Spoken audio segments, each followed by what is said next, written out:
हम तो विवेक अग्निहोत्री जी। नहीं बोल दिया सेक्रेटरी। उन्होंने पहले कहा था 10 मिनट लेट हो सकता है, हालांकि मैंने उनको दोबारा रिमाइंडर कर दिया, कोशिश करें जल्दी से अटेंड से। Several Dr. LP Pant. All right. Mr. Lakshmi Pant has not joined yet. You'll be Doctor. confirmed. Yeah. He's not a doctor. He's doctor. Sir, he's doctor. He's doctor. Welcome, Miss Olga. Yeah. How are you? Your audio is switched off. Audio is muted. Miss Olga, please unmute your mic. Yes. Yeah, now you're audible. Yes, greeting friends. Greeting. How is everything? Fine. Yeah, everything is fine. Very fine. I think that. And finer once you joined. Thank you. It's honor and pleasure to be the part of this event. And I think you are a little tired because to organize such a large-scale event session is really marvelous. Olga is a teamwork from School of Media and Communication. And once we are going to have the personalities like you, we are bound to do that. Thank you, but I'm even becoming very shy, you see, to hear such words of you. You are a team. You see, I'm here alone with my friend Rashpal. No, you are a part of our team now. We are all together. The same, you are the part of our team because we are good partners and we are proving it, and we are looking forward to organize some more sessions in August, I think. Yes, when you start lectures again. No, let's. Yeah. Mm-hmm.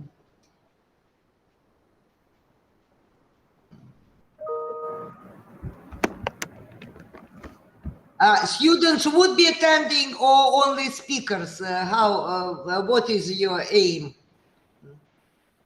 Could not get you. Only speakers, only invited guests taking part in your event, or students too are taking part in this? Yeah, students are over here, but this time they will listen more. Especially in the inaugural sessions, we are not inviting the question because session is quite late. I see. See. No, and in addition to the students, working media professionals, they are also with us. They are also. Yeah. No, I learn the list of people whom you are inviting. So such figures I see among this Professor Kiji Suresh. I know him when he was the director of Indian Institute of Mass Communication. Yes. The person from Dainik Bhaskar. Unfortunately, I know that we put some relations with them, but with Delhi member of this media. But I haven't seen them in face, and I have no. I haven't deep connections with them. So the level is very high. The level is really very high. Hello.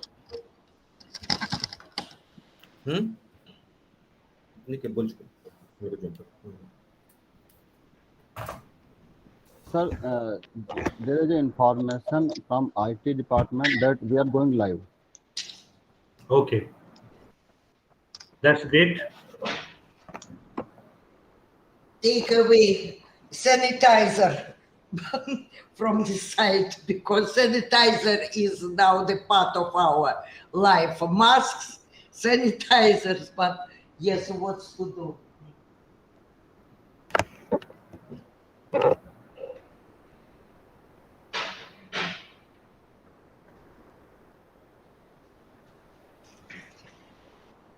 So we'll be, commencing the session soon once our president joins.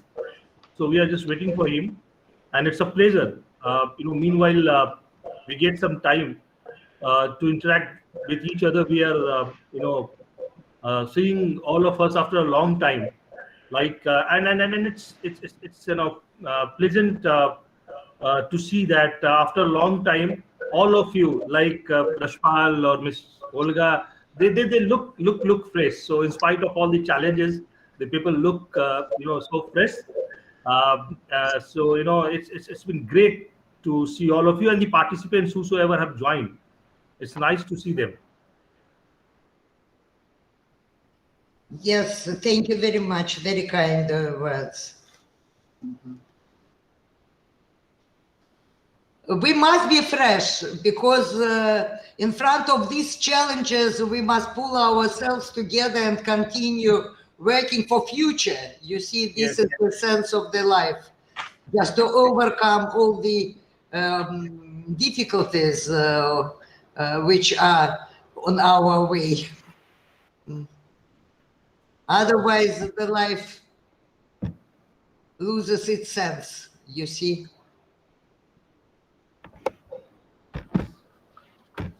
And it's been quite challenging for all of us. But now, since all of us realize that it has become a reality, we are moving ahead. That's again a very nice spirit on the behalf, as far as the society is concerned. Throughout the world is moving ahead. Today, the Olympic game that is so everything is starting with a new approach, with a new as you mentioned, Miss Olga just mentioned that sanitizer or mask or all these things. So we are trying to move ahead with all these things. But it's great to see that Olympic started. Yes, you are quite right, sir. You are quite right, Professor, because as I'm telling you, we must overcome our fear, our losses, because unfortunately, you see, we are moving through difficult times. Because as in India, as in Russia, we lost a lot of prominent people, common people in this battle with COVID. And that's why it's very significant that among this pandemic and all this, we are getting together, we are discussing questions, we are not hiding in our holes, we are moving forward, you see? Yes, that is welcome, Dr. Yogesh Nayan Dichi, the Associate Editor, Amar Ujala. He has just joined. Dr. Tasha has joined. Welcome, Dr. Tasha.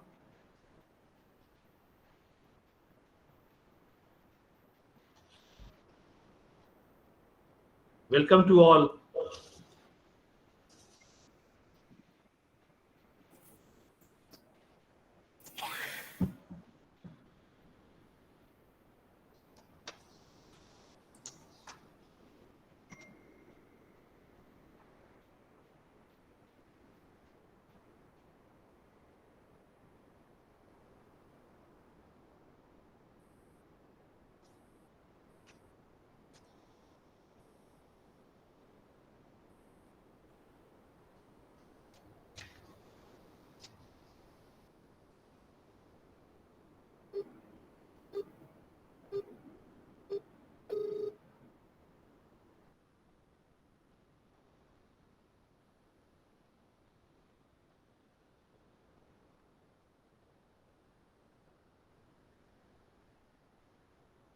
Suresh sir has joined.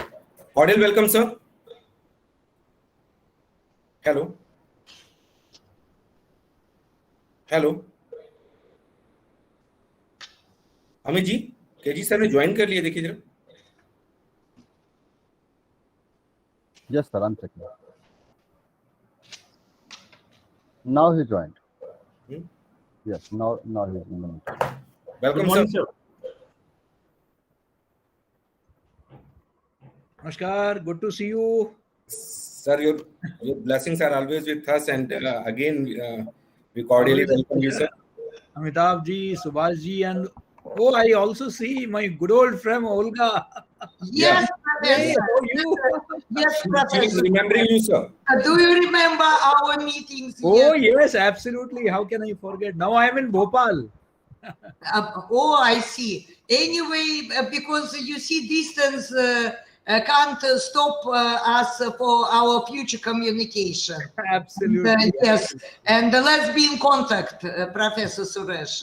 Yes, It's a yes. pleasure just to restore again Always our a pleasure. relations with you. How is in Bhopal? Also raining? Yeah, Cold? it is raining in Bhopal. The whole of last night it rained. Rain. I think it would be raining soon in Delhi too. Yes. So thank you for remembering me, Professor Suresh. Always a pleasure. Always. Thank you. I appreciate a lot. So she was quite excited once she read your name. Yes, yes. When I was at IIMC, she had come to visit Yeah, she us. mentioned And, that. yes, yes. And by the way, we have organized 2 or 3 sessions with your Yes, students. yes. Yes. Sir, we have recently signed the MOU with Sputnik. Oh, great. Yes.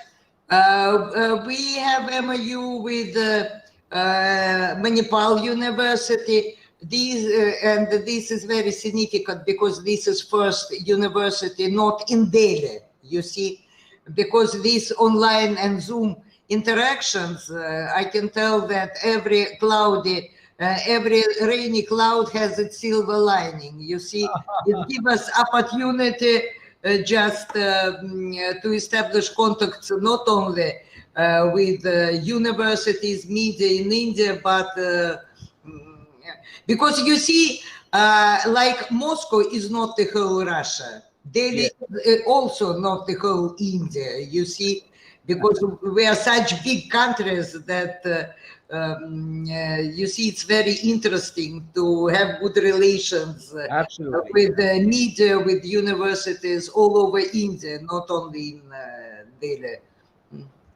Absolutely. Absolutely.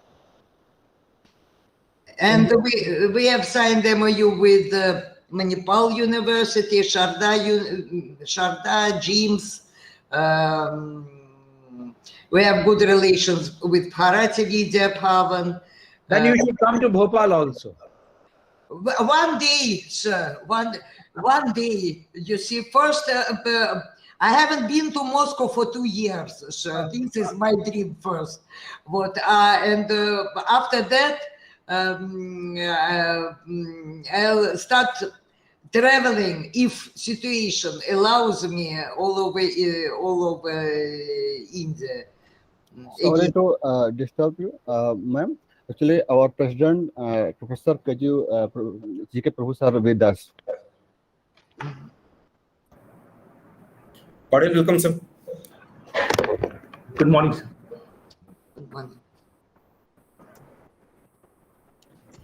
Parthy, please start the session. Please.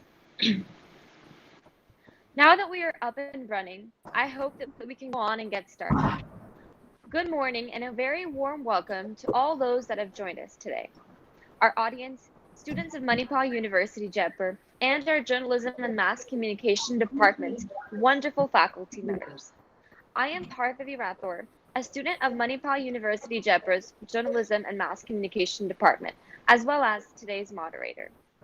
To embark light upon this morning, we invoke Goddess Saraswati through the Saraswati Vandana.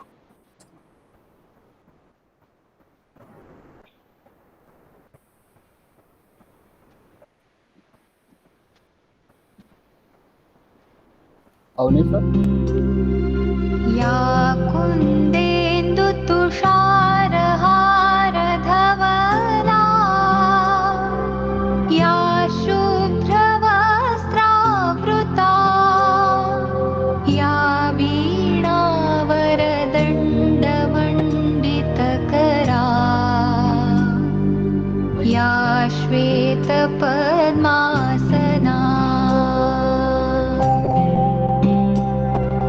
या ब्रह्माच्युतशङ्कर प्रभृतिभिः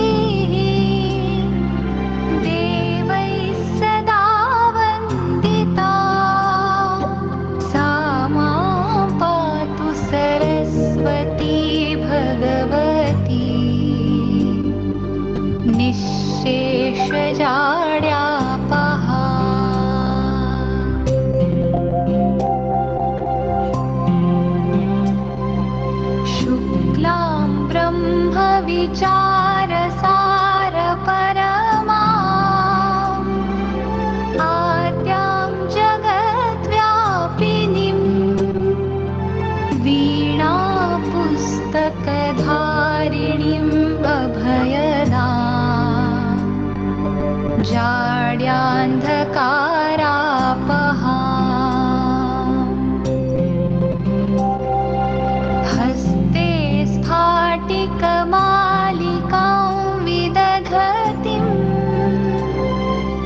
पद्मासने संस्थितां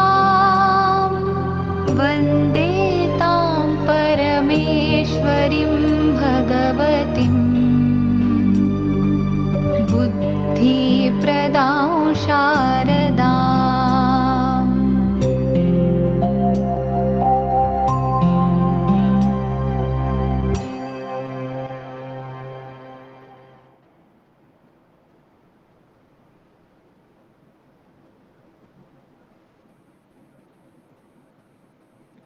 It is undeniable that progress is impossible without change.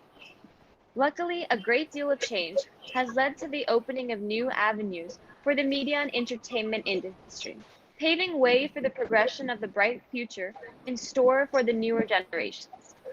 Newfound scopes and opportunities have been created with innovations made to the media environment, which will be looked upon in today's international conclave. Now I would like to introduce everyone to all of our guests. First, our first guest of honor of the day, Ms. Olga Daisheva.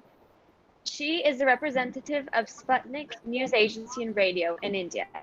She graduated Moscow State University of International Relations and then became the professor of the Moscow State University of International Relations. In India, she worked for the Russian website Russia Beyond the Headlines till November 2017. She believes that the mutual exchanges of knowledge and experiences between Russia and India will help us take the next step in knowledge exchange.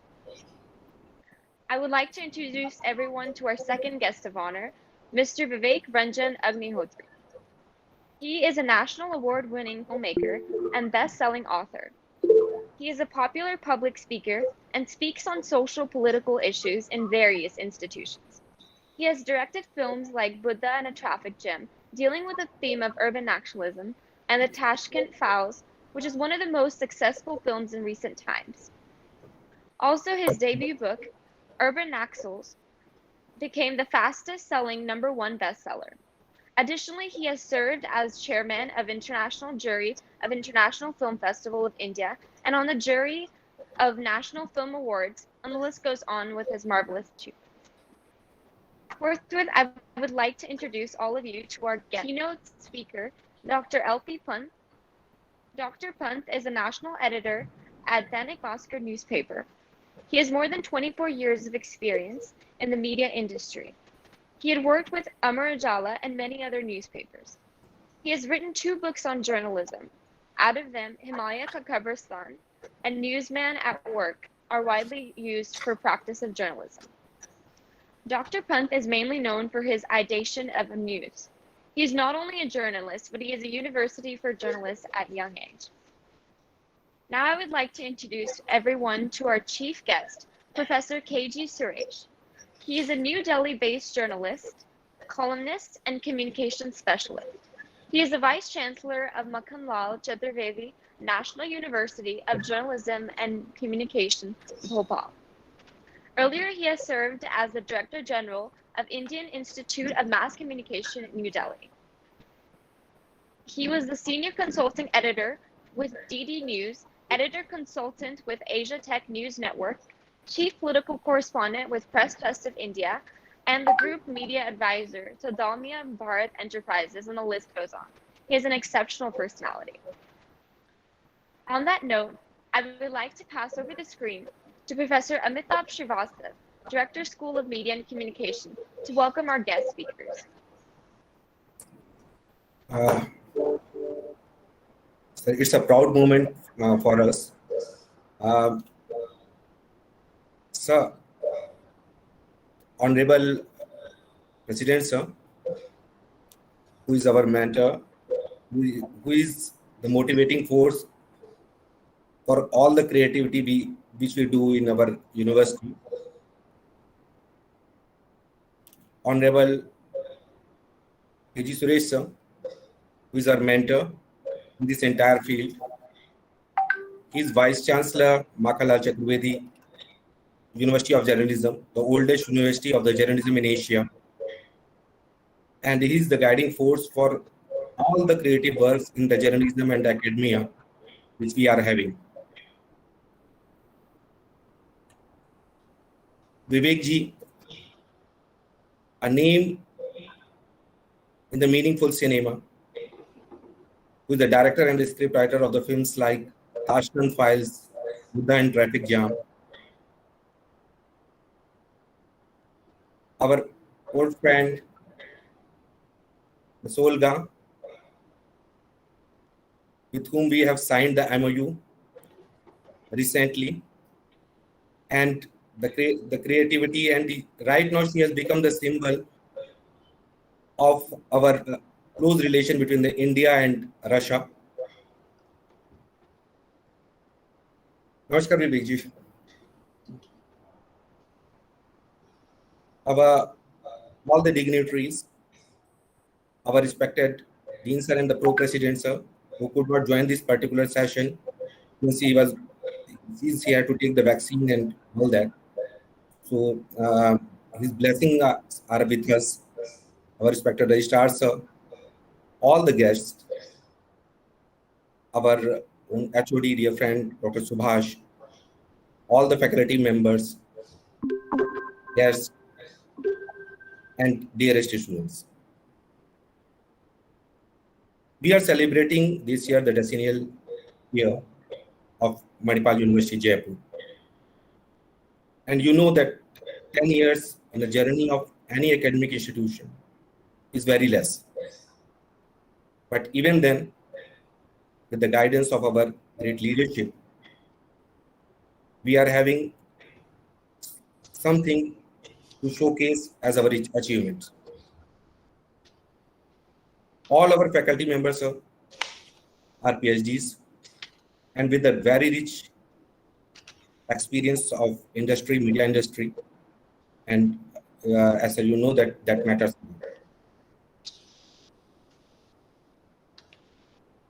Lot of books, lot of publications are to their credits. Our students have created the wonders. Their films, short films, have been recognized by the UGC, by the International Global Film Festival, Russian Swiss Embassy, and many more events wherever our students go, they make us proud. Now, we know that all these things, we can't say that we have achieved our success, we have achieved our goals.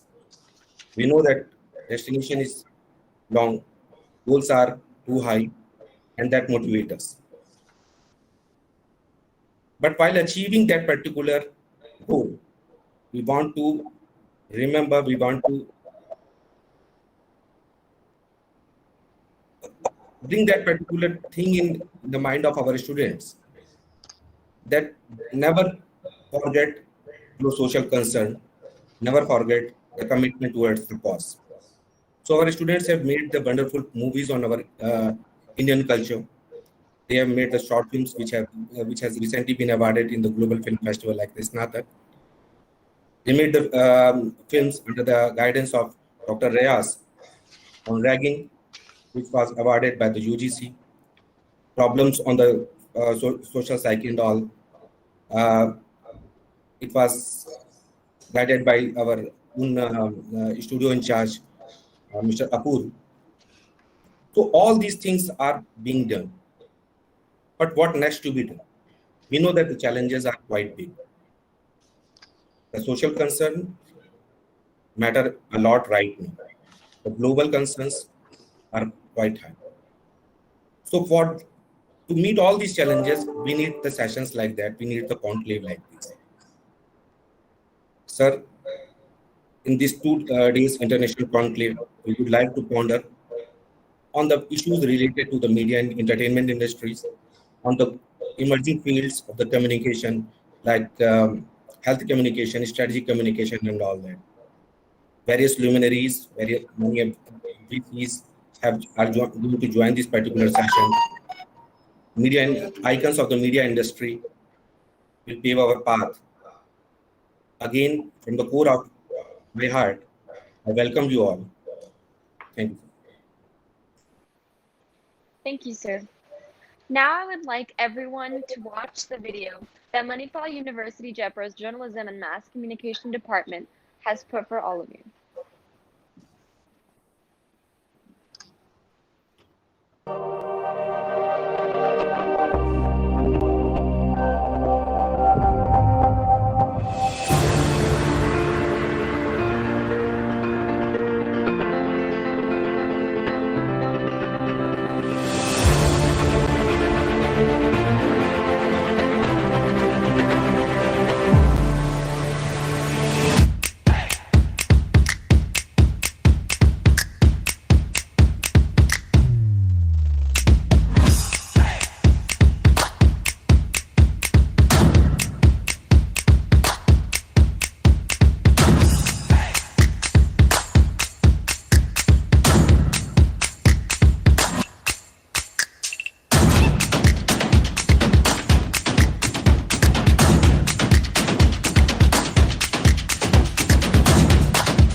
Now I would like to invite the president of Manipal University Jaipur, Professor J.K. Prabhu sir, to share with us his wise words for the declaration of the commencement of the conclave. Over to you, sir. Patwi, am I audible? Yes, sir. So, good morning, everyone. And it's my pleasure to be a part of this inaugural session.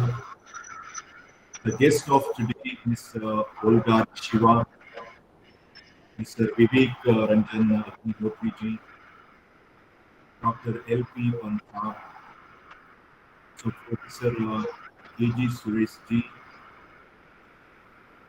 and my co-president, Professor Anyan Sharma Ji, Director, Professor Amitabh Ji, the head of the department, Dr. Subhas Kumar, other faculty members, and the guests and the keynote speakers,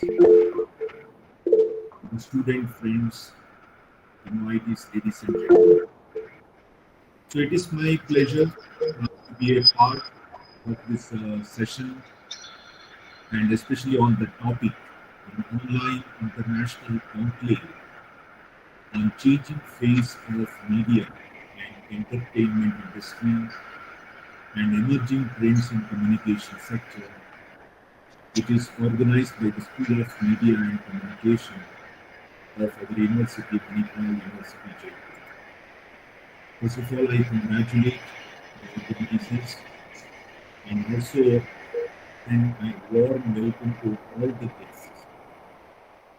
Although this online conclave gives many opportunities for all of us to join on virtual mode, and it has this many specific advantage, like it will start in time, very possible to get international guests without any much difficulty, no traveling hassles, and during this COVID and Corona time, this is a very safe way that we start interacting.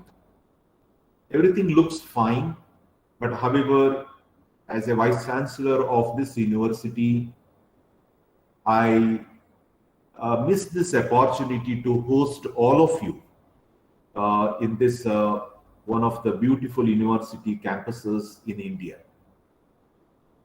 So, however, when the situation improves and comfortable for the travel, I would request all of you that please visit our campus at your own convenience, and please be with us and also share your experience and knowledge and wisdom with our faculty and student, so that everyone will be benefited out of it. As you know, our university started in 2011 as the state private university in Rajasthan. Although we are 10 years old, and as Dr. Amitabh Ji mentioned, 2021 is an important year for us and celebrating the decennial celebration. And under this, the gala celebration and this event is one of the very beginning events. So we are very happy and proud to have this event under the banner of decennial celebration of the university. As I told you, this university may be 10 years, but Manipal has a legacy for more than 70 years. For your information, Manipal is a place in the southern part of Karnataka on the bank of an Arabian Sea. And today, especially, it's a very heavy rainy season, and I keep getting the information that it is almost heavy rain, flooded, and the temperature is fantastic. Unlike in Jaipur, we still have only the news of the rain. Maybe in your own language, I said it is a news of the rain, but no rains at all. Anyway, we are hopeful to get good rains. We started in 2011, started with a very modest number of 300 students in the first batch in a program of engineering alone. But over the years that we have expanded, being as a faculty of engineering, one of them and the largest, and we also have faculty of sciences, faculty of design, Faculty of Arts and Law, and Faculty of Management and Commerce. 5 of this faculty. And we have today started with the one program, and in the 10 years there are about 50 academic programs in both undergraduate and post-graduation. Student numbers in this campus is already reached 10,000. And we also have a plan to improve this number from 10,000 today to 15,000 in the next 5 years. Today we have a teaching faculty members around 500. Of course, we require 500 more in our 5 years plan to reach there. And we'll be having about 100 different academic programs. So this is the growth path and the wish list. And our team is working very hard to achieve this number. Now the question is whether the quantity, the number is sufficient. We must also go with the quality. Most of the time, we see that the quantity increases, maybe if you are not okay, but if you take a proper care, both the quality and quantity will go together. And which we have established. About a year back, we applied for an accreditation, the National Assessment and Accreditation Council, which is informed by the Government of India, just to satisfy and know that whether our programs and the processes are quality-oriented. We will be very happy to inform you that we got an A+ grade. It means because the quality is a very high standard, and this is the only one university or the first university to get this grade in Rajasthan, in the entire state. This made us a very encouraging moment, saying that yes, we are in the right path, both in the size as well as in the quality. We would be very happy. And we built this campus, maybe a small photographs you might have seen in our movie, maybe in the background of my backdrop here. And this is the one of the finest campuses. And when we started building it, we thought that let us build the green campus. Most of the time that we will see the green campus as very costly affair to build and to maintain. We would like to disprove this. And we made a very constant effort to build a green campus with the nominal cost. And we did it.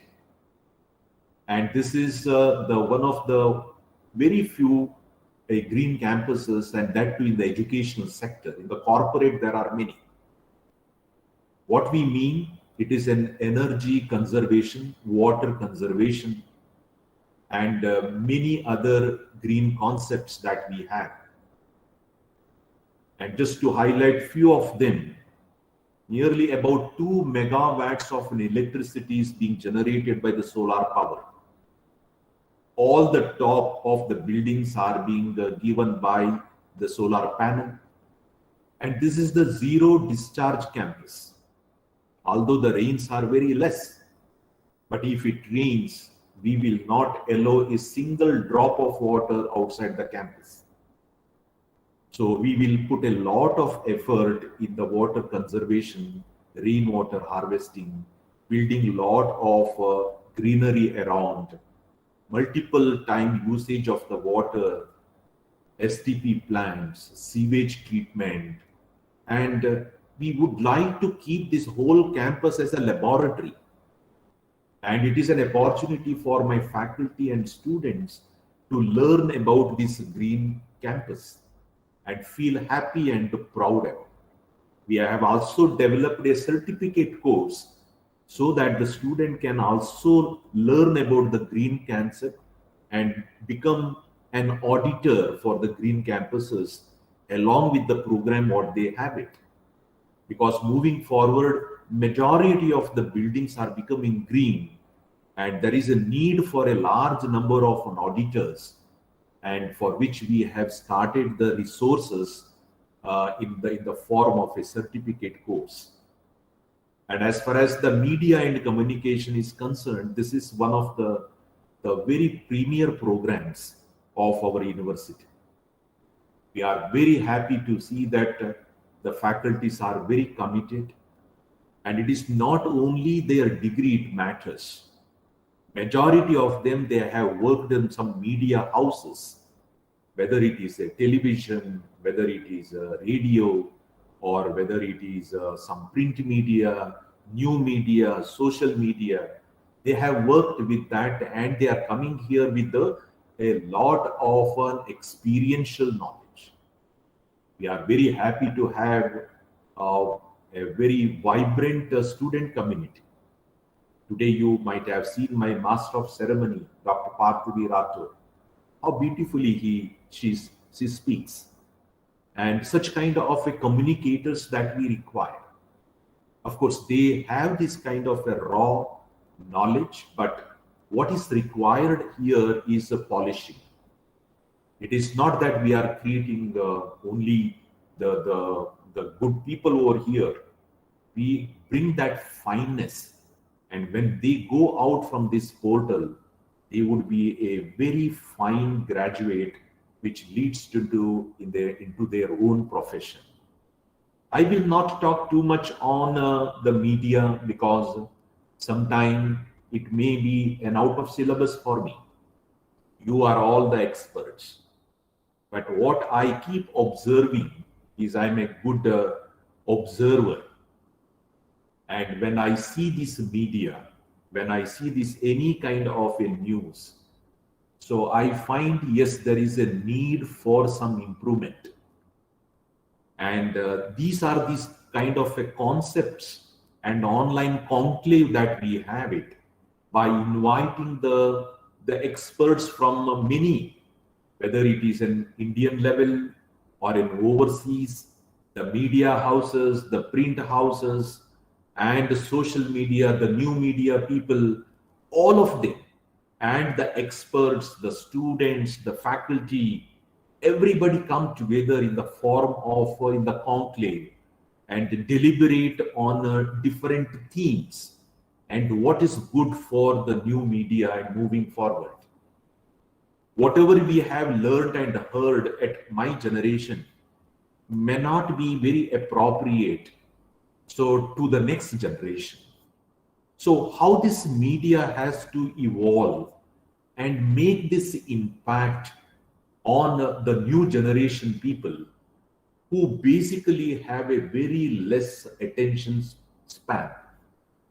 And when we were students, we used to make a lot of reports, bigger reports, and people are expected to read. Today, that kind of a time or an attention span, we do not have it. And for the expert, I will tell Olga Dishivaji, I will give one information to you. My marriage video will be about 2 hours long. And now even I also don't have a patience to see that whole 2 years video. No, of course we need to capture it, but it needs to be edited in the different format. Maybe a 10 minutes video, maybe for a Facebook, maybe about a 2 minutes video for a WhatsApp group, maybe a 30-second video of my whole marriage, maybe has a screenshot for somebody. But while reducing that, the impact must remain the same. Shorter the video, the impact must be very high. How to create this? How to make it happen? The attention span has reduced. So this is the new thing that everyone has to learn. As a Vice Chancellor, that I would also be very happy whether one lesson period of a 60 minutes is too much. Can a teacher can hold the attention span of my student group for a 60 minutes? Is it that is the right thing to do? Student will never, after 5 minutes, they will be out. Mentally, they will be seeing something else. So now I'm requesting these media people to make my lessons very interesting, very impactful, very influential, and make that event. And you just to see that how they have introduced their departments within 3 minutes.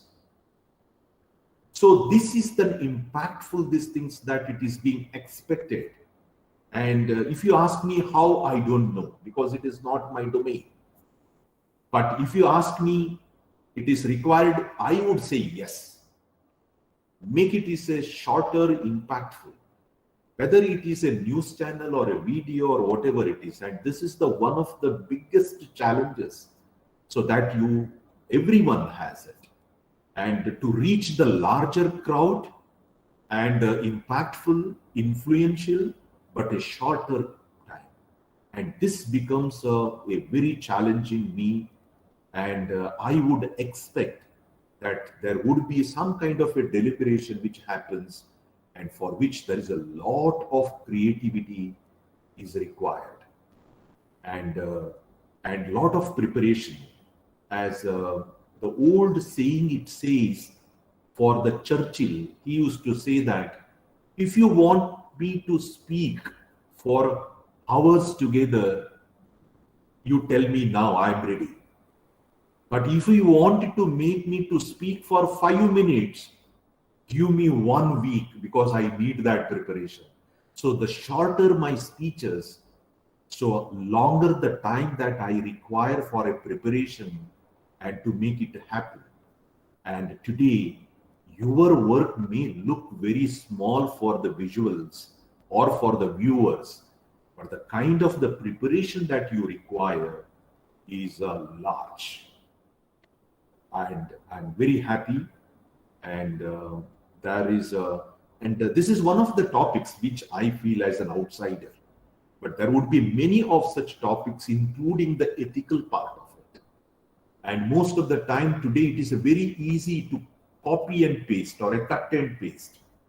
And if you do that, I think we are violating some of the ethical norms. So how to create that? Somebody will do it intentionally. Somebody does not know. He thinks that, okay, I will do it from here. And then he lands into a problem and will say that, oh my God, I was not at all aware of it. But such kind of the things need also be discussed, and these knowledges need to be given to the young children here, so that let them not make such kind of a mistake when they go for their own profession. So these are the few points, but I'm sure there would be many other issues that we are discussing in this two-day online international conclave. And I congratulate the department, School of Media and Communication, and a special congratulations to Dr. Amitabh ji for making this happen and inviting all of you. And along with him is a team, also Subhash Kumar and many other faculty members. And I'm sure that there is a preparation by including the students group. I congratulate them. I once again welcome all the keynote speaker and the guest today. And as I mentioned earlier, please visit us when there is some comfort for the travel. I would be very happy to host all of you in my campus, and also to engage along with my faculty and with a student. And it's my pleasure to launch and officially open is an online international conclave on changing face of media and entertainment industry and an emerging trends in communication. I wish the whole deliberation a very successful, useful, meaningful. Thank you, sir. And wish you all the best. There will be a lot of deliberation, and you will get the value for the time, the energy that you spend in these 2 days. Thank you very much for having me. Wish you all the best. Thank you, sir. Now I would like to invite Pro President Sir N.N. Sharma for his valuable words.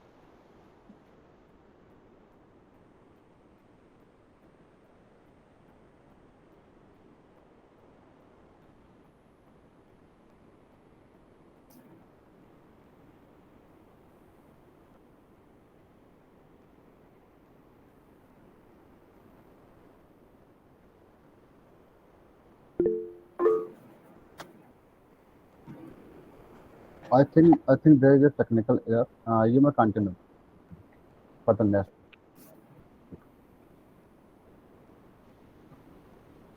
Sorry, sir, could you repeat that?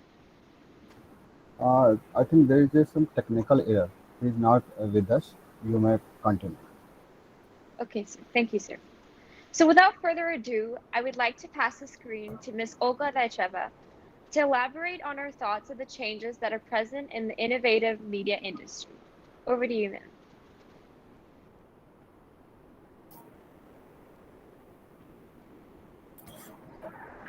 Olga, your mic muted. I see. Thank you. So first of all, I want to thank the organizers of this event for giving me the possibility to be the part of this esteemed event. So my greetings and my deep respect to President Professor G.K. Prabhu, to my dear friend Dr. Amitabh Srivastava, to my dear friend Subhash Kumar, Dr. Amit Sharma. So to all organizers, professors, administration officers, students who are making to be this event organized. So on behalf of all Sputnik team, I wish to express my sincere gratitude for a kind invitation. But as my friend Amitabh Srivastava and Dr. Suresh told, we are one team, because just last November we signed the agreement of cooperation, the Memorandum of Understanding, and in the frame of this Memorandum of Understanding and Agreement, we have already organized several sessions, and now I am, you see, taking part in the session organized by your esteemed university, and we are looking forward to future sessions which could be of mutual interest. What I want to tell, you see, it's not the secret that the modern world is changing, and tremendously changing. You see, I'm lucky because during my life, when I was a child and teenager, only print media, you see, we can't imagine all these innovations and all these changes in media. And I'm lucky. I witnessed all these process of digitalization, as we can call it, of media. From one point of view, it's create better connections for people and communities across the world, but sometimes challenge traditional media, nudging traditional media to find more innovative ways to hold the attention of the audience. And in this race for audience attention, fact-checking and speed of news delivery becomes a driving factor. And we do realize that, you see, the COVID reality and post-COVID reality would create new challenges. Sputnik News Agency, we are modern agency. Our headquarters in Moscow, but we have representatives, offices all over the world, as here in India. And you know that in our hub here in Sputnik Hub, 12 Indian journalists are working. You can follow us on Sputnik News.com India page. And our product include news feeds, websites, social networks, mobile apps, radio broadcast, and multimedia press centers. But we are meeting the same challenges as all media all over the world are meeting at the moment. So our approach to these challenges, we try to develop international media communication. We try to share experience with international colleagues. We try to bring more multiculturalism to journalism. Why? Because challenges which are standing in front of media, these challenges are common to us. Indian media, Russian media, some other foreign media. So exchanging our experience, we can find the common approach how to meet these challenges and how to overcome them, how to develop our media. And you see, it's very significant that the School of Media and Communication organizing such an event, because you are bringing up the new generation of journalists. But friends, I think that yes, media is changing tremendously. And I was heard, and I'm hearing some, you see, very radical expressions. Journalism would die soon. No need of journalists, because we can obtain knowledge and news from different sources, Twitters, blogs, Facebook, and everything. But it seems to me that, however, how more such sources appear, the greater the flow of information, it's more difficult it is for the audience to assemble this kaleidoscope of mosaic into a more or less adequate picture. This is why the era of hyper-information, professional journalism and professional journalists will remain masters whose task is to shift through gigabytes of data and formulate the main meanings for the society of the future. This is what my approach to the agenda. And accordingly, journalism industry is rapidly changing in a very dynamic profession like journalism, where new media has disrupted the tradition.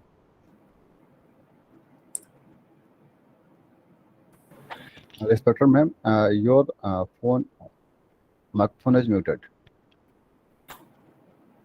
Would remain. And journalism industry also rapidly changing.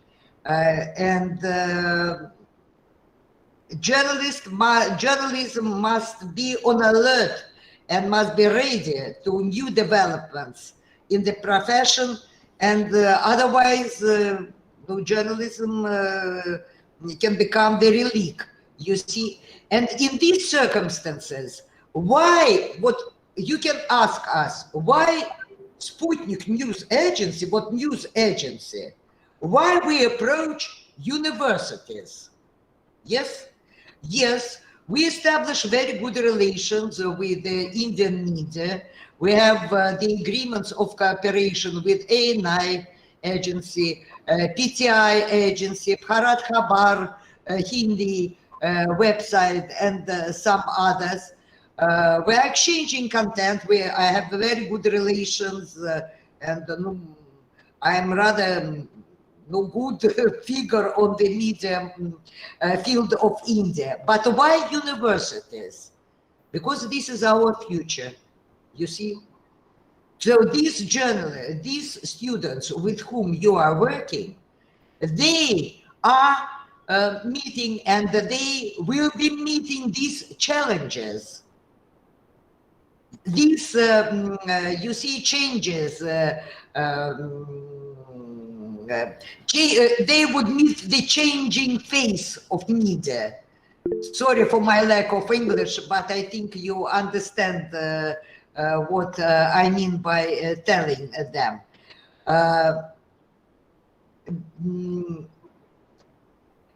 Why we are looking forward, and we are very happy that we have signed the agreement of cooperation with your esteemed School of Media and with your esteemed School of Media, because we think that it could be of mutual interest. Students have a unique chance to enrich their knowledge base and expand their horizon, express their views, and ask pertinent controversial issues, get an idea of operating principles and institutional arrangements of international multilingual news agency, analyze global trends of the media industry with leading experts in this sphere, explore another culture and its stylistic mindset, and add an additional point in their CV. You see, without leaving premises of your university, they have just the window to some other experience. We are not substitute this fundamental knowledge which you, esteemed professors, are giving to them. We try just to add some practical knowledge to the students. You can ask us, what's use for you, for news agency, yes, to collaborate with the students. For our part, the interaction with young generation is also a unique opportunity, since we always need a fresh look, a chance to share accumulated knowledge, as it doesn't have any sense without transmission it to the next generation. Besides the communication with the students,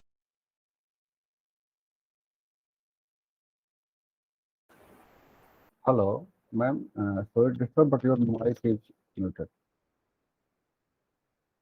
so our communication with students allows us to see new aspects of old issues and hear the significant changing phenomena at first hand. Last but not least, we should not forget about a chance to find highly qualified staff who could join, for example, our hub here in Delhi. And a young generation of journalists, I can tell, is our inspiration and driving force for development of the world.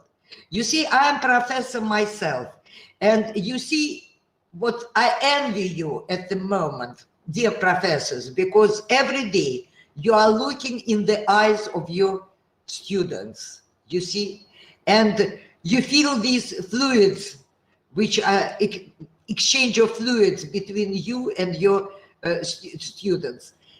It couldn't be any way. So let me thank the administration, professors and students of School of Media and Communication of Manipal University for your interest and your devotion to our common cause.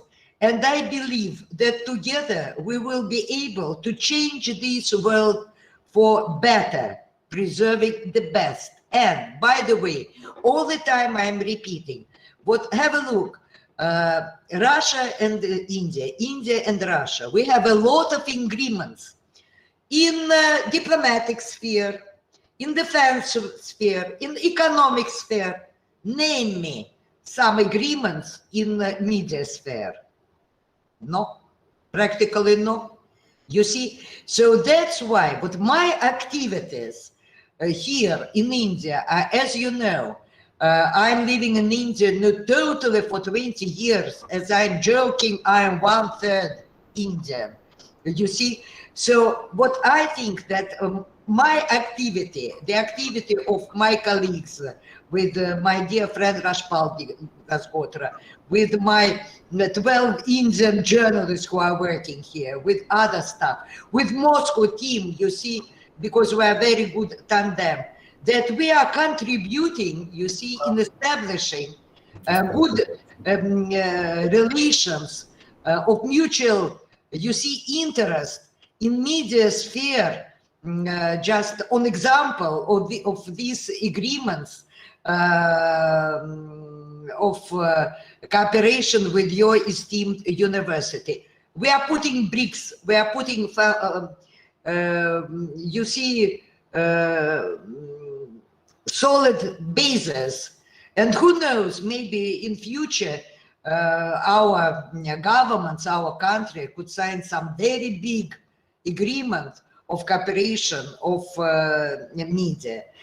So friends, it's I would like to wish the organizers, the participants, successful, fruitful work, satisfaction from communication and joint activities, and I hope for further and future meetings. Thank you very much, and sorry for my not very perfect English, but you see, when I'm looking in your eyes, I put aside my written speech and I trust to express my feelings, my thoughts to you, because you are you become a real good friends. I'm not shy even of my lack of English speaking with you, because no, it's not good to be shy in front of good friends. We are good real friends. Thank you very much, and looking forward for our future sessions, meetings, and all the best wishes for your conclave. Thank you very much. Thank you. Your affection is well reflected in your language. Your affection is well reflected in your language for India and for Manipal both. Thank you, sir. Thank you. Thank you, Ms. Olga Darsheva, for sharing your enlightening words of wisdom with all of us. Further, I would like to pass the screen over to Mr. Vivek Agnihotri to now share your thoughts on the prevalent changes in the media and entertainment industry.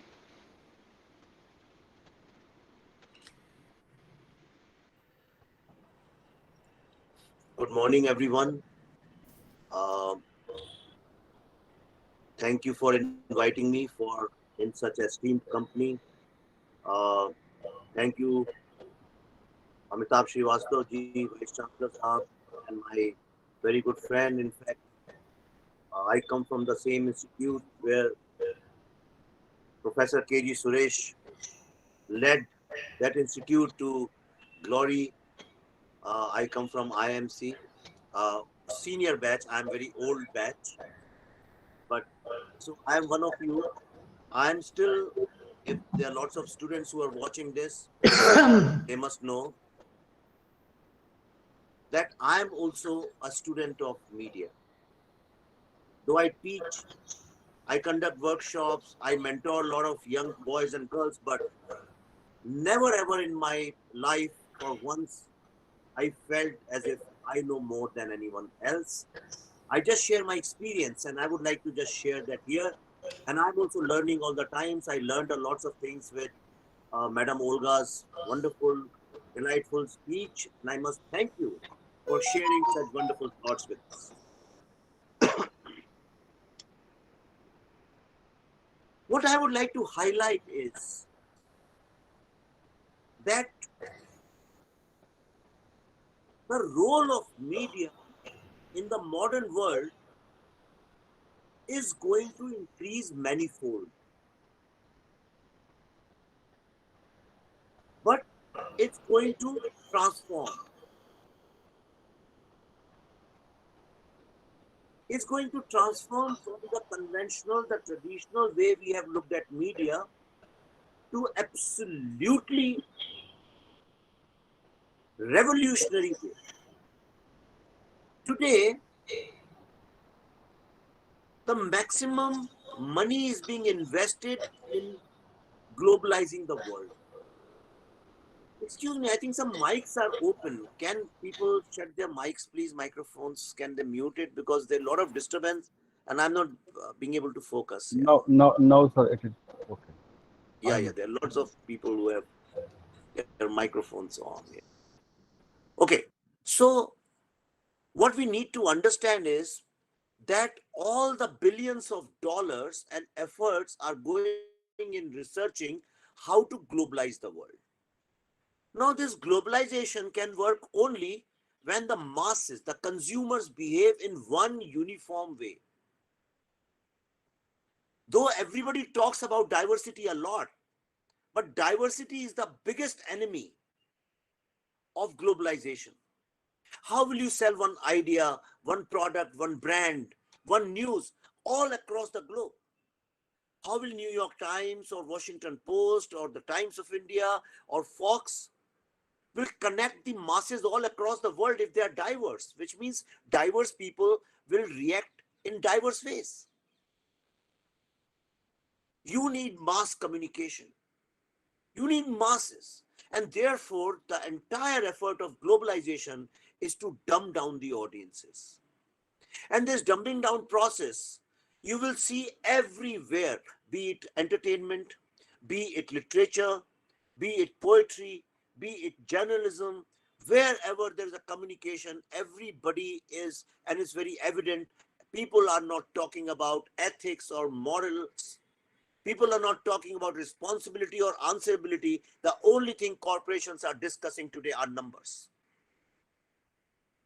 And it is all around us. You are amongst young boys and girls, ask them. When they become part of social media, which is also media, don't confuse that it's not part of mass media. You are broadcasting a message. You are broadcasting an idea. You're broadcasting entertainment piece or the 10-20 second reel. You are communicating to unlimited masses all across the globe. Anybody who goes there with good knowledge, good information, within no time starts producing dumb content because you need numbers. And therefore you work for common denominator. This is the biggest danger the new modern world is facing, and this is the reason why societies all over the world are feeling that somebody is invading and somebody is corrupting their own culture, because the localized culture now is becoming global culture. And that is the reason whoever you are, from Tanzania or Japan or America or from Visakhapatnam or Chennai, wherever in the world you are,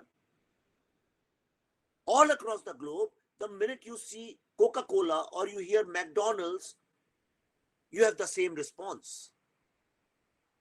When I was growing up, the left and right meant, the left-wing politics and right-wing politics in India meant very different from left and right-wing politics in US.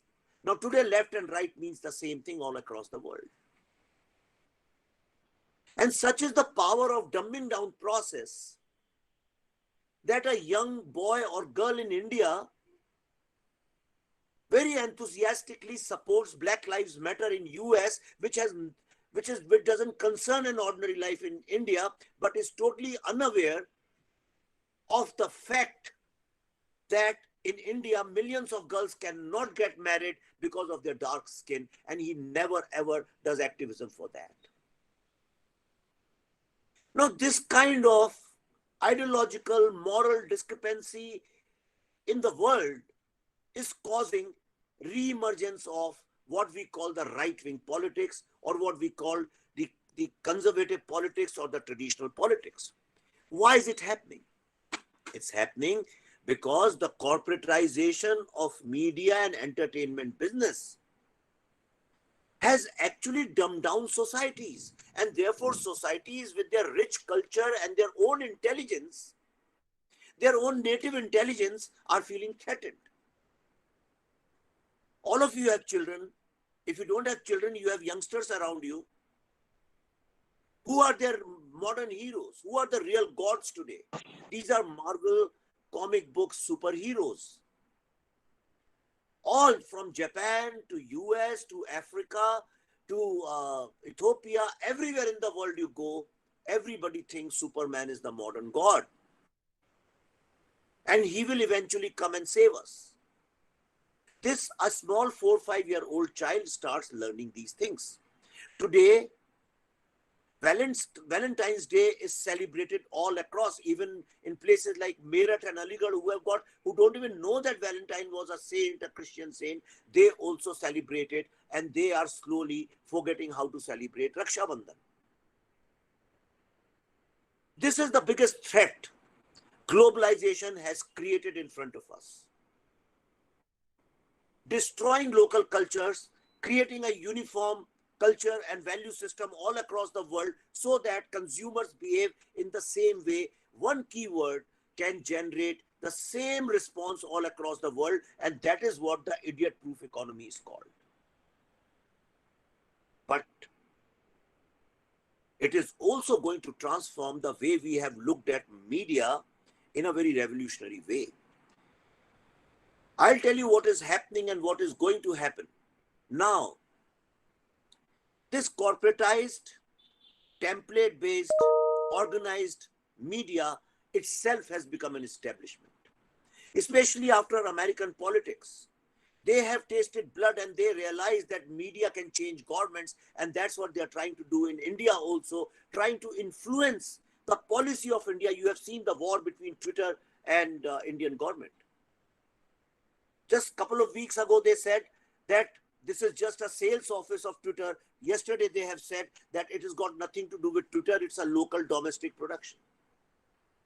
Do you realize that today, all the entertainment we produce in this country, we are handing it over to just a couple of companies, Netflix and Amazon, which are American companies. Indian producers don't even own their entertainment content.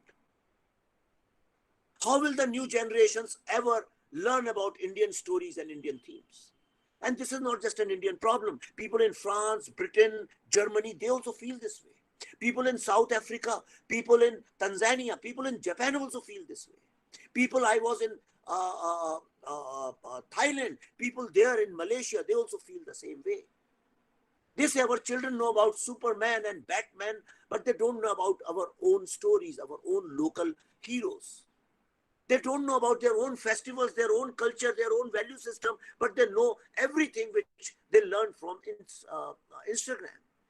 All across the world, people know about Black Lives Matter, but they don't know the skin-based, the color-based discrimination in their own neighborhood.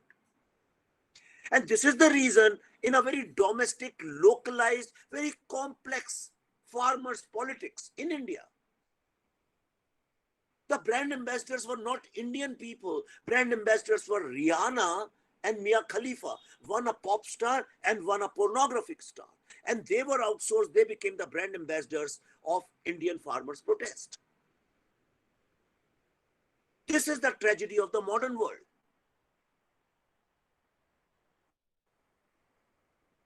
And I see an opportunity in this. I see an opportunity for teachers, professors, students, and content creators that this opens up the world for you.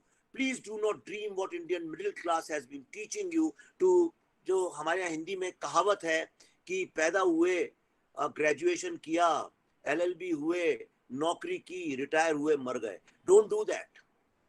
This is a chance for you to discover your creative consciousness, to discover your enterprise, and become, if you are a media student, become a citizen's journalist. What stops you? When you are in the campus, what stops you from becoming a campus journalist? I'm sure your university must be doing things like that, but do it on your own. See things from your eyes. Keep telling the world truth. As long as you are telling the localized truth, you are doing great service to the world. Nobody trusts these organized big corporate media houses, but people trust an individual's voice because people believe that when an individual speaks, he speaks the truth. Second thing, I am from film industry. Now technology has given you the power that you don't have to wait for Yashraj Productions or Dharma Productions or 20th Century Fox to produce content. I used to do that, but in last 7-8 years, I have not gone to that. I make my own films on my terms, and that's why I made films like Buddha in a Traffic Jam and the Tashkent Files and Kashmir Files, which is going to release soon.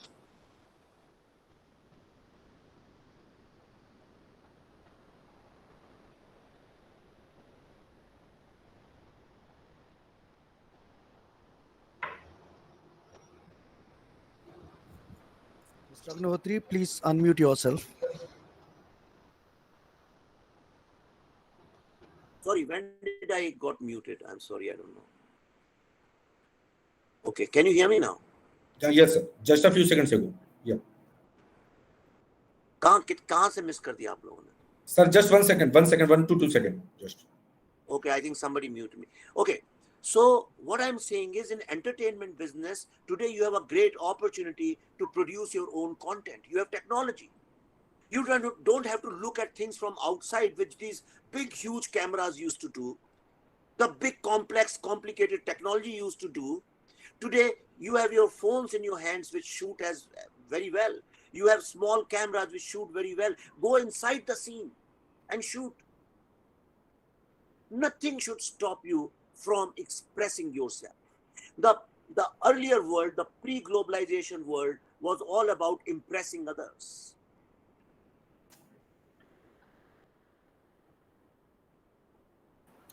Sir, you are muted.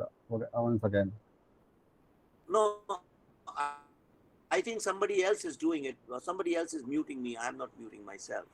My hands are here. So please make sure don't. What I'm saying is that in pre-globalization world, the whole structure of media and entertainment was to influence people. Sir, there is a problem. Somebody is muting me. From our end, there is Somebody is trying to mute other people, and in the process is muting me too. Yeah, sir, kindly continue. Kindly continue. We will take.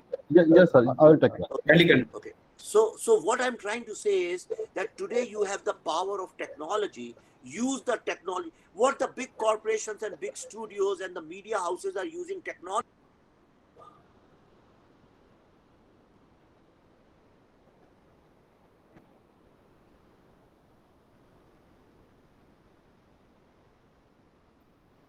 Maybe somebody doesn't want me to speak.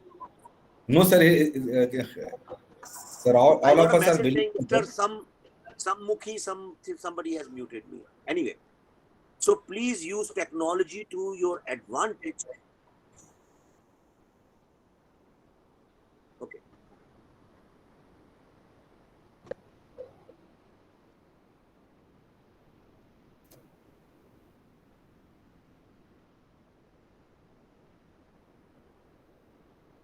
Sam Mukin, some PR has been muting me throughout every 10 seconds. Not our students, sir. We are checking that. Kindly continue. Sir, I have removed. Yeah. I have removed. No. Thank you, Sharma ji. Yeah. I think, see, this is the problem. In this world, everybody wants to take your mind share. Everybody wants your mind to think what they want you to think. They want you to think that Coca-Cola is the best drink. They want you to think that a certain brand of clothes is the best brand. Everybody wants to influence you. Everybody wants to take your mind share. And in this world, you have to raise your voice. I see it as the best opportunity for young boys and girls to discover their own voice, their own unique expression, the way you look at the world, the way you see the world. We are moving in contents market. We are moving to an ideas economy. The modern world is going to belong to those who express themselves. And your fight is going to be with people who want to influence it. But for that, I'll tell you what you need to do. You have to read a lot. You have to know your country a lot. You have to know Indian culture a lot. You have to know Indian history a lot. You need to travel a lot. More exposed you are, better.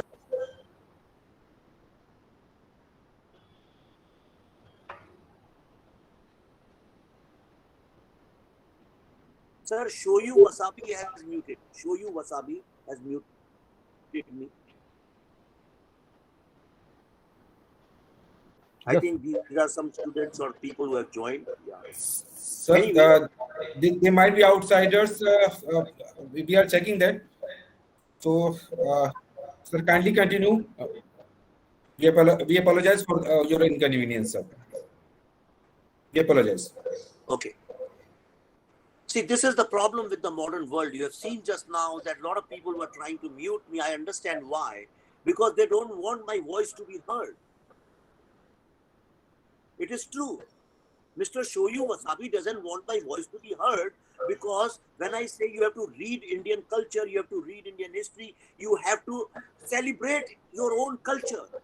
Because everybody wants to destroy your culture and wants it to become a globalized culture.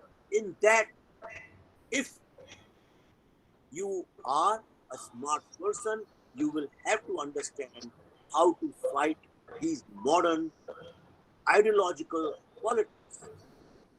And for that, you have to discover your own creative consciousness and you have to learn technology. Because every art, media, journalism, entertainment, whatever you call it, depends on two pillars. It stands on two pillars. One is vision, which is your own creativity, your own experiences, your own expression, and the technology. So Manipal University can teach you the technology, but it cannot teach you your own unique voice. And I tell all the students, all the young people in the world that your biggest responsibility, like you have got your own signature, your own timbre of your voice, your own features, you also have to find your own creative consciousness and you have to find your own expression, your own voice and become fearless. India is a land of fearless people. Only in a fearless land you have greatest of the religions, the best of the religions, most peaceful religions in the world were actually invented in India. Only in a fearless land you have a Buddha. In a fearless land you have a Mahavir, you have a Guru Nanak, you have a Kabir, you have Krishna, you have Arjun, you have a Gandhi, you have an Ambedkar, you have a Meera, you have a Chanakya, you have a Kalidas. This is a great land. Read them, you will be inspired. Don't get inspired by these modern marketing created celebrities. Don't get inspired by Vivek Agnihotri. Get inspired by your mother. Look at the sacrifices your parents make to make your careers. Let that sacrifice, that struggle, that inspire you. These are great Indian qualities. Get inspired by the struggle of middle classes. Get inspired by the sacrifices middle class makes to make this country a superpower. Only when your mind and your heart and your experiences are rich, you will be able to fight this onslaught, this invasion, this cultural war, this info war, this cyber war of the corporate globalized world. This is what I am doing, and that's why I am telling you. I don't say anything which I don't do myself. I am every single day fighting them, and I have been able to find success on my own terms. And I'm telling you, that success is the real success. That is the most durable success because like nobody can take your voice, your expression, your emotions from you. Similarly, nobody ever will be able to take the success from you. I wish you guys all the best. You are in the best hands. I'm sure from Manipal University, some of the brightest citizen journalists and the great entertainment contributors come out. With these words, I finish my 2 cents. Thank you. Cordial thanks, sir, and we apologize again for the inconvenience. Thank you, no problem. Thank you, Mr. Vivek Agnihotri, for your transcending words and deep knowledge of the changes at hand in the media and entertainment industry. Without further ado, I would like to pass the screen over to Professor Suresh to share his thoughts on the changes in the media environment.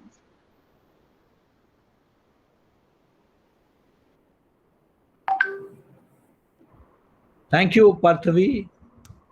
Hope I am audible. Yes, sir. Yes, sir, you're on.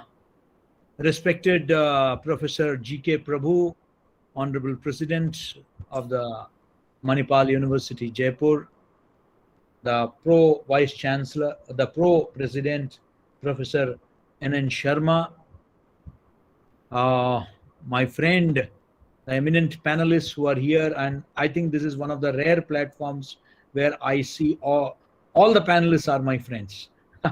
And not just the panelists, but also the faculties, the heads of department, they all are good old friends, you know.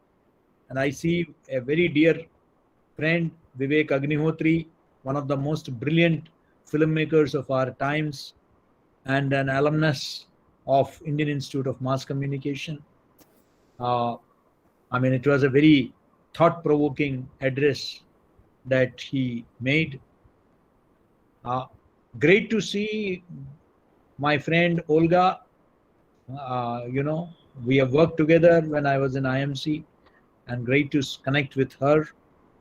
Again, good to see, you know, my friends, Dr. Amitav Srivastav, who is, you know, who is a media educator par excellence and who has worked in various universities. So is the head of the department, Professor Subhash Kumar, with whom I have had a long association. I also see so many friends. I mean, it's a small screen, but I see Dr. Amit Sharma here. I see Mitesh Modi.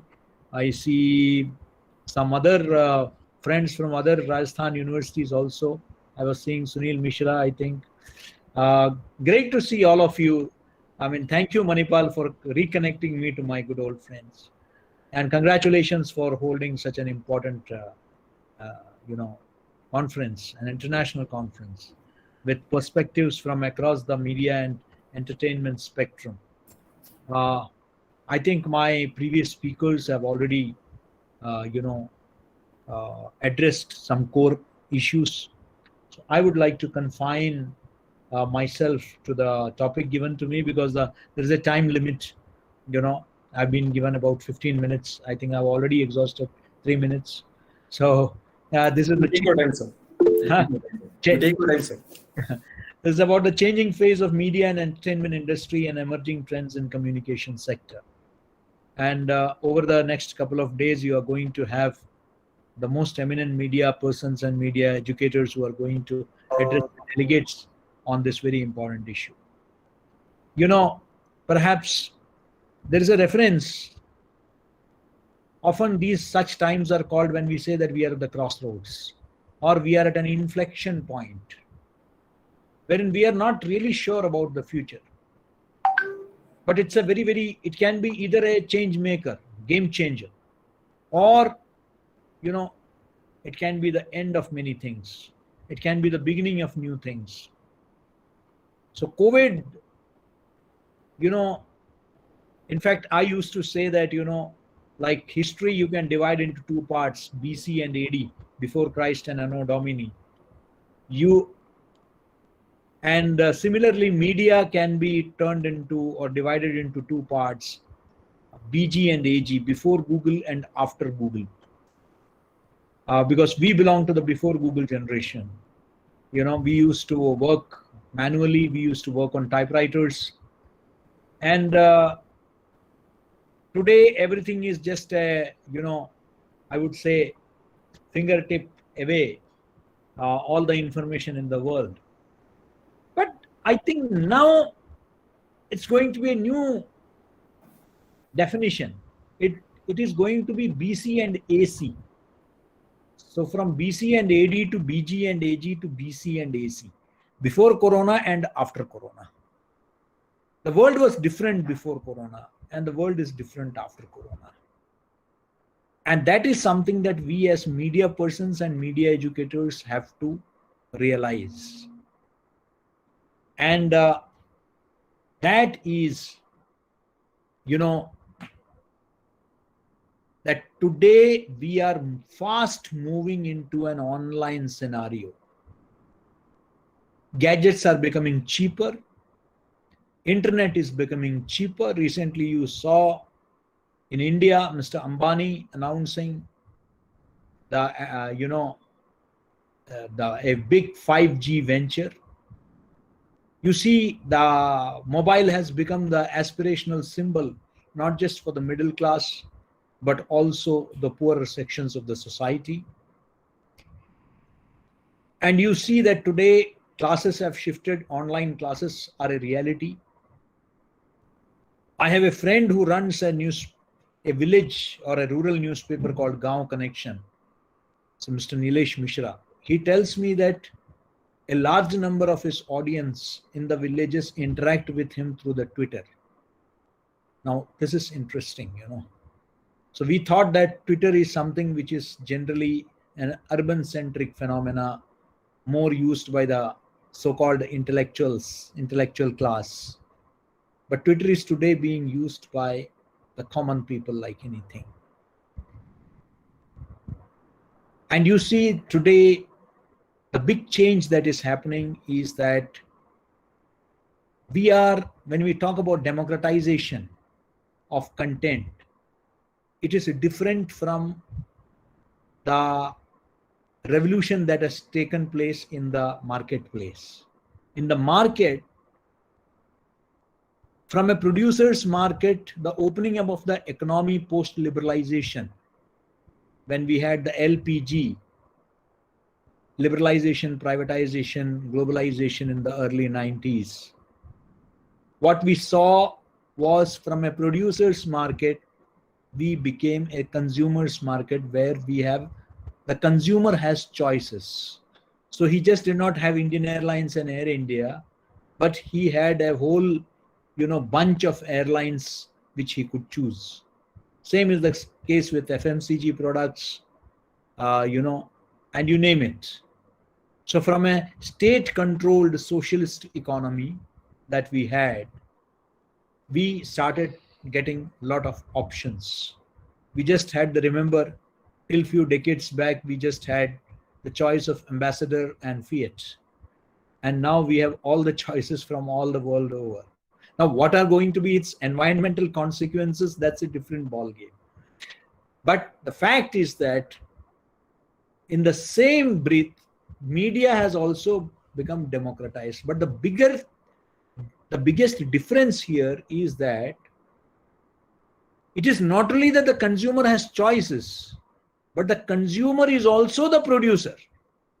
So today you have user-generated content. You and I are producing content. And I can reach out through my Facebook page, I can reach out to 5,000 people. Through my Twitter, I can reach, 100 times more than that. Through my Instagram, so I have my own audience now. I am my own newspaper, I am my own television channel, I am my own, digital platform. So I'm no more dependent on the so-called mainstream media. That has led to democratization of content. Issues which were hitherto considered to be perhaps not worthy of being published by the so-called mainstream media, today the common man is able to raise it. I remember when I was the Director General at IIMC, a lot of people with disabilities came and met me. And they told me that media is not giving us adequate coverage. So I said that, why are you all the time complaining that media is not giving your issues the requisite coverage? Why don't you start covering yourself? So we organized a 2-day training program for them in collaboration with Facebook.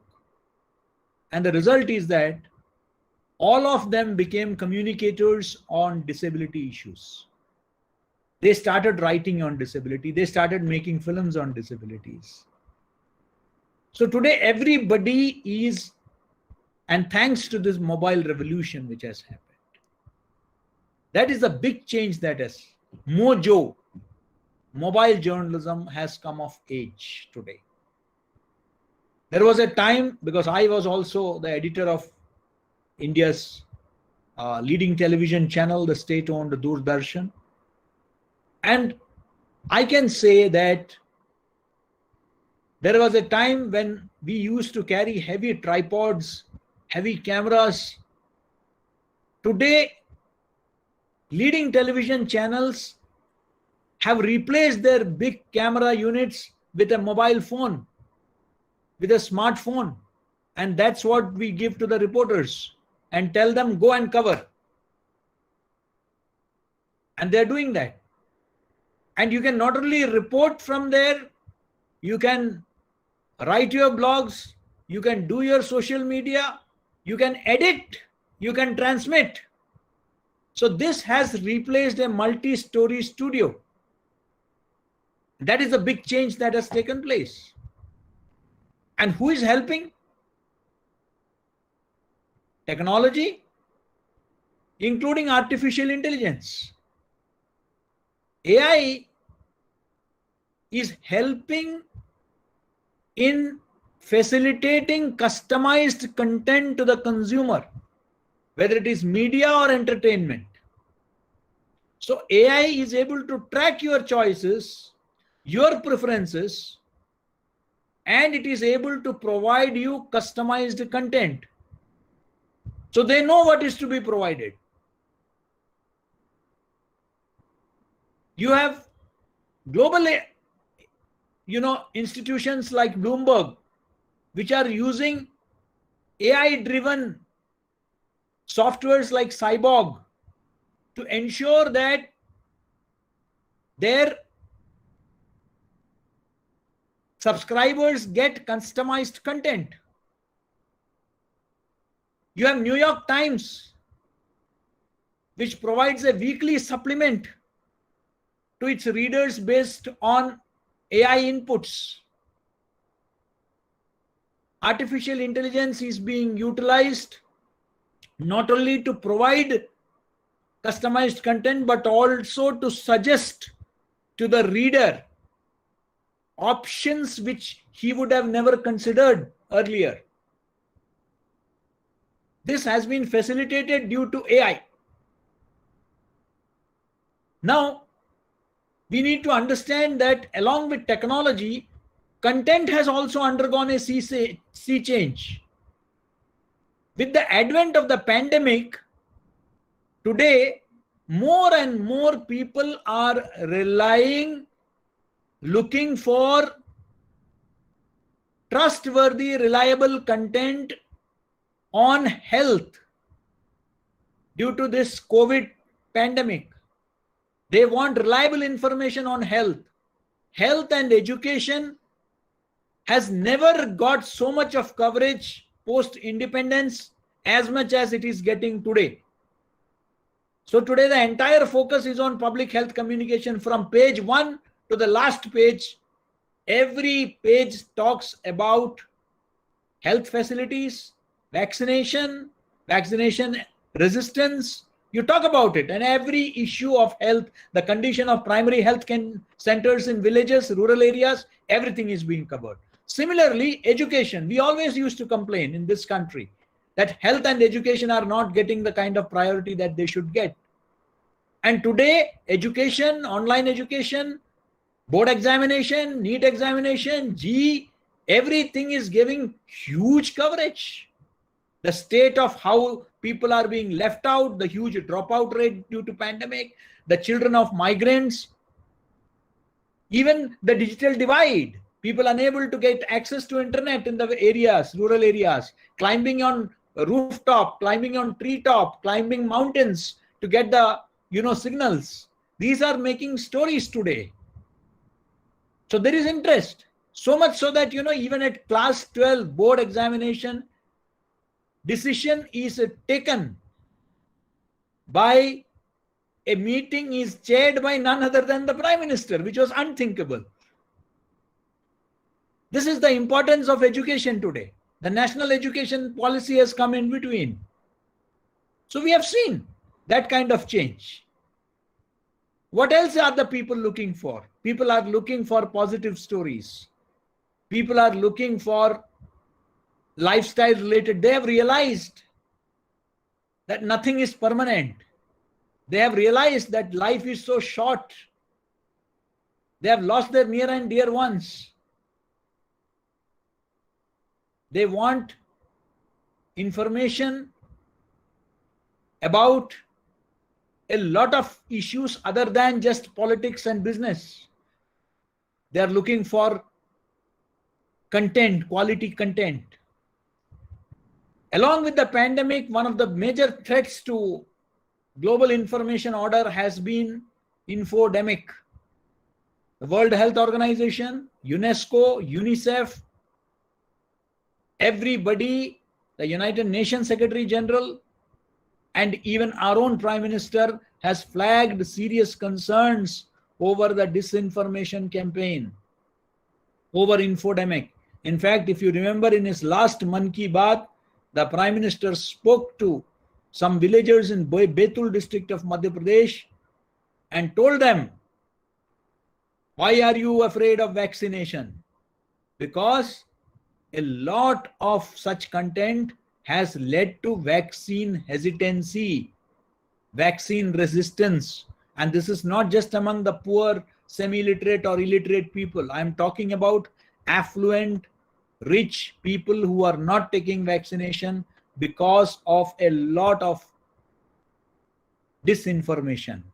There were stories like after 2 years, attributed to a Nobel laureate, that after 2 years, you will lose your life if you take the vaccine. And today, vaccine is become the most important thing for us. We have seen similar resistance even when the pulse polio campaign was there. Now, public health communication has become important. So content, we are more concerned about our own local areas, what is happening in our neighborhood. For me today, more than what is happening at the national or international level, I am today concerned about whether where I stay in Bhopal, is it under law, is it a containment zone? I'm concerned about that. I want to know in which locality will I get my second dose. That's my concern. What is the state of oxygen beds availability in my city? I'm more concerned about that. So today the focus has shifted back to the local from the global. Yes, I'm okay knowing about what is happening in Boston, but my first priority is to know about Bhopal.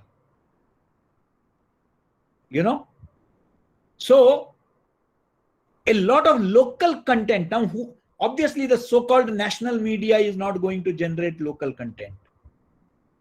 So what you see is that a lot of local content is being generated by media entrepreneurs. YouTube channels are there. You have bloggers, local bloggers who are going to talk about it. These are issues which need to be talked about. So now media education, we are not just producing job seekers, but our focus should be to produce job creators. Media entrepreneurship has become very important. And a lot of youngsters are today, and you have,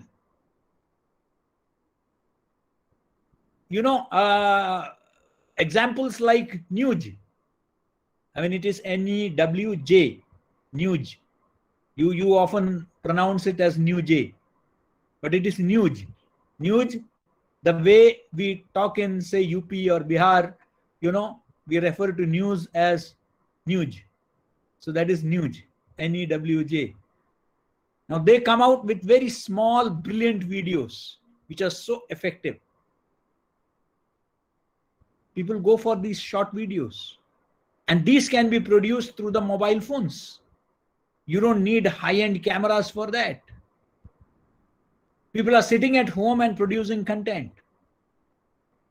And thanks to the WhatsApp revolution, today a lot of consumption is happening of videos. India has become perhaps the largest consumer of video content.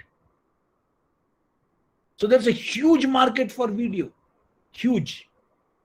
Because video enables even the illiterate and semi-literate people to, understand content, which a text content will not allow.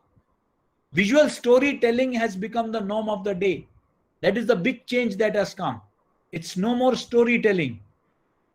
It's visual storytelling, which has come back. Today, as Vivekji said, corporatization had ensured that some of the brightest talents did not get a platform. But today, at least I have seen a half a dozen new film festivals. From Woodpecker to We Care. So many new film festivals have come where the youngsters are able to showcase their talent.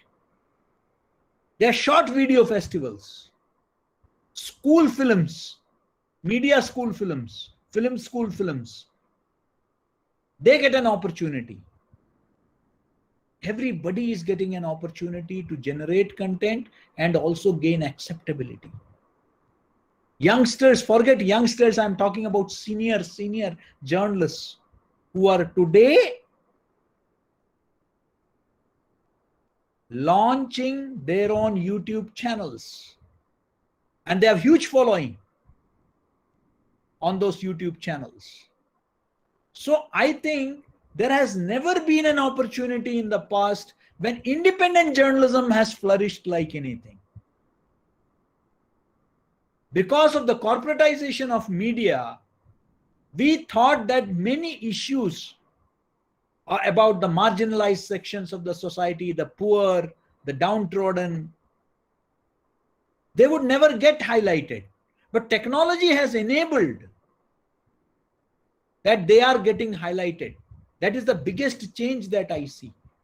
Another big change that I see, as I said, apart from the customized content, is language. Indian language journalism is growing like anything.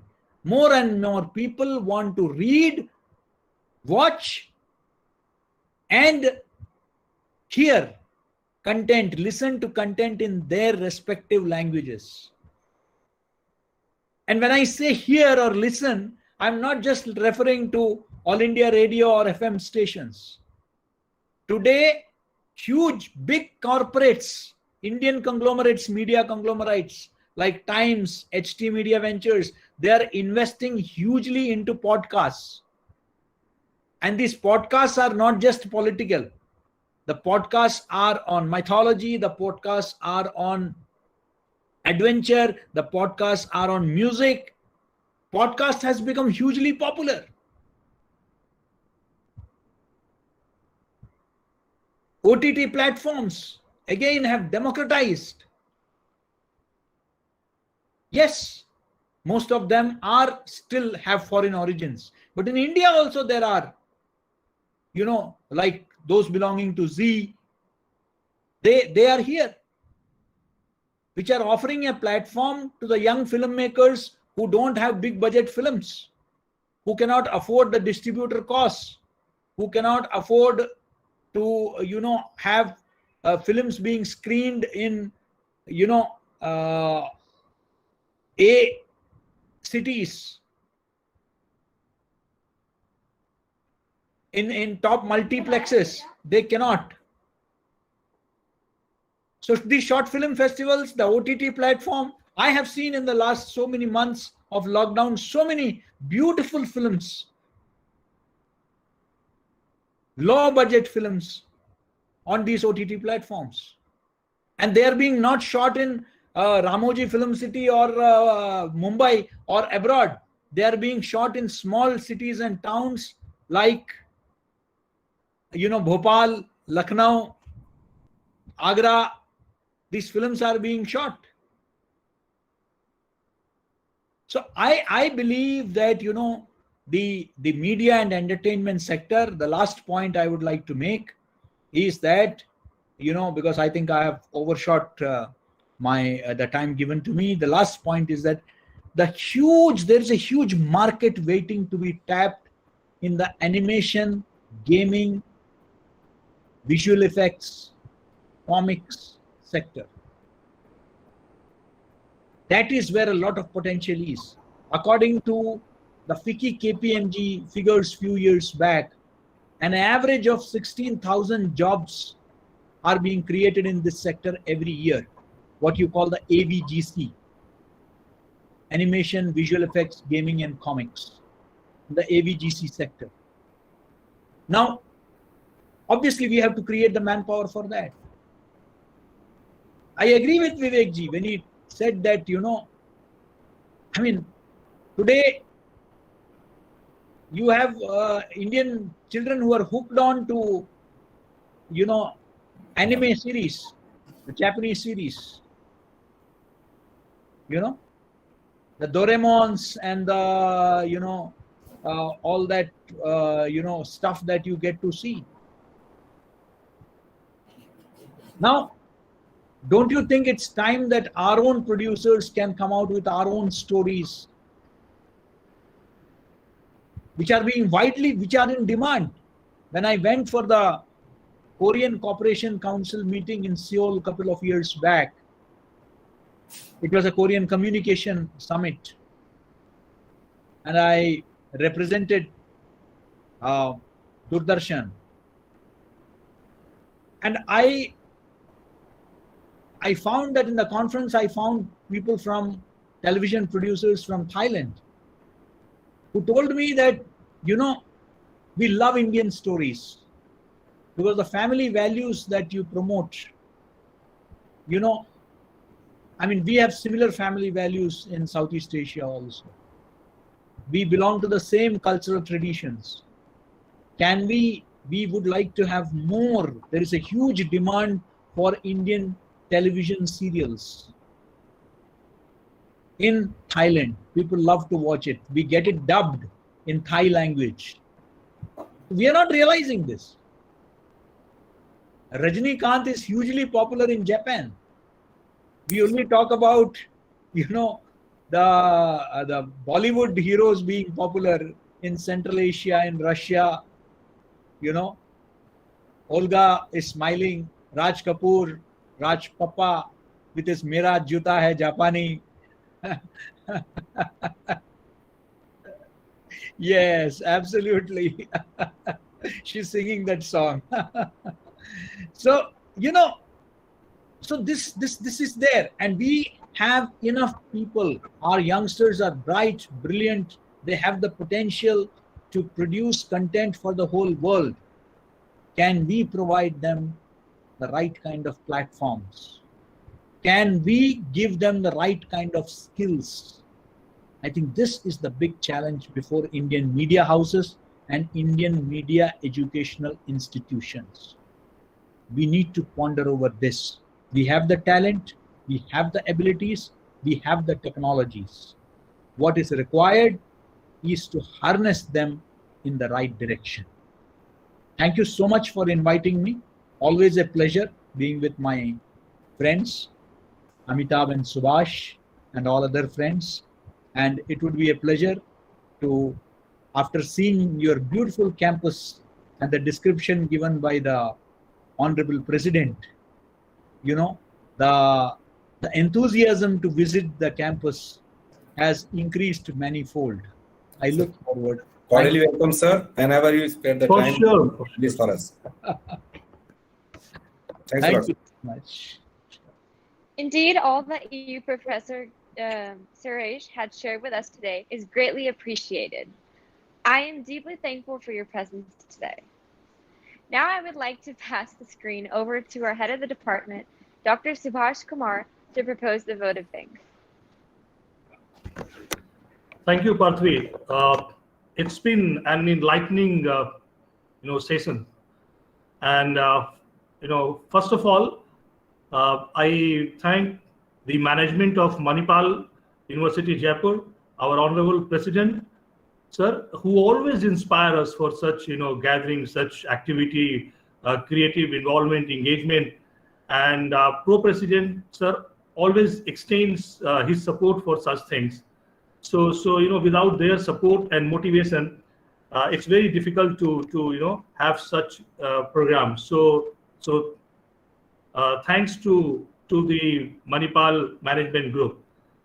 And what an august gathering it's been, listening to the experts, listening to Miss Olga and Vivek ji, and obviously always pleasant to listen KG sir.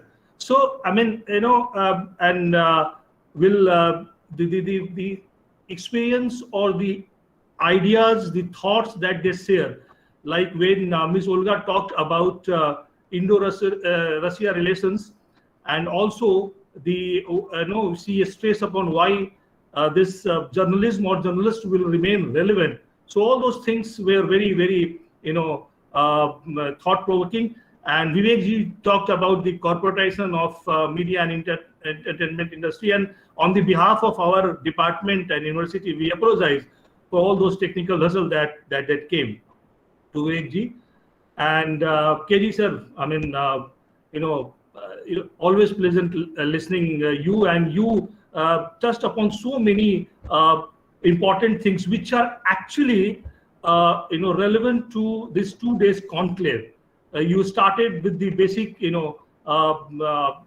concept, like the content is the king. So you started from there, and then you talked about health communication and the various aspects of technology, and how the all this technology has democratized the media, or what are the constraints and challenges of mainstream media, so that the regional and the other alternative medias are coming. So I mean, there are so many things which we will definitely take it forward, and at the same time we assure all of you, and as KG sir mentioned, we assure you that whenever the situation gets normal, we'll definitely call you, sir, to this beautiful campus. That is for sure. And we will really blessed to have all of you in the campus. We are just waiting to get things normalized, and our honorable presidents are also wanted all of you in the campus.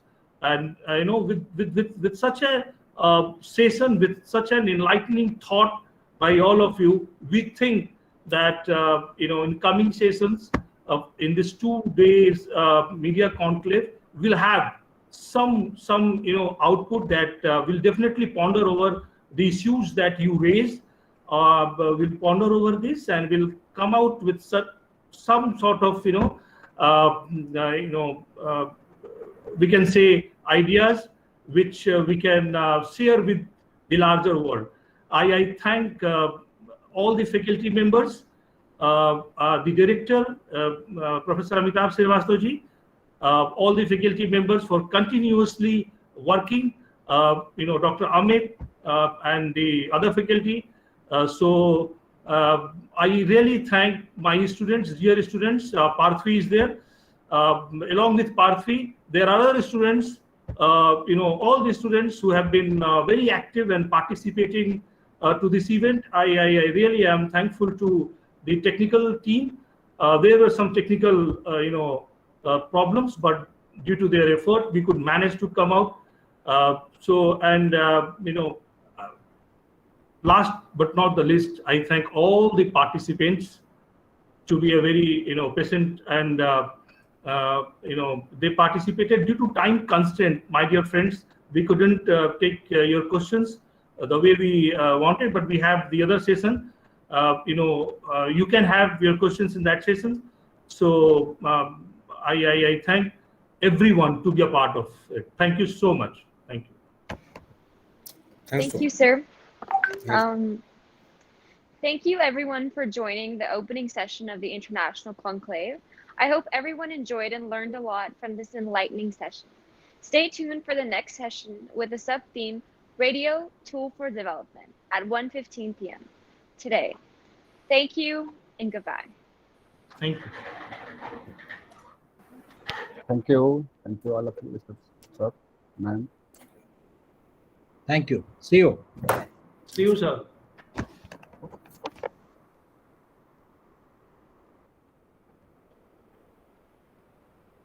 Okay.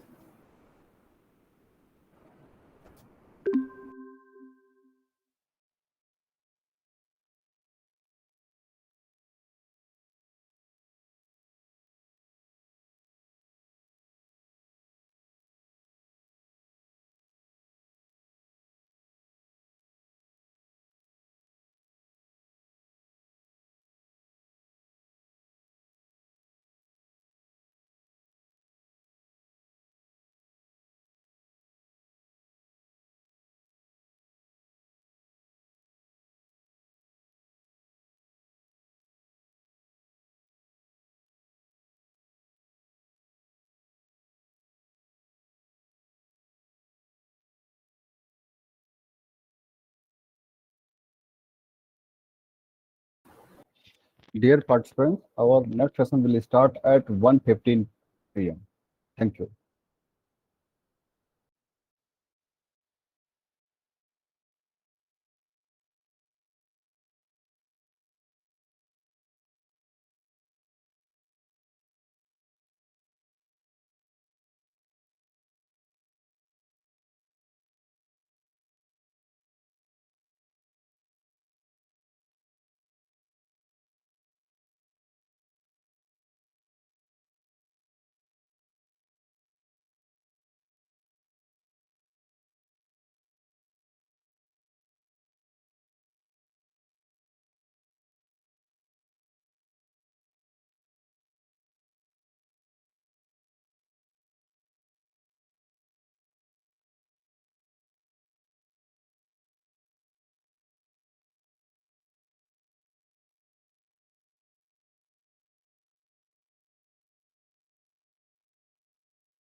ना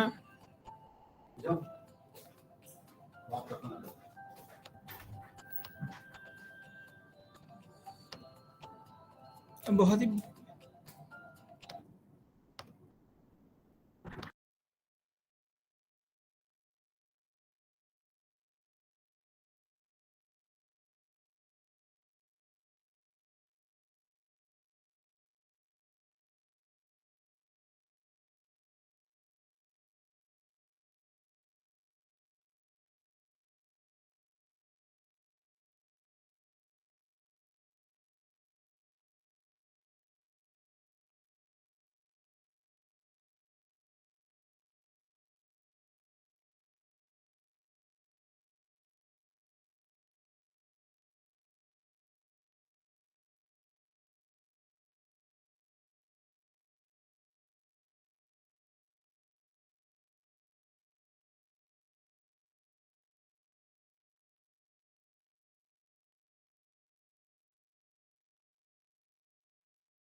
All of 23, newly married, a fresh medical graduate,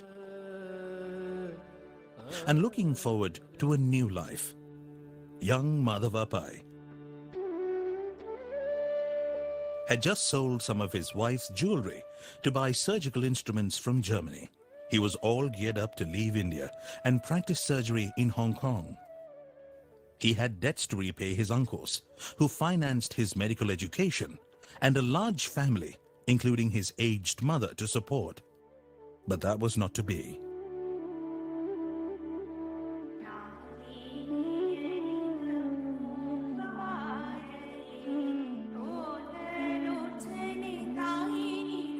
Destiny had other plans for young Madhava. When he approached his mother for her blessings, she reminded him of his duty to his motherland and his fellow people. You must search things where they have fallen. You must earn in your own land.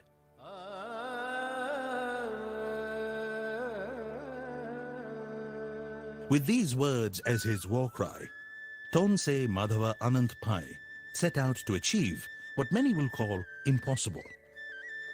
The seed of Manipal was thus sown.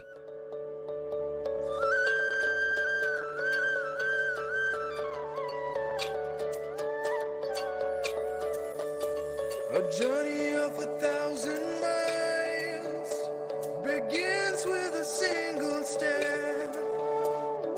Walking together, we've come this far. It all began in the gleam of a great man's eye, in the light of his innermost soul. He believed that this was his ultimate goal. Inspired by light, inspired by light. For the sky is not the limit, 'cause there are footprints on the moon. Inspired by light. His infectious zeal propelled him to serve his own people, and he set a goal of transforming, empowering, and nurturing lives through education, healthcare, and banking, the most basic aspects of social upliftment. High schools in every village, small-scale industries like dyeing and weaving, sawmills that provided employment, institutes of higher education, rural banking, There was no area that he left untouched. Along with his brother, he started Syndicate Bank with a motto, "No man is too small for our bank." Syndicate Bank has got a new philosophy. It is a small man that ultimately contributes to the greatness of an institution. There must be an institution to collect the small savings of the people who are in millions in our country. He even started a Hindu orphanage during the days of our freedom struggle, as many children were being orphaned due to the dismal life expectancy of just 27 years.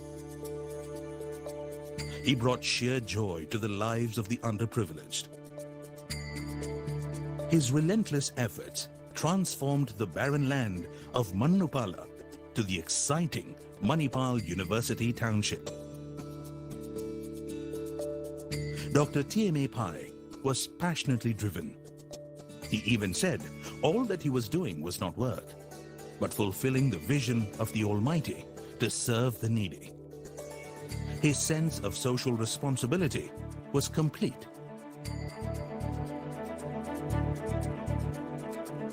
He had a belief that the common man had a lot of common sense, and if channeled into productive work, he can be made beneficial to man and society.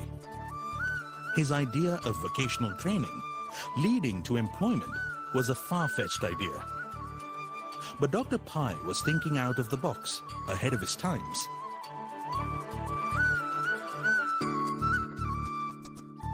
Just like the idea of starting India's first private, self-financing medical college at a time when the country badly needed professionally qualified doctors.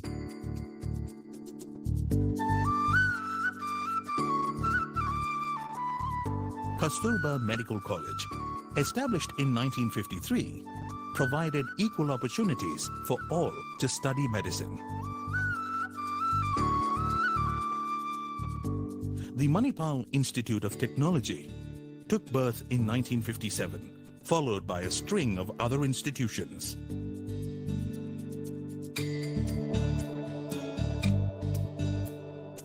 I have been traveling with him in the establishment of so many high schools and colleges. And it was a great experience for me. He was a man of practicality. He didn't want everything to be done by the government.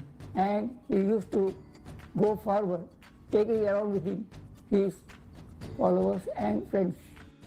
Featured in Ripley's Believe It or Not, for establishing the maximum number of institutions in one lifetime, TMA Pai was a man of values, uncompromising in his integrity and honesty of word, deed, and purpose.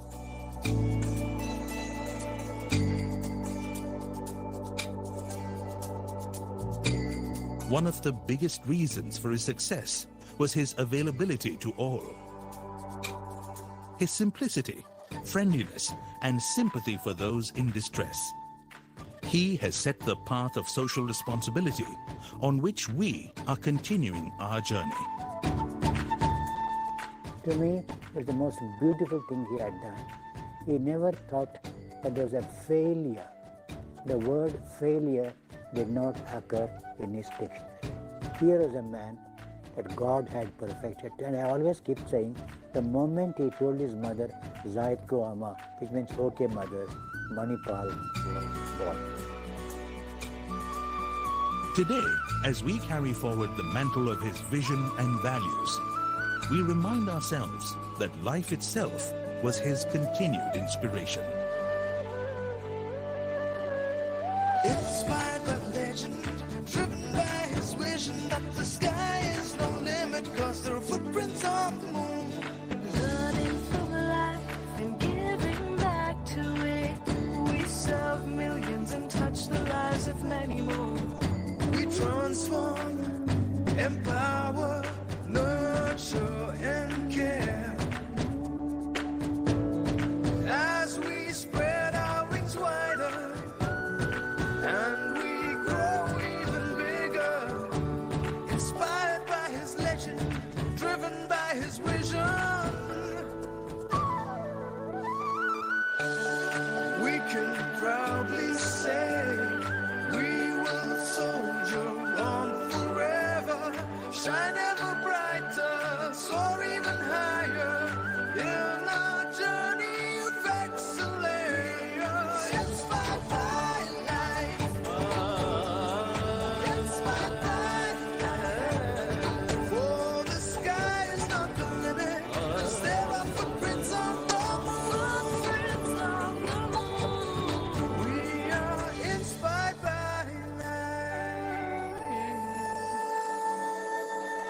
'cause there are footprints on the moon.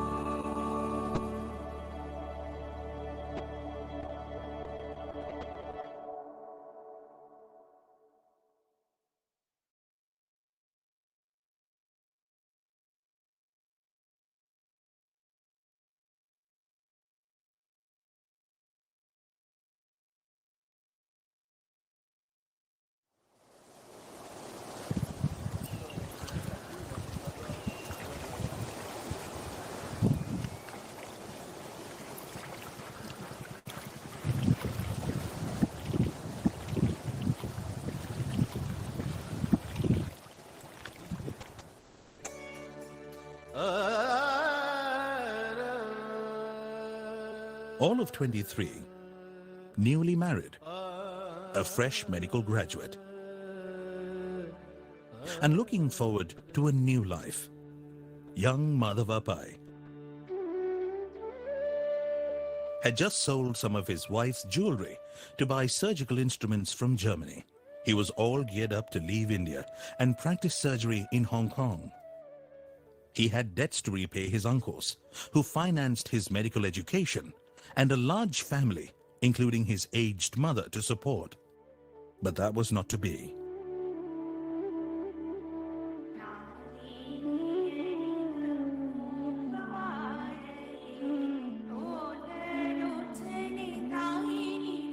Destiny had other plans for young Madhava. When he approached his mother for her blessings, she reminded him of his duty to his motherland and his fellow people. You must search things where they have fallen. You must earn in your own land.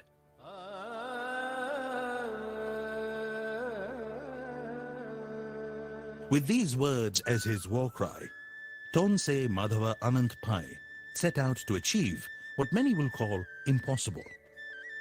The seed of Manipal was thus sown.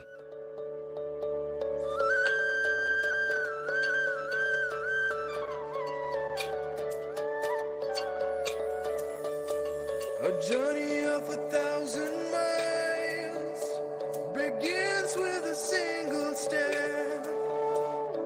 Walking together, we've come this far.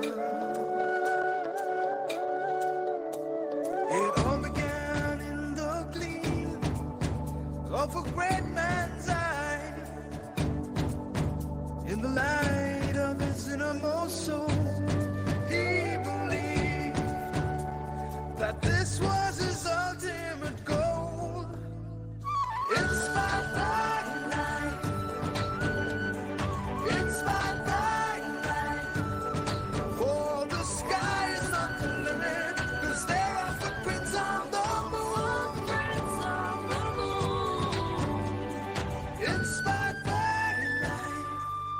His infectious zeal propelled him to serve his own people, and he set a goal of transforming, empowering, and nurturing lives through education, healthcare, and banking, the most basic aspects of social upliftment. High schools in every village, small-scale industries like dyeing and weaving, sawmills that provided employment, institutes of higher education, rural banking. There was no area that he left untouched. Along with his brother, he started Syndicate Bank with a motto, "No man is too small for our bank." Syndicate Bank has got a new philosophy. It is a small man that ultimately contributes to the greatness of an institution. There must be an institution to collect the small savings of the people who are in millions in our country. He even started a Hindu orphanage during the days of our freedom struggle, as many children were being orphaned due to the dismal life expectancy of just 27 years. He brought sheer joy to the lives of the underprivileged. His relentless efforts transformed the barren land of Mannupala to the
Hello, am I audible?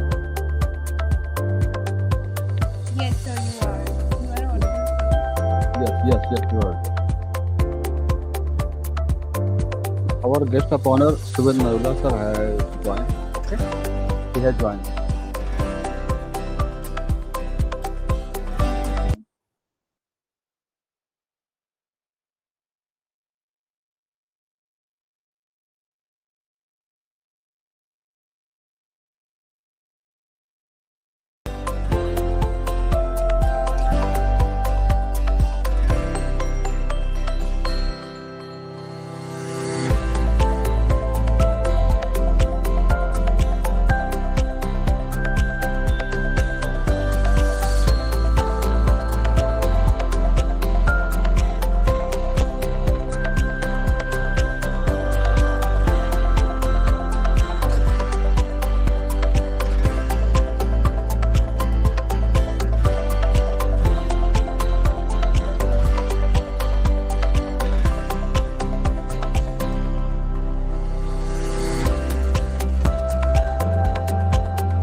Nisha, am I audible? बेटा Pragya Paliwal government जो अपने main Yes, chief sir, guest chief हैं guest. उनको थोड़ा पहले invite कर लीजिएगा क्योंकि उनको 2:30 पे उनकी मीटिंग है दिल्ली में, अच्छा, okay, okay, तो sir. उनको फर्स्ट या सेकंड पे कॉल कर लीजिएगा बेटा, Okay, sir. रिसफल कर दीजिएगा लोगों को ना। Okay, sir. ठीक है, thank you.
Hello, am I audible? आवाज आ रही है? Yes, sir. Thank you. Thank you.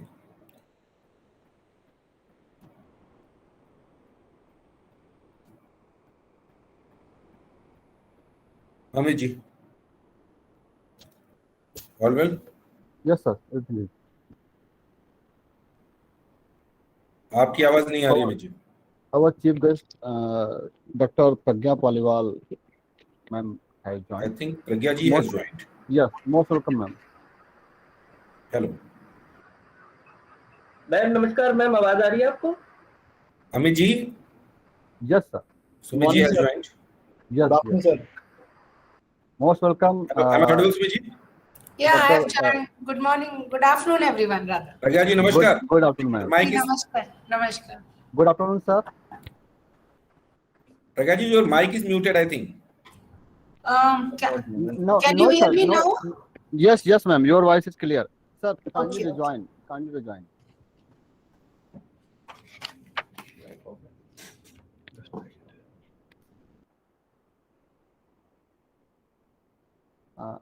Doctor sir, kindly join again. I think problem is from your Amit ji, end. आवाज नहीं आ रही आपकी. Sir, problem is from your end. Kindly rejoin. Hello.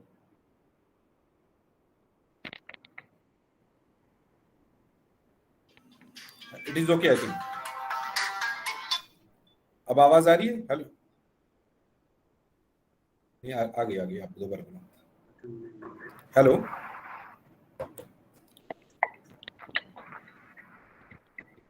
No. Sir, you are audible. Okay, thank you. प्रज्ञा जी नमस्कार.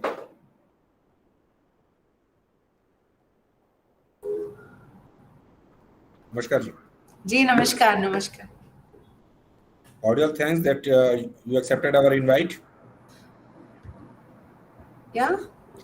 Cordial thanks you accepted our invite. Oh, it's nice to connect with all the media persons. प्रज्ञा जी नमस्कार, बहुत बहुत धन्यवाद. Subhash ji is our HOD. Okay. You're there in Manipal, Dr. Amitabh Srivastava. Yeah. I'm director in Manipal. Okay. Media and Communication. Okay.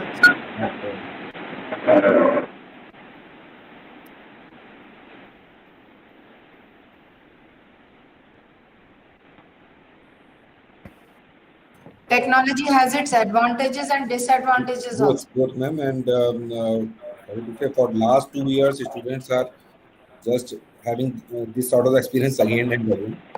But Sumit has also joined. We are left with no options. Yeah, true. Sumit ji, welcome. Yeah, welcome, sir. Thank you. Thank you for this invitation.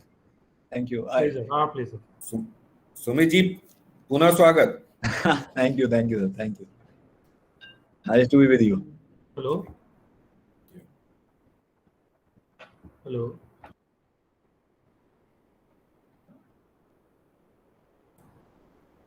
Who all are the participants? Ma'am, all students from my university and other universities and few journalists. Okay. We are having various sections, and the students who are having the keen interest in that particular section, they have joined that particular section. So this section is related to the radio and audio for the students. Meanwhile, Sushil ji has also joined. He is the news editor of Dainik Bhaskar here in Jaipur. Sushil ji video on कर लीजिए. Sir उन्होंने left किया meeting को. He will join again. अच्छा. Sir he join. Sushil ji आपको आवाज आ रही है? वीडियो ऑन कर लीजिए सुशील जी.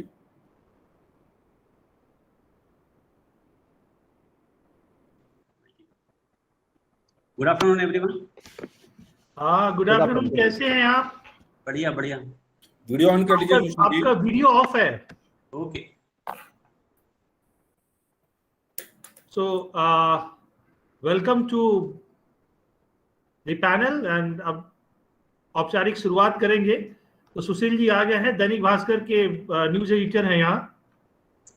Thank you for inviting me, Subhas. स्वागत है Sushil ji. Thank you, sir. Sir, Archana Kapoor ma'am is still not in the meeting. अर्चना कपूर जी एक बार जस्ट चिकन, एक second. Durgesh Tripathi sir is not there. अच्छा, एक minute.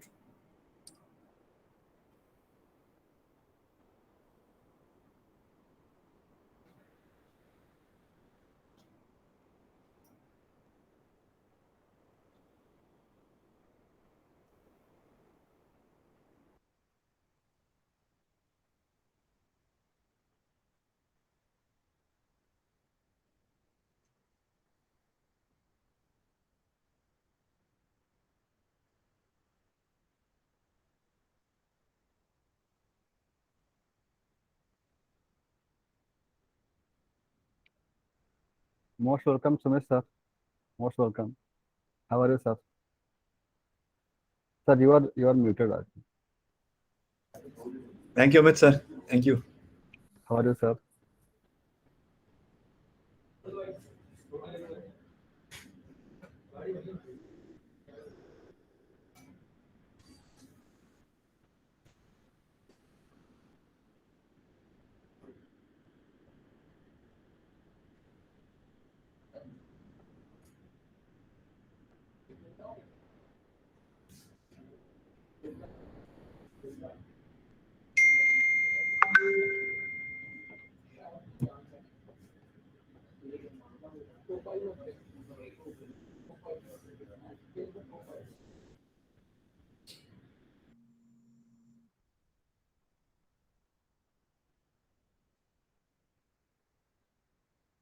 I have seen your profile. You have worked with Amar Ujala and Dainik Jagran too, na, sir?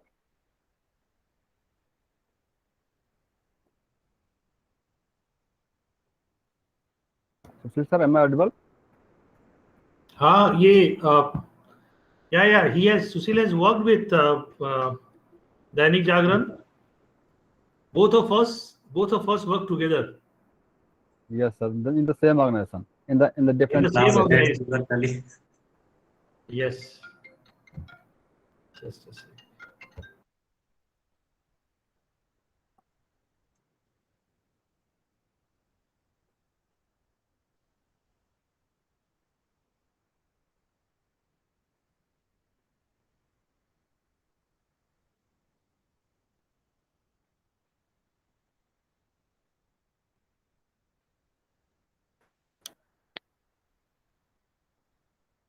Inspector,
Misha, am I audible? Yes, sir. With the permission of Dr. Sir and HOD sir, you can start the session. Sure, sir. Can I? Please, Misha, you may start. Okay, sir. Hi all, a very good afternoon. I hope you're fit and fine. I am Misha from the Department of Journalism and Mass Communication. I welcome you all on the behalf of Manipal University Jaipur. We are quite fortunate to have the intellectual speakers with us to share their views in International Media Conclave on changing face of media and entertainment industry and emerging trends in communication sector. I request to run Saraswati Vandana video.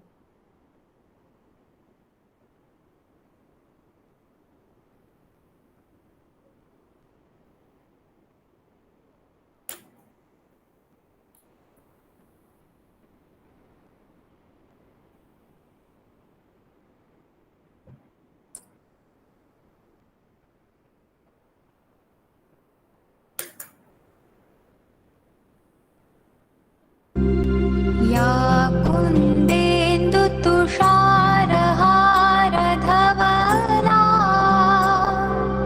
या शुभ्रवस्त्रावृता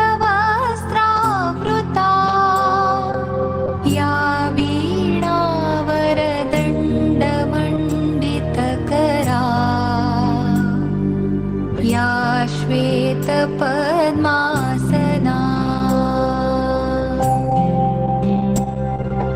या ब्रह्माच्युतशङ्करप्रभृतिभिः देवैः सदा वन्दिता सा मां पातु सरस्वती भगवती निःशेषजाड्यापहा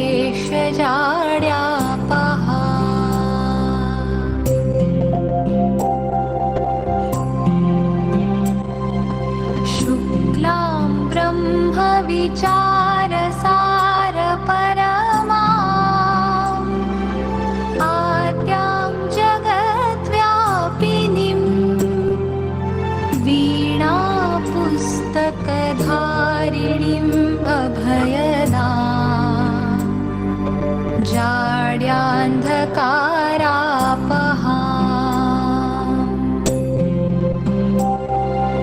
हस्ते स्फाटिकमालिकां विदधतीं पद्मासने संस्थितां वन्दे तां परमेश्वरीं भगवतीं बुद्धिप्रदां शारदाम्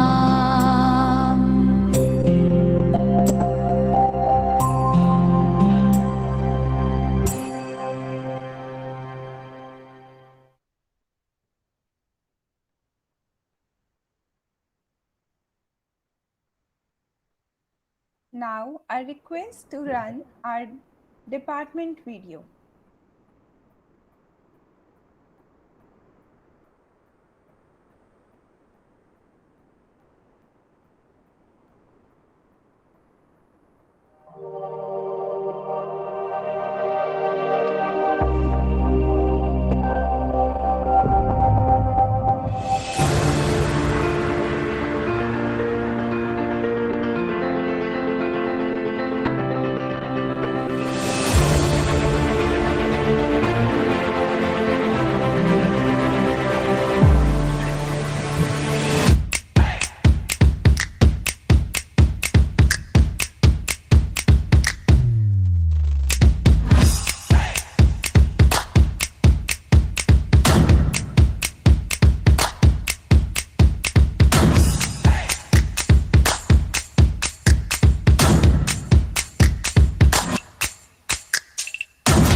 The sub-theme of the session is Radio, Tool of Development.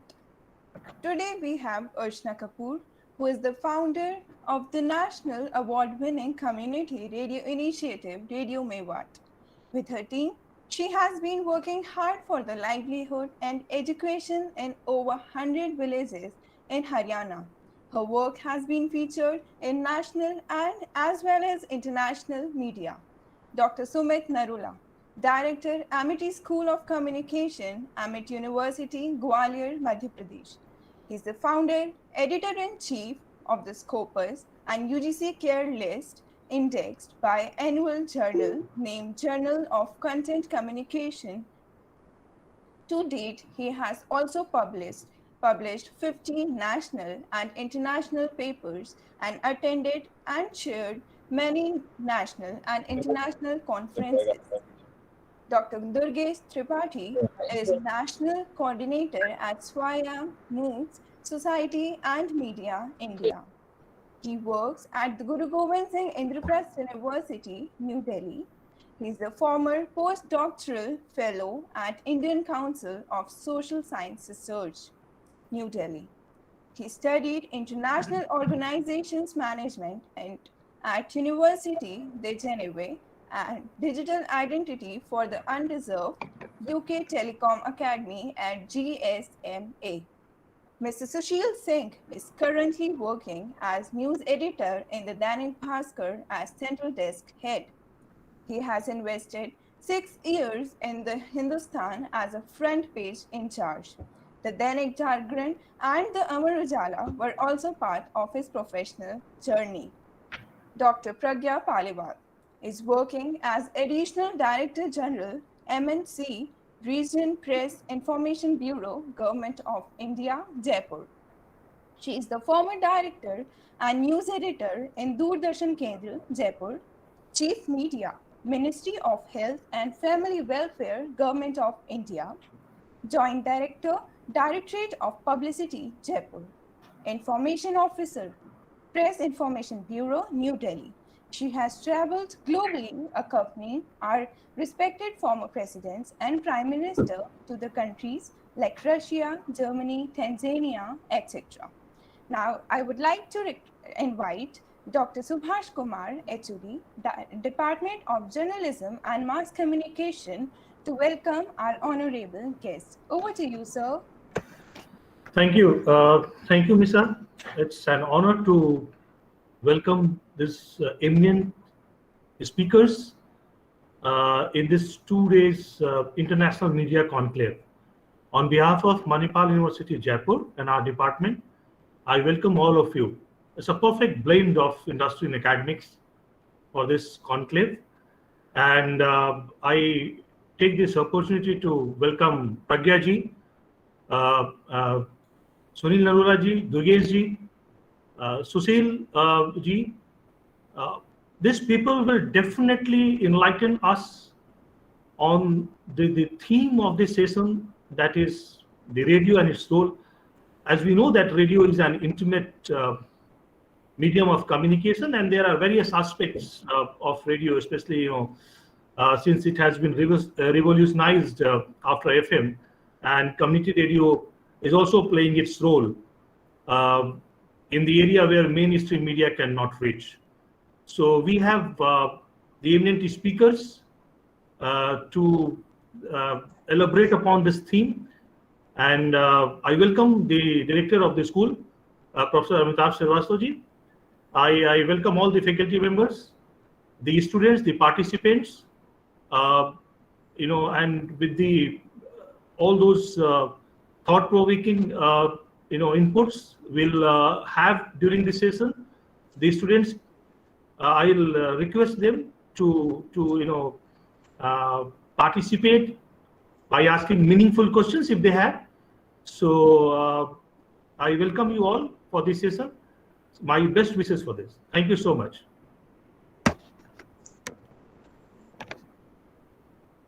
Thanks a lot, sir. Now I request Archana ma'am to share a few words of wisdom.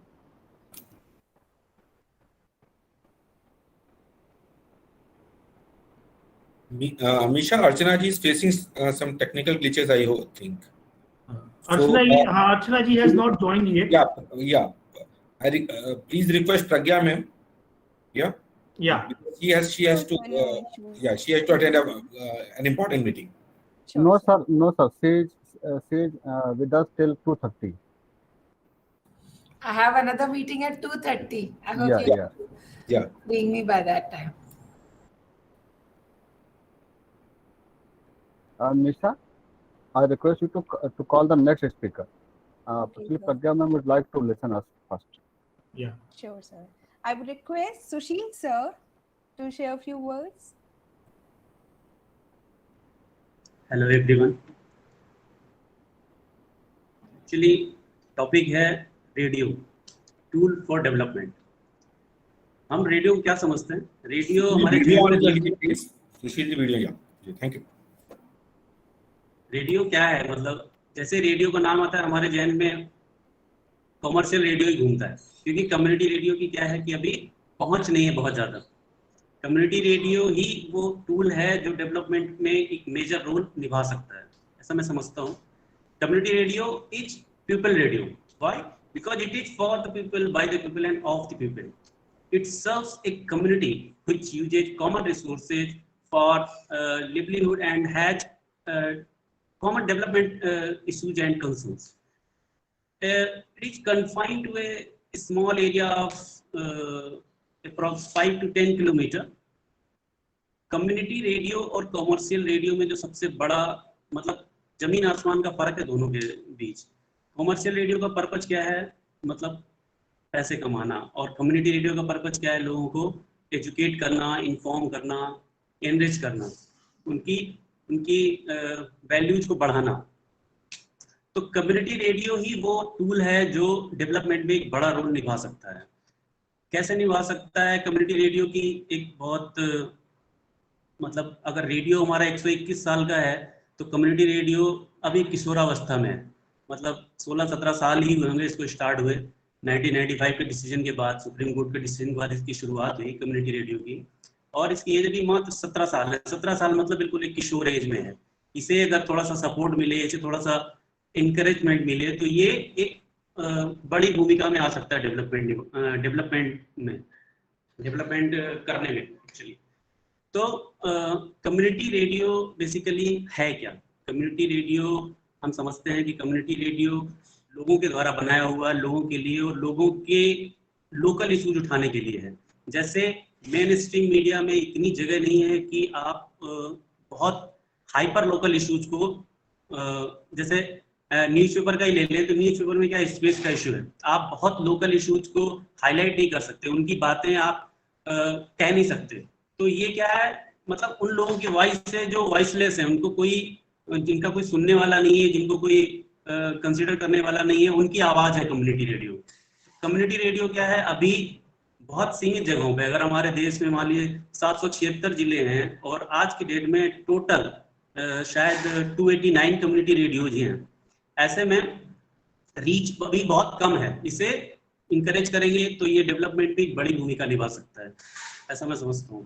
तो community radio tool for development मतलब एक perfect tool है development का, एक major tool है development का। Thanks a lot, sir. Thank you. Now I request Sumit sir to share his views on this topic. Thank you for this opportunity. I'm really very excited. बहुत अच्छा लग रहा है. Happy to listen to Sushil sir also, to Amitabh. Amitabh and me are good friends. I know Amitabh sir from the last 10 years. Amit, I have also know Amit also. Amit, I had a lecture with the JECRC University, and it's a pleasure to be at Manipal. I had a lecture at Manipal, the main campus, on fake pediatric clone journals 2 months back with Dr. Padma Kumar. That was also a nice experience. You eventually have a very good brand. This Manipal is a very good brand. So now to talk about that, radio is an essential commodity now. So my opinion of the radio is that we need radio in our lives. We just cannot live without radios. But now everybody cannot have the community radio. So what is the answer to that? So what we have tried now in MIT campus, we have a community radio in our Noida campus that is for this NGO. So you can't get for other MIT campuses. and we have an Air Force station here also, just besides to us at our campus in Gwalior. So we decided to go for a web radio, meradio.in. We launched this radio 3 years ago, and it is now doing a wonderful job. So now you cannot play songs in that. Phonological Society of India asks for around 3 to 4 crore rupees to play songs in them, because you have a wider reach. You are impeccable. Your reach is everywhere. Web radio is a phenomenal thing which has come up. We are developing an app also, and very soon we will be at Android and as well as the iOS, the Apple system. I think your university and your campuses can also try this project, or maybe you are having the community radio. So with this, when the reach is there, the message can go to the masses, and then masses can get affected by those messages, because there was a message of vaccination hesitancy, that we should not go for the vaccination. ये भी तैयार नहीं है, third trial करेंगे, second में जाएंगे. There is not a single case, not even a single case of people dying because of vaccine.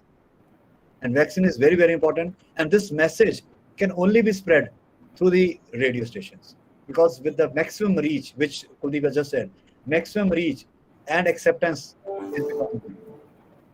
And with this, I would like to say that this practical is doing really well here, and we are expecting that this practical should have it is beyond boundaries. We have no limitations in that. The only limitation is that the students need to produce good programs. The production quality should be good, because once you are being listened, it should be of good quality. कहीं बाहर की दुनिया में अगर आपने बुरा सुना दिया या गलत सुना दिया, फिर then there is no coming back. It's a double-edged sword, this web radio. So you need to be very, very careful of using it.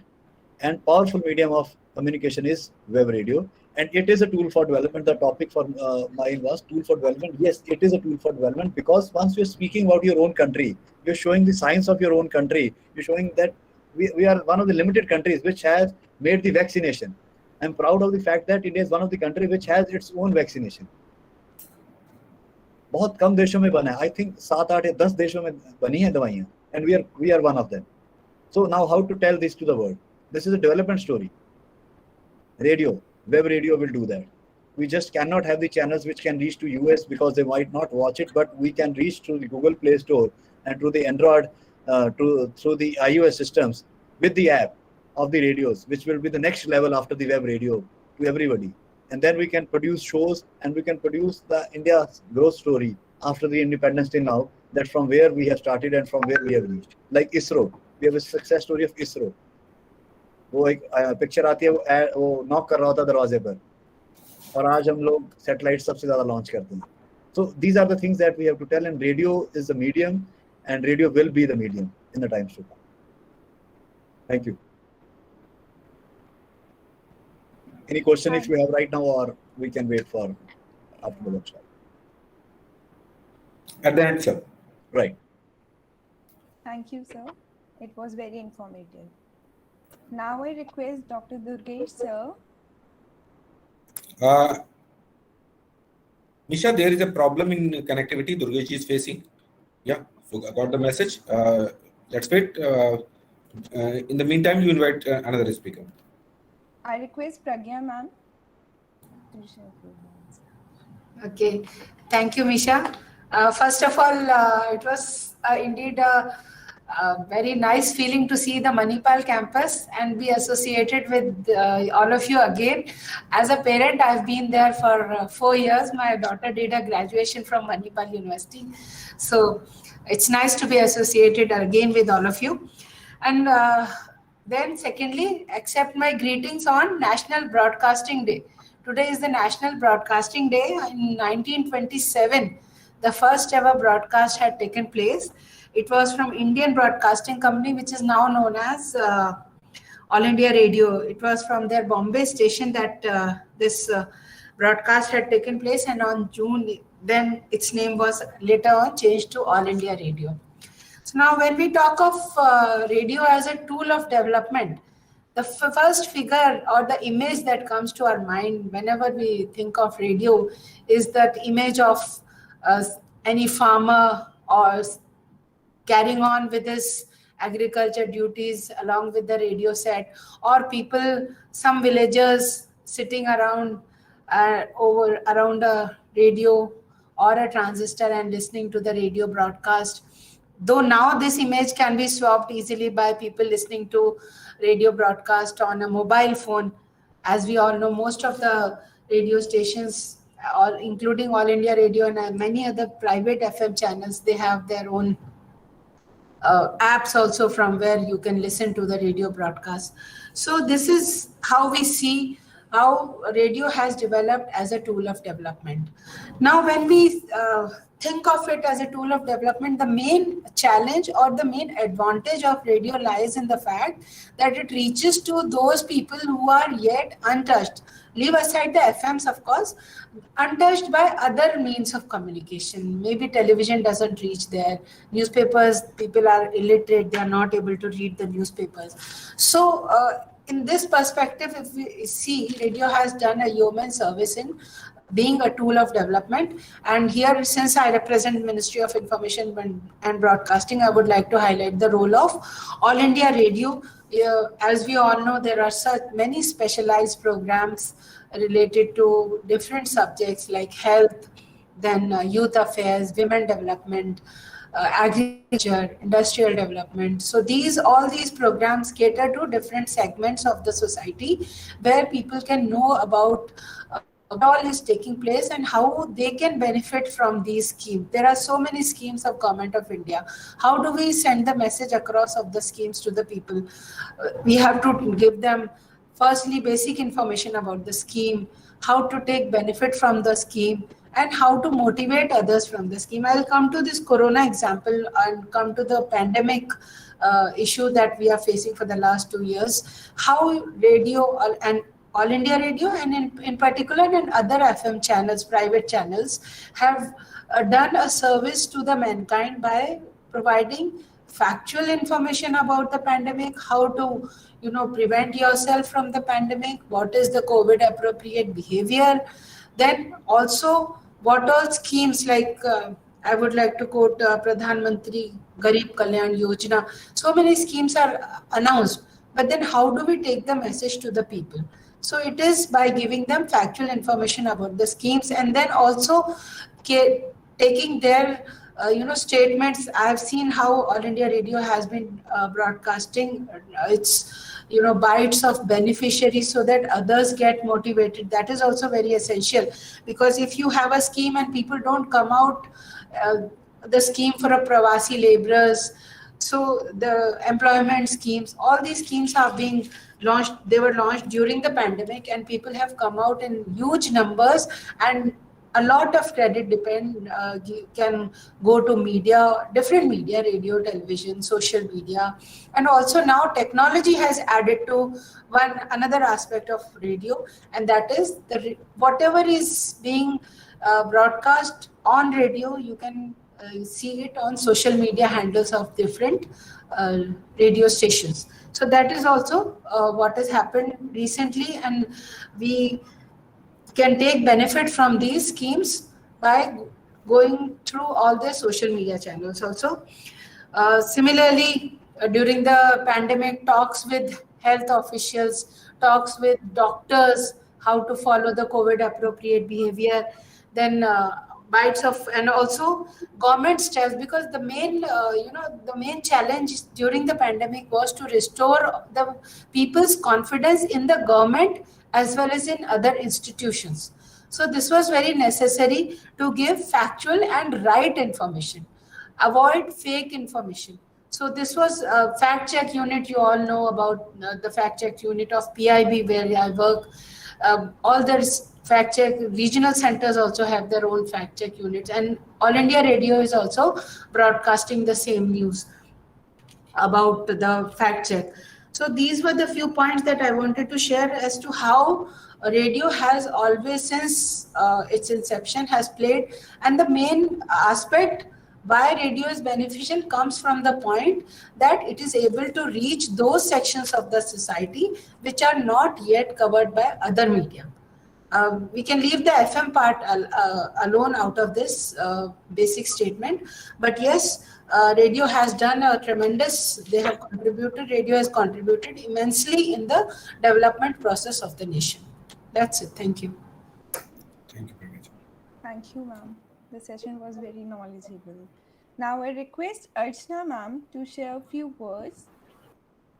I request to Nisa, you please read out the profile of Asna ma'am because she joined very late, na? Sure, sir. Sure. No. So today we have Archana Kapoor, who is the founder of National Award-winning community radio initiative, Radio Mewat. With her team, she has been working hard for the livelihood and education in over 100 villages in Haryana. Her work has been featured in national as well as international media. Thank you so much, Misha. And I'm really sorry for joining so late because I didn't get the invite. I've checked all my mails. I don't know how it got missed. So I have no idea. And I'm not even in Delhi. I have a flight to catch. In the next 20 minutes, I have to get onto a cab and rush to the airport. So Apurv called me up and it came as a surprise to me. But because of my passion for community radio and because I believe in this sector, I agreed to join despite the fact that I haven't made much preparation and I'm going to just speak from my heart. So I don't know, I'm sure it's a very eminent panel and a lot of people know about community radio. And particularly during the pandemic, all of you must have read a lot about the work that the community radios are doing, particularly Radio Mewat, which I run. And I wouldn't like to call I run. I'm licensed to operate that radio, and it is totally a community-driven effort with 11 people working from the local Mewat community in that radio and looking at all the issues that concern the community. I had the privilege of hearing Ms. Pragya a little bit when I joined in, and I was listening to her very carefully. And this is for the students and others who are not familiar with it, that in India we have a 3-tier system. We have the public broadcaster, which is the All India Radio. Then we have the private broadcasters, which are your Red FMs and, you know, the Fevers and the Big FMs and all that. And then you have the 3rd tier, which is the community radio sector. Now, what is different in the community radio? So the community radio is a hyper-local medium. It is within it, it is defined by its geography. It caters to a community of interest, community defined by geography, or community which has just come together because they have something in common and their issues are common. So if their concerns are common, maybe their language is common, whatever, you have to look at some commonality. At the same time, we don't say that there is homogeneity. It is a heterogeneous community, but the community radio caters to a particular geography because we are allocated only a 50-watt transmitter.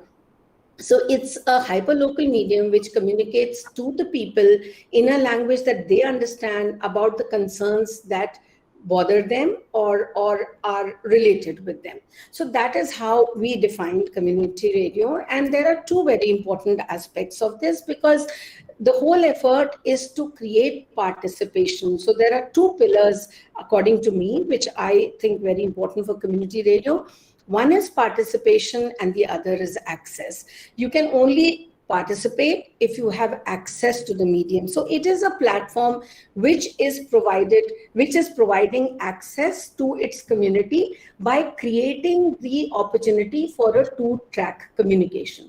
So it's not only about me speaking, but it is about bringing voices from the community to articulate their concerns, share their stories. For us as community radio, storytelling is very important. Everyone has a story to tell, and it is how we are bringing in these stories to this platform so that other people can also join in. Community radio, because we do not broadcast news, we do a lot of development news.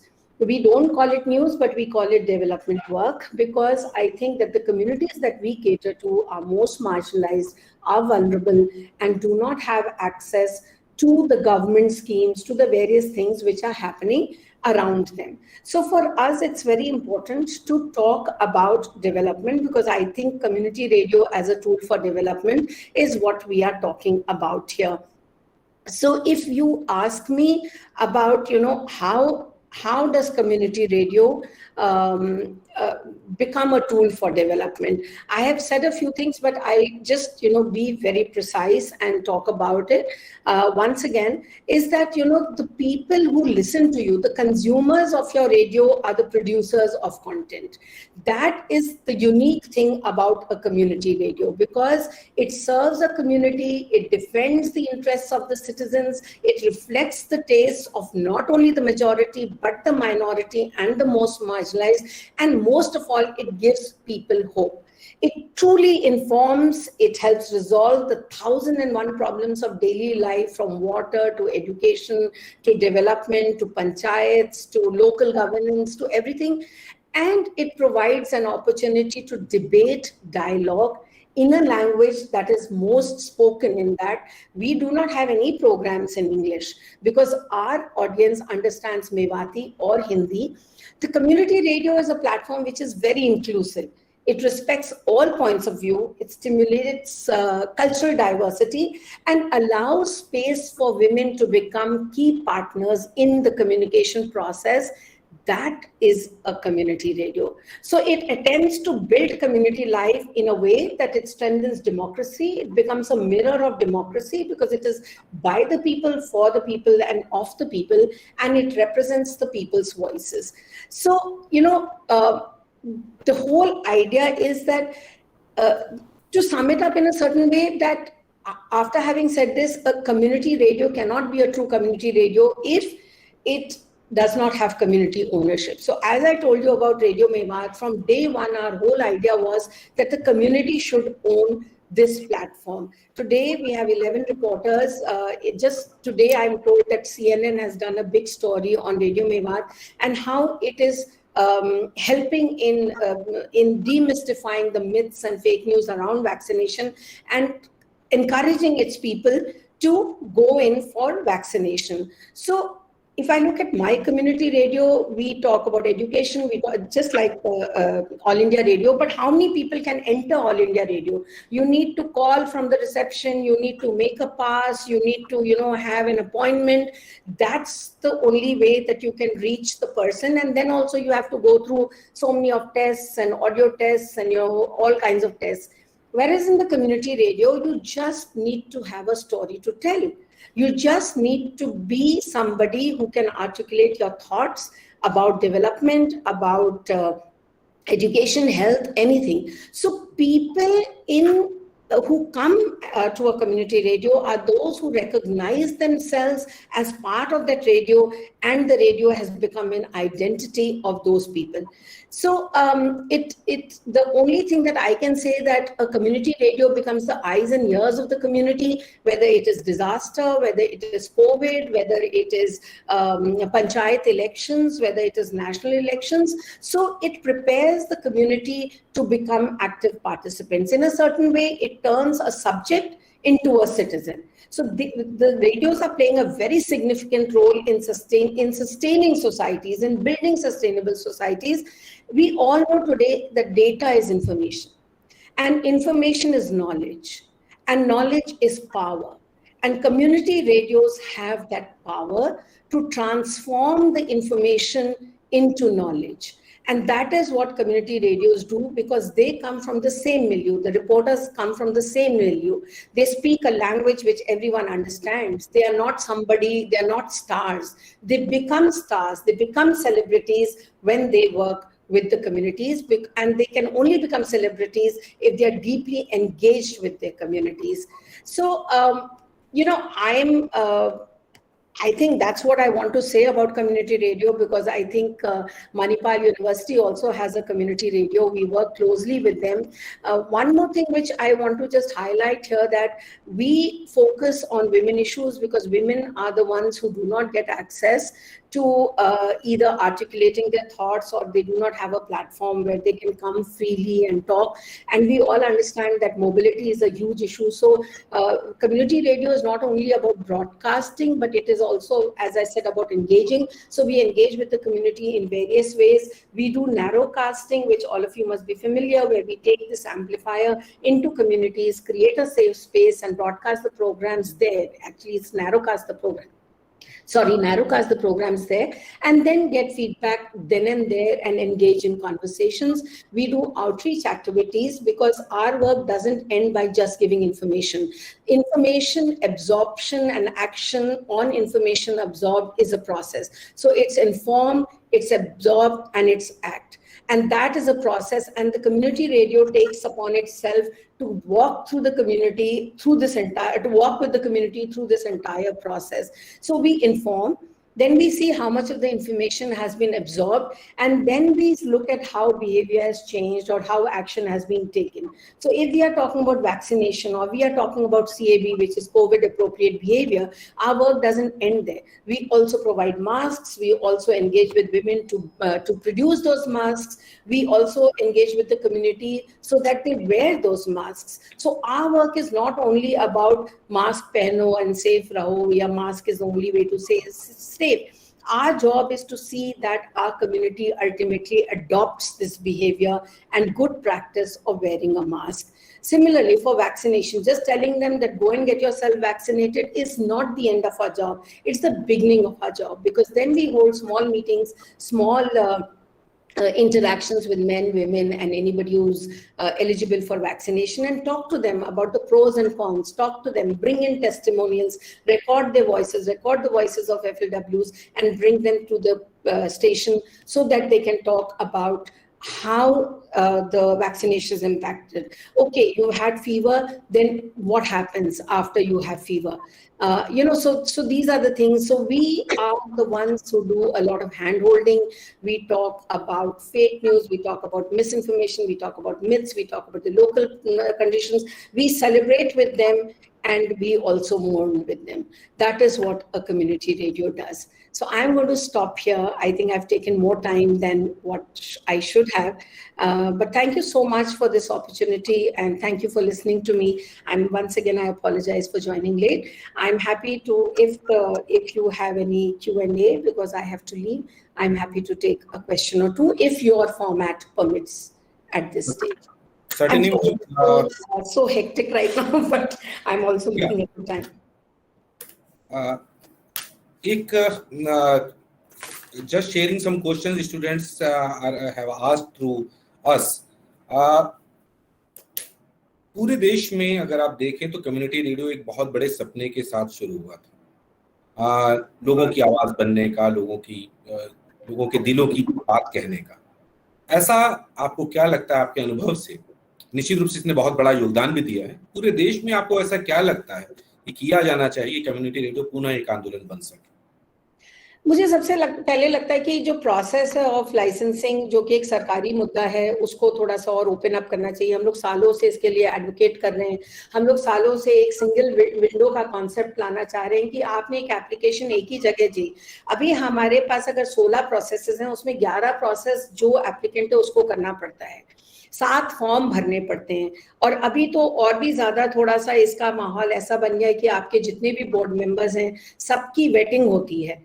3 मंत्रालय तो आपकी waiting करते हैं और उसके बाद आपको licence देते हैं। एक तो ये मुद्दा है कि प्रोसेस को ओपन अप करना चाहिए और सिंप्लीफाई करना चाहिए। दूसरा मुद्दा ये है कि हम लोग कॉन्फ्लिक्ट एरियाज में सरकार अभी इतना ओपनली कम्युनिटी रेडियो को नहीं देख रही है, जहां पर सबसे ज्यादा जरूरत है। जैसे झारखंड में अगर हम देखें तो 3 ही सामुदायिक रेडियो है। अगर हम जम्मू एंड कश्मीर की बात करते हैं तो एक आर्मी के द्वारा रन होता है कम्युनिटी रेडियो और एक और जम्मू में कम्युनिटी रेडियो। अभी हाल ही में एक और आया है, लेकिन I think is just in the testing phase. अगर हम छत्तीसगढ़ की बात करें तो भी हमारे पास 3 ही 4 हैं। तो लेफ्ट विंग एक्सट्रीमिस्ट एरियाज में या एक्सट्रीमिस्ट एरियाज में या जो बॉर्डर एरियाज हैं वहां अभी कम्युनिटी रेडियो को सरकार ने प्रमोट नहीं किया है। पर मुझे लगता है कि ये इतना महत्वपूर्ण टूल है कि यदि लोगों के हाथ में इसको दिया जाए तो हम रिस्पॉन्सिबली इसके साथ बिहेव करेंगे। और बहुत ही कम चांसेस हैं क्योंकि कम्युनिटी अकाउंटेबल है इसके लिए। तो अगर आपने कोई भी ऐसा मुद्दा किया या जिससे कि वायलेंस बढ़ी या जिससे कि लोगों के कुछ कॉन्फ्लिक्ट बढ़ता है तो समुदाय ही उसके लिए रिस्पॉन्सिबल होगा। और यही था कि छोटे छोटे समुदाय अगर सामुदायिक रेडियो को चला सकें और उसको एक माध्यम बना सकें अपनी आवाज को दूर तक पहुंचाने की, तो इसका एक सक्सेस रेट बढ़ सकता है। आभार अर्चना जी। जो आपको असुविधा हुई उसके लिए हम क्षमा प्रार्थी हैं, उसको हम दुरुस्त करने की कोशिश करेंगे कि कहाँ पे कम्युनिकेशन गैप रह गया। Again thanks. जानवी, आपको सवाल के लिए धन्यवाद। चारू, तुम का मैं दूसरा सवाल पूछ रहा हूँ सुमित जी से। सुमित जी, आप एक स्कोपस इंडेक्स जर्नल के एडिटर हैं, उसमें के पीछे आपका पूरा विजन शामिल है। क्योंकि बात आज यहाँ रेडियो की हो रही है और आप इस दिशा में भी काम कर रहे हैं, आपको क्या लगता है कि ऐसे कौन से शोध के क्षेत्र हैं, रिसर्च के एरियाज हैं जो कम्युनिटी रेडियो के एरियाज में किए जाने चाहिए, और या ऐसे अगर कुछ शोध हैं तो उनके बारे में बताएं। Content is the king, so content पर रिसर्च होनी चाहिए. We are also thinking to have a special edition on community radios in the next year in around March 2022. तो उसमें अगर कंटेंट पर अच्छा मिल जाए हमें, और हमें आइडिया हो जाए कि हमने क्या पब्लिश करना है and where would we like to go in future, so radio can be developed as a very, very good source of dissemination of good information. So my point of research will be to research on content, and I would expect everybody to do some kind of research on content, that what should we be publishing, like what should we be speaking in the radio and what should we be broadcasting there. अगर well researched है, well equipped है आप, और आपके पास अच्छी knowledge और power है, then you can win the world. So content is the answer for research. So researchers and faculties and young students, those who want to join the radio industry, couple of our students have also joined. We have Dainik Bhaskar radio here, we have Patrikas radio here. There are 2-3 good radio stations here in this city, and once they join the radio station, couple of my students are also joining them, they only speak about the content. You can speak well, but if you don't have content, then what is the value of speaking even well? So content is the main priority for everybody, and for us, and I think for every radio believer. Thank you. Sushil ji, Ashutosh हमारे research scholar हैं, faculty भी हैं, उनका एक सवाल है। ये अखबार निश्चित रूप से लोगों की आवाज है, आवाज था, आवाज रहेगा, लेकिन आवाज यानी रेडियो जो है, कम्युनिटी रेडियो उसी शहर में रहता है, ये उस तरह से अखबारों की खबर नहीं बन पाता। बहुत सारी विकासी गतिविधियां ये चला रहा है, बहुत सारी, तो ऐसा ये क्या किया जा सकता है कि एक जो ब्रिज, एक गैप जो रखा हो चुका है, उसके पार उसको पाटने के लिए पुल बन सके? मैं शुरू करना चाहूंगा। अर्चना जी ने एक लाइन बोली थी, कम्युनिटी रेडियो क्या है, अगर कम्युनिटी इन्वॉल्व नहीं है तो वो कम्युनिटी रेडियो नहीं हो सकता। आज अगर मैं अपना पर्सनल एक्सपीरियंस देखूं तो मैं कम्युनिटी रेडियो के फेल्योर 1 बजे जो मैं देखता हूँ, फेल्योर नहीं कहना चाहिए, अभी तो डेवलपिंग स्टेज में है, ये फेल्योर नहीं कह सकता इसे, लेकिन इतनी धीमी गति से इसके डेवलप होने की वजह जो मैं देखता हूँ वो ये है कि इन्वॉल्वमेंट नहीं है कम्युनिटी की। इसमें क्या है, 3 पार्ट हो गए, एक फंड रेजिंग एजेंसी हो गई, एक जो ऑपरेट कर रहा है यानी जिसके नाम पे लाइसेंस है, और एक जो उस चीज को प्रोग्रामिंग कर रहा है या ब्रॉडकास्ट कर रहा है सारे प्रोग्राम्स को। ये 3 पार्ट में सिमट के रहेगी, जबकि इसका जो मोटिव है वो है कम्युनिटी को जोड़ना।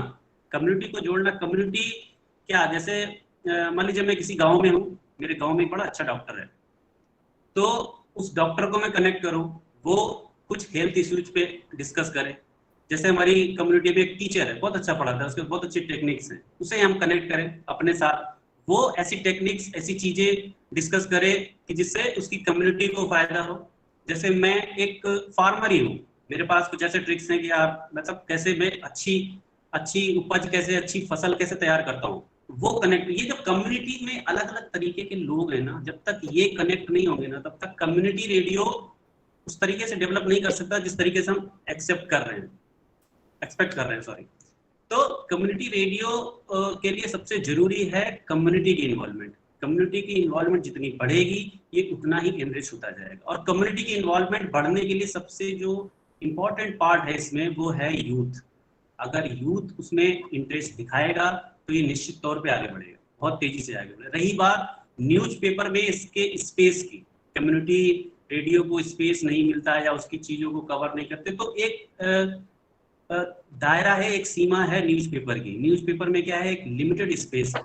एक लिमिटेड स्पेस में आपको अपने रीडर को पूरी दुनिया भर की, देश भर की, स्टेट की, आपके डिस्ट्रिक्ट की हर इंफॉर्मेशन उस तक पहुंचानी, ये आपकी जिम्मेदारी है। आप उसमें चूक करते हैं तो कहीं ना कहीं आप अपने रीडर की एक्सपेक्टेशन पे खरे नहीं उतर सकते। इसलिए हमारी क्या प्रॉब्लम है कि स्पेस का इशू है। हम उतना स्पेस, हाइपर लोकल इशूज को उतना हाईलाइट नहीं कर पाते जितना उनको जरूरत है। इसके लिए ही कम्युनिटी रेडियो का कॉन्सेप्ट ही ये है कि एक स्पेसिफिक कम्युनिटी को डेवलप करना, उनकी चीजों को, उनकी अपनी स्किल्स को इस तरीके से उसको मतलब फैलाना, इस तरीके से उसको मतलब कम्युनिकेट करना कि जिससे दूसरे लोगों को भी उसका फायदा हो।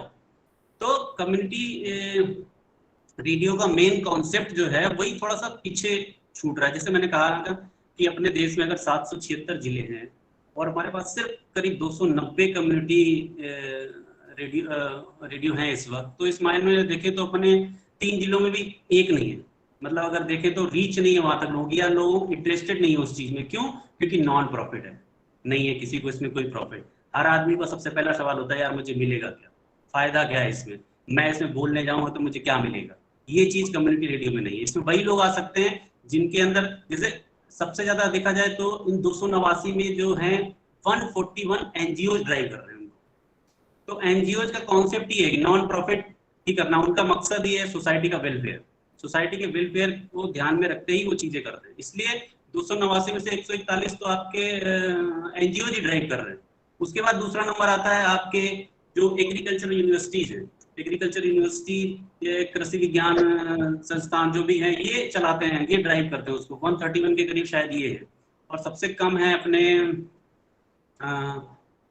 17 के करीब हैं जो दूसरे के द्वारा चलाए जाते हैं कम्युनिटी रेडियो।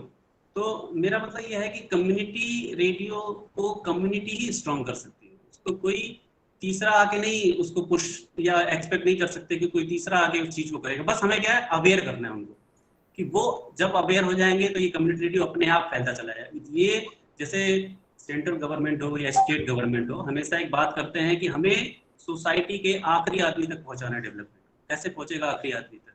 ये जो टूल है ना, ये इतना पावरफुल टूल है कि जिससे आप उस सोसाइटी के आखिरी इंसान तक पहुंच सकते हो, उस तक अपनी बात कम्युनिकेट कर सकते हो, बशर्ते इसको पुश करने की जरूरत है। Thank you. Thank you Sushil जी। प्रज्ञा जी, सरकार का प्रतिनिधि हो और उससे कुछ सवाल ना हो लोगों के, तो बात अधूरी सी रहती है और निश्चित रूप से सवाल अपनों से ही किए जाते हैं। ये जो बात बार बार उठ रही है कि प्रोसेस बहुत लंबा है, प्रक्रिया बहुत लंबी है, क्या आप कहना चाहेंगे? और क्या ये जायज़ है कि कम्युनिटी रेडियो की जो वांछित प्रगति नहीं हो पाई, जो मनचाही प्रगति नहीं हो पाई, इसका सारा दोष कम्युनिटी पे ही दे दिया जाए?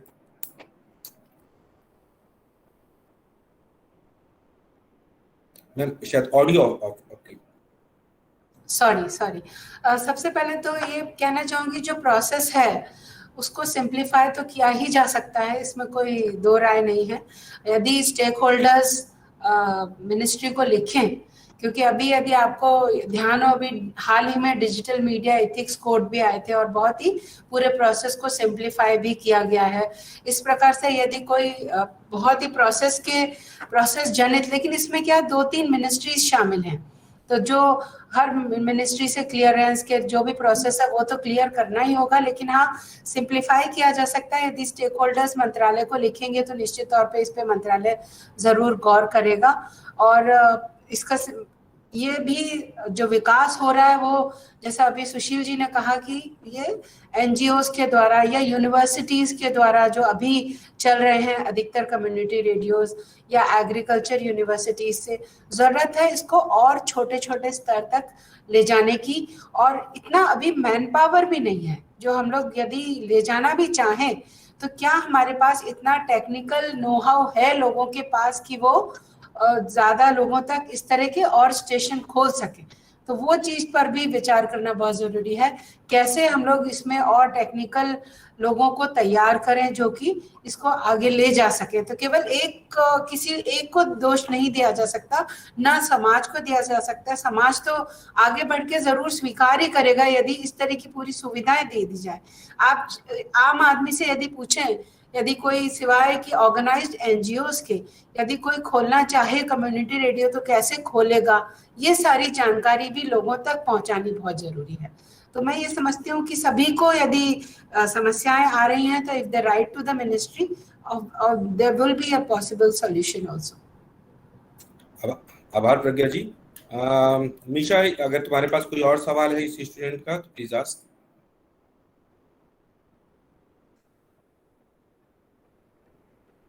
No, sir, not yet. I ठीक, checked the अधिकांश जिज्ञासाएं हमारे स्पीकर्स ने कर ली हैं, राइट? या carry on mission. All right. So the session was very informative and amazing. Coming to an end, I request Dr. Amitabh Srivastav, Director, School of Journalism and Mass Communication, to share a vote of thanks. So over to you. अपने दिल की गहराइयों से मैं आभार व्यक्त करना चाहता हूं प्रज्ञा जी के प्रति। दुर्गेश जी जिन्होंने समय दिया था, तकनीकी कारणों की वजह से तमाम प्रयास करने के बावजूद वो जुड़ नहीं सके। सुमित जी हमारे मित्र, पुराने अभिन्न मित्र, उनके प्रति आभार। मुश्किल होता है दोस्तों को आभार व्यक्त करना, लेकिन ये हमारी जिम्मेदारी भी है। मणिपाल की तरफ से आपको आभार। सुशील जी, आपने समय दिया। हम आपकी व्यस्तताएं आज के तौर पे खास तौर से जानते हैं कि कितने आप व्यस्त थे, उसके बावजूद आपने समय निकाला, इसके लिए मैं आभार व्यक्त करूंगा। अर्चना जी, जो समस्याएं रही उनके प्रति, उसके बावजूद आपने बहुत शॉर्ट नोटिस पे हमें ज्वाइन किया। हमारी पूरी टीम, डॉक्टर सुभाष हमारे साथी HOD के तौर पे वो जो यहाँ पर सेवारत हैं, उनके प्रति मित्र हैं, हम लोग सहकर्मी हैं, लेकिन हम लोग एक दूसरे के काम को जानते हैं, इसलिए उनके प्रति भी हार्दिक आभार। इसके अलावा हमारी पूरी टीम, अमित जी जो रात दिन लगे रहे इस कार्यक्रम को सफल बनाने के लिए, उनके प्रति आभार। हमारी टेक्निकल टीम, मिस्टर अपूर्व, कई सारी तकनीकी समस्याएं निश्चित रूप से हो रही और बैकएंड पे उन चीज़ों को निपटा रहे हैं। सभी फैकल्टी मेंबर्स, प्रभात जी हैं, वो पीछे निश्चित रूप से योगदान दे रही हैं। वैशाली जी सोशल मीडिया को गवर्न कर रही हैं, अवनीश ध्यान दे रहे हैं। सभी फैकल्टी मेंबर्स जितना भी संभव हो सकता है वो काम कर रहे हैं। और कुछ मतलब मैं उन लोगों के प्रति भी आभार व्यक्त कर रहा हूँ जो इस समय विशेष रूप से सुमित जी आपको अवगत कराना चाहूँ कि यहाँ पे हमारे डिपार्टमेंट में जितने भी फैकल्टी मेंबर्स हैं, all are PhDs only except one, और वो भी अपनी PhD कंप्लीट ले गए हैं। फाइनल फेज में है, लेकिन उसके बावजूद भी वहां से वो सोशल मीडिया पे अपना वो कंट्रीब्यूशन दे रहे हैं। हम लोग कह रहे हैं कि अपनी PhD कंप्लीट कर लो, लेकिन but he is still contributing. That is the passion which drives this particular school. And सारे स्टूडेंट्स के प्रति आभार व्यक्त करना चाहता हूँ। और जहाँ तक मेरी अपनी बात कहने का मौका है, मैं अपनी बात को केवल अपनी एक छोटी सी कविता जो आवाज करके मैंने लिखी थी उसके जरिए 2 मिनट में बात अपनी कंप्लीट करना चाहूंगा। पंक्तियां कुछ इस तरह से हैं। आवाज एक अनूठा रिश्ता, अनदेखा तो तस्वुर में बना देता है एक चेहरा। आवाज हमारे जिंदा होने का सबूत, पहली रुलाई से लेकर गीत तक, चीख तक, हर इजहार तक, हर जिहार तक। आवाज वो जो हम अपनों को देना जानते हैं, आवाज वो जो हम अपनों की सुनना चाहते हैं, आवाज वो जो अपना बना लेती है, आवाज वो जो फसाना सुना देती है। आवाज जब लड़खड़ाती है, हाँ सहारा मांगने लगता है। आवाज जब घुटने लगती है, भीतर कुछ चीखने लगता है, अंदर कुछ उबलने लगता है, सब कुछ बदलने लगता है। किताबों में लिखा है ईश्वर आकाशवाणी यानी अपनी आवाज से करता है न्याय, देता है ज्ञान और कभी कभी सुनाता है फरमान। हम में से भी कितनों ने सुने हैं, सुनाए हैं, समझे हैं, जिए हैं, रेडियो में कान सटाए अपने जज्बातों के गीत। आवाजों की दुनिया ही अगर गढ़ ली जाए तो बन जाए एक नया रिश्ता हर आवाज के बीच। मंदिर की घंटियों से हो अजान का साथ, चिड़ियों की चहचहाहट, बूंदों में बात, गंगा का गीत या झिंगुरों वाली रात, शहर का जश्न, गांव की प्रीत, कुछ बिल्कुल नया, कुछ पुरानी रीत। खेती की पीड़ा, बच्चों की क्रीड़ा, जिंदगी का शोर, छोरों की मस्ती, मजदूर की मशक्कत, बाजार की महंगी सस्ती, हमारी बद कही, हर कही, अनकही। विज्ञान कहता है आवाजों की आवृत्ति मिल जाती है तो अनुनाद होता है। दिल जुड़ने और देश बनने के लिए भी जरूरी बस यही संवाद होता है। आभार आपके प्रति निशा, आपके कोऑर्डिनेशन के लिए, सभी फैकल्टी मेंबर्स, सभी स्टूडेंट्स, सभी गेस्ट, बहुत सारे गेस्ट ज्वाइन किया जिनको हम अभी देख नहीं पा रहे, लेकिन हर एक के प्रति सामने जो नजर आ रहे हैं उनमें से योगेश दीक्षित जी हैं, सारी फैकल्टी मेंबर्स, एक एक का नाम मैं नहीं ले पाऊंगा, लेकिन हर एक के प्रति आभार व्यक्त करते हुए मैं अपनी बात विराम देता हूँ। Meesho. Thank you, sir. Let's turn off the meeting now. Thank you sir. पुनः सभी के प्रति आप Thank you, ma'am. Thank you. Thank you. We'll stay in touch. Thank you. Thank you. Thank you, Amit. Thank you. Thank you, sir. Thank you sir. Thank you, sir. Thank you. Thanks, bro.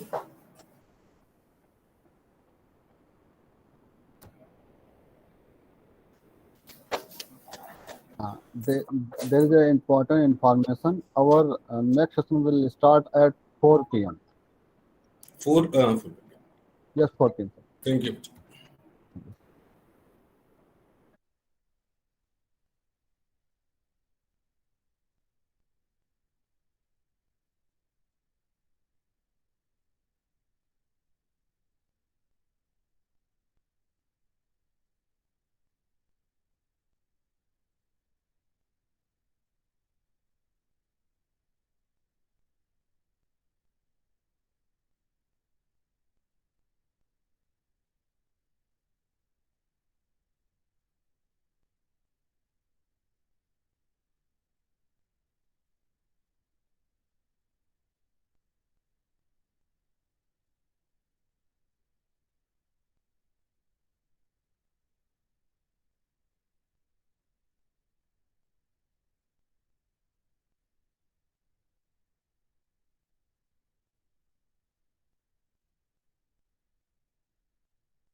All of 23, newly married, a fresh medical graduate,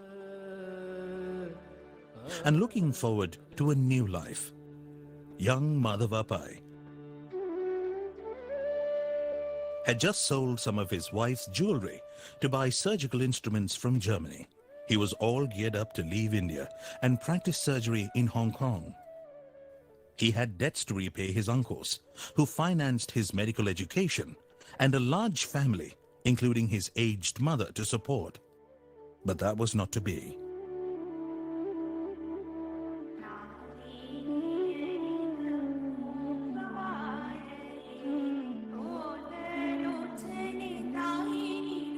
Destiny had other plans for young Madhava.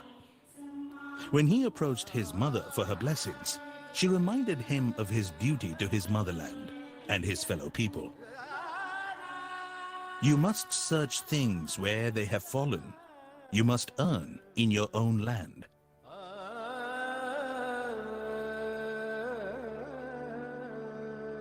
With these words as his war cry, Tonse Madhava Anant Pai set out to achieve what many will call impossible. The seed of Manipal was thus sown.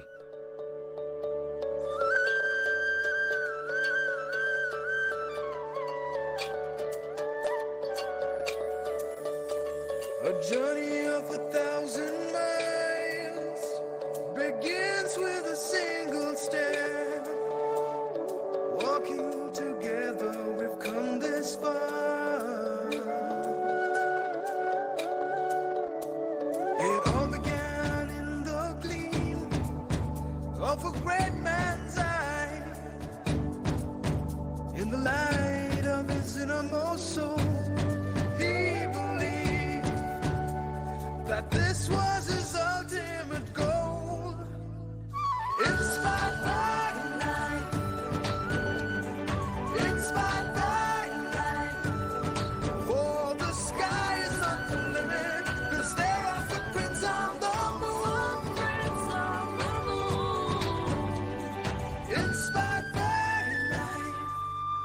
His infectious zeal propelled him to serve his own people, and he set a goal of transforming, empowering, and nurturing lives through education, healthcare, and banking, the most basic aspects of social upliftment.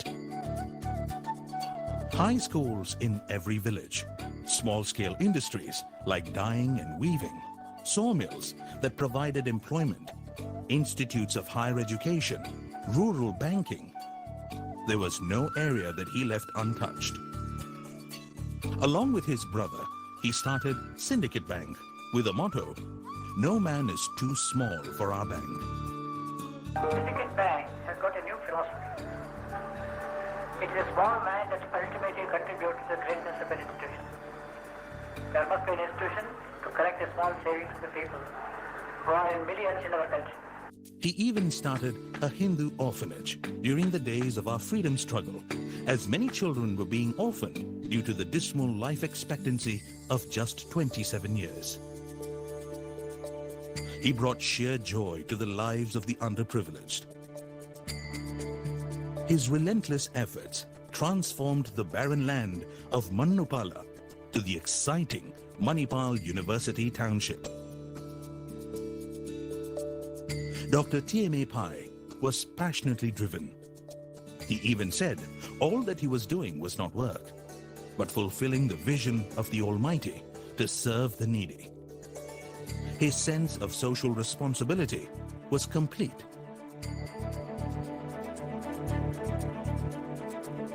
He had a belief that the common man had a lot of common sense, and if channeled into productive work, he can be made beneficial to man and society. His idea of vocational training leading to employment was a far-fetched idea. But Dr. Pai was thinking out of the box, ahead of his times.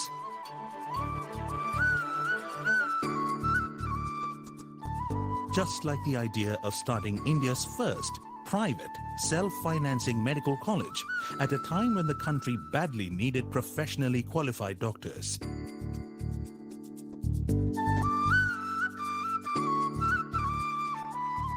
Kasturba Medical College, established in 1953, provided equal opportunities for all to study medicine. The Manipal Institute of Technology took birth in 1957, followed by a string of other institutions.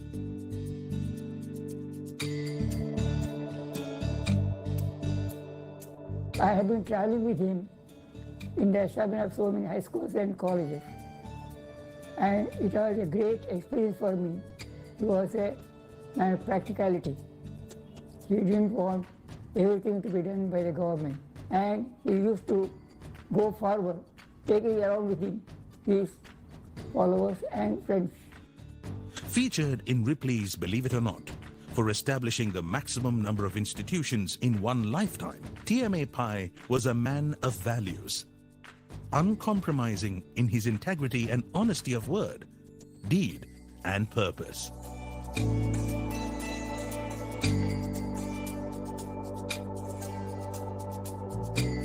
One of the biggest reasons for his success was his availability to all. His simplicity, friendliness, and sympathy for those in distress. He has set the path of social responsibility on which we are continuing our journey. To me, it's the most beautiful thing he had done. He never thought that there was a failure. The word failure did not occur in his dictionary. Here is a man that God had perfected. And I always keep saying, the moment he told his mother, Zait ko ama, which means, okay mother, Manipal was born. Today, as we carry forward the mantle of his vision and values, we remind ourselves that life itself was his continued inspiration. Inspired by legend, driven by his vision that the sky is no limit, cause there are footprints on the moon. Learning from life and giving back to it. We serve millions and touch the lives of many more. We transform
'cause there are footprints on the moon.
Neha है ना ये? Yes ma'am, लड़कों की तरह लड़कों वाली गालियां देती है ये हमें। घुमाई हो गई पार्टी?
अरे मैडम को तो सिगरेट पीनी है, दारू पीना है, रात को लड़कों के साथ नहीं घूमना है, पैसों की आड़ में। यार मेरे को तो समझ में नहीं आता कि कैसे पेरेंट्स होते हैं। पैसे वाली है, दारू पीती है, सिगरेट पीती है, ईगो में रहती है, अकड़ में बात करती है, रात को लड़कों के साथ घूमती है। तेरे बाप को क्या जा रहा है? लिपस्टिक लगा के आ जाती है, मेकअप लगा के आ जाती है, समझती है अपने आप को मेकअप की दुकान।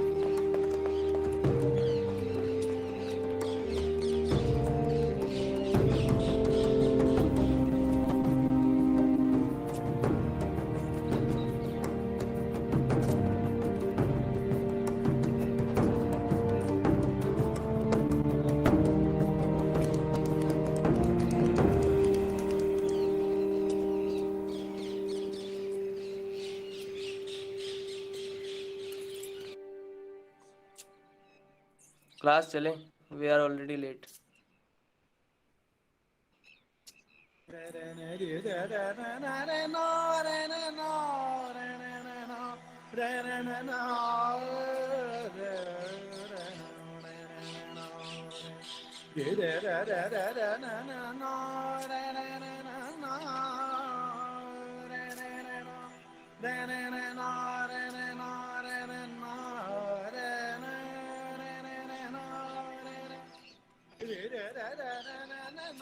अरे मैडम को तो सिगरेट पीनी है, दारू पीना है, रात को लड़कों के साथ नहीं घूमना है, पैसों की आड़ में।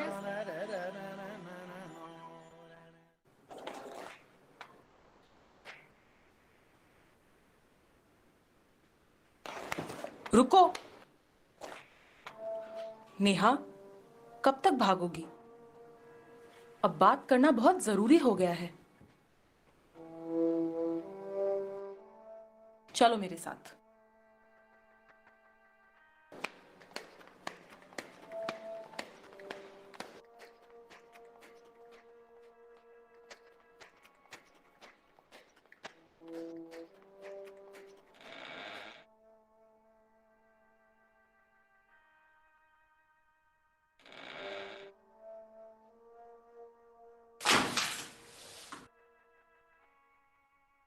बैठो।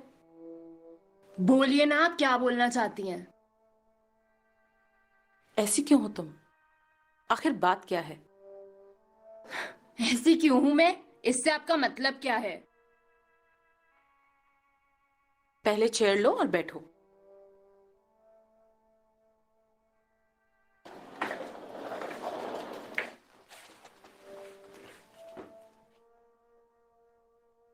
तुम अच्छी तरह जानती हो मैं क्या पूछना चाह रही हूँ।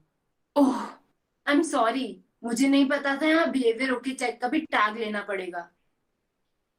बिहेवियर को टैग नहीं, रिस्पॉन्सिबिलिटी की जरूरत होती है। ठीक है, मैं समझ गई। अगर आप इजाजत दें तो अब मैं जाऊं? अभी बात शुरू नहीं हुई। इतनी देर से सुन ही तो रही हूँ। मैं यहाँ तुम्हें मुझे सुनाने के लिए नहीं लाई हूँ, मैं तुम्हें सुनना चाहती हूँ। क्या आप नहीं जानती जो कुछ भी हुआ? जो सब जानते हैं मैं वो नहीं जानना चाहती। मैं वो जानना चाहती हूँ जो अभी तक तुम्हारे अंदर है। ऐसा कुछ भी नहीं है। अच्छा, स्कूल में एकेडमिकली ब्रिलियंट रही लड़की जो कॉलेज में भी अच्छा परफॉर्म कर रही है, किसी से सीधे मुंह बात नहीं करती। उसके चेहरे से साफ पता चलता है जैसे वो अंदर ही अंदर उबल रही हो। वो अपनी नाराजगी का कारण किसी को नहीं पता चलने देती, या फिर शायद सिगरेट के धुएं से बांट लेती है। इतनी कम उम्र में इतनी कड़वाहट कहां से आई उसके अंदर? हाँ, मैं पीती हूँ सिगरेट, तो it's my personal life. Yes it is, पर मैं तुम्हारी मदद करना चाहती हूँ। अगर एक टीचर की तरह नहीं तो अपनी माँ जैसी। प्लीज मेहरबानी करके आप मेरी माँ मत बनिए, टीचर ही रहिए। एक माँ ऑलरेडी है और वो काफी है। मुझे और डिक्टेटरशिप नहीं झेलनी। I am already very frustrated. ओ, माँ से इतना गुस्सा? आप क्या सुनना चाहती हैं? यही कि वो मेरी मॉम होते हुए भी कभी मेरी मॉम नहीं बन सकी? ये कि वो मेरी रिंग मास्टर है जो मेरा पास्ट, प्रेजेंट और फ्यूचर कंट्रोल करना चाहती है? मैं एक सर्कस की जानवर हूँ। इतना काफी है आपके लिए या और बताऊं? आई होप अब मेरी बात कंप्लीट हो गई है। तुम्हारी बात अब शुरू हुई है।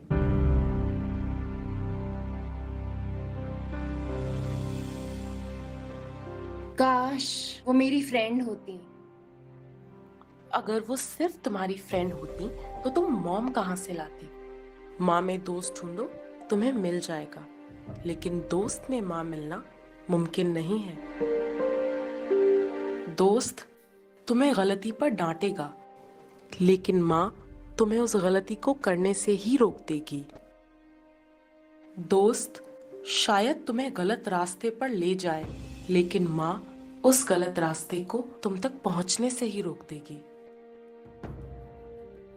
तुम्हारी तकलीफ देखकर तुम्हारे दोस्त का मन जरूर टूटेगा, लेकिन तुम्हारी माँ उस तकलीफ को दूर करने के लिए खुद टूट जाएंगी, पर तुम पर जरा भी आंच नहीं आने देंगी।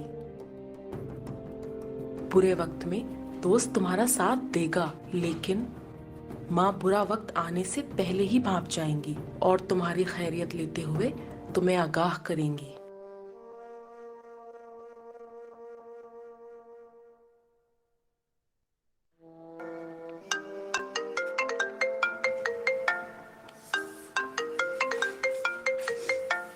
हेलो, हाँ मॉम।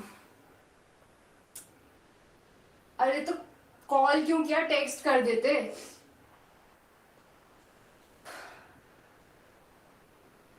हाँ मैं ठीक हूँ। अब मुझे कहीं जाना है, फालतू डिस्टर्ब मत किया करो। बाय।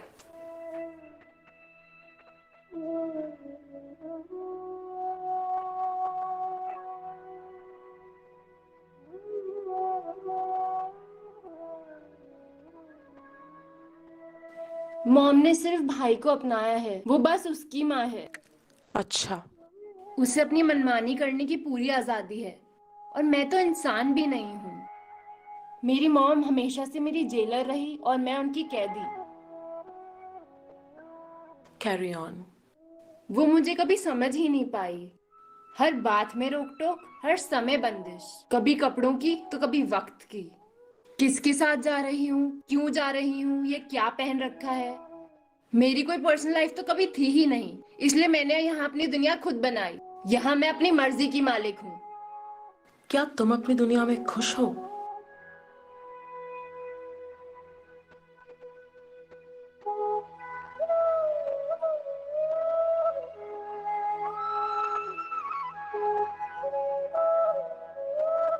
समझ के इस फेर को तुम अपनेपन की कमी मत समझो। बहुत फर्क है समझ की कमी और समझ के फेर में। सबसे अजीज इंसान अगर आंखों से थोड़ी देर भी ओझल हो जाए तो मन घबरा जाता है। बेशक तुमने अपनी दुनिया बना ली है, लेकिन तुम्हारी माँ की पूरी दुनिया ही तुम हो। ये रोक टोक तुम्हारी परवाह है, प्यार की कमी नहीं। आज तुम्हारी मॉम ने तुम्हें इस लायक बना दिया है कि तुम अपने हिसाब से चलने की काबिलियत रखती हो, लेकिन तुम्हारी मॉम अपनी लाइफ ही तुमसे जीती हैं। उनकी बेटी ही उनका पास्ट, प्रेजेंट और फ्यूचर है। वो वाकई तुमसे बहुत प्यार करती हैं। माँ को समझो, अपने घमंड को तोड़ो। लेकिन उन्हें मेरी परवाह नहीं है। तुम्हारी परवाह है, इसीलिए आज तुम इतनी अच्छी यूनिवर्सिटी से पढ़ रही हो। तुम्हारी परवाह है, इसीलिए वो तुम पर लाखों रुपए खर्च कर रही हैं ताकि तुम एक अच्छी इंसान बन सको।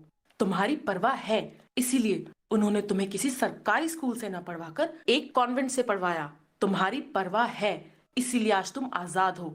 अगर तुम उन पर बोझ होती तो अब तक तुम्हारी शादी हो चुकी होती। और क्या परवाह चाहती हो तुम? लेकिन shut up.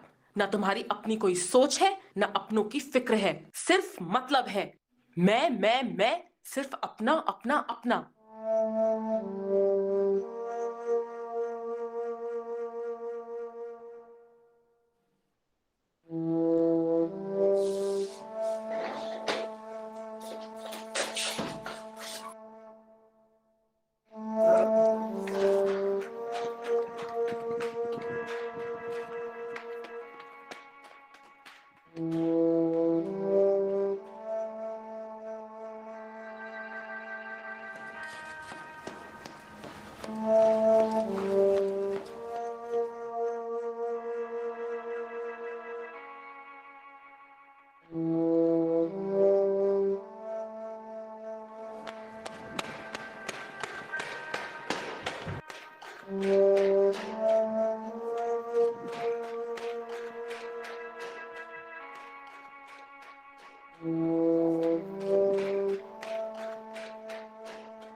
university should be a place where people come to learn, where ideas clash, there's free flow of thought, free movement, it's an open culture, transparent, and it has to be collegial.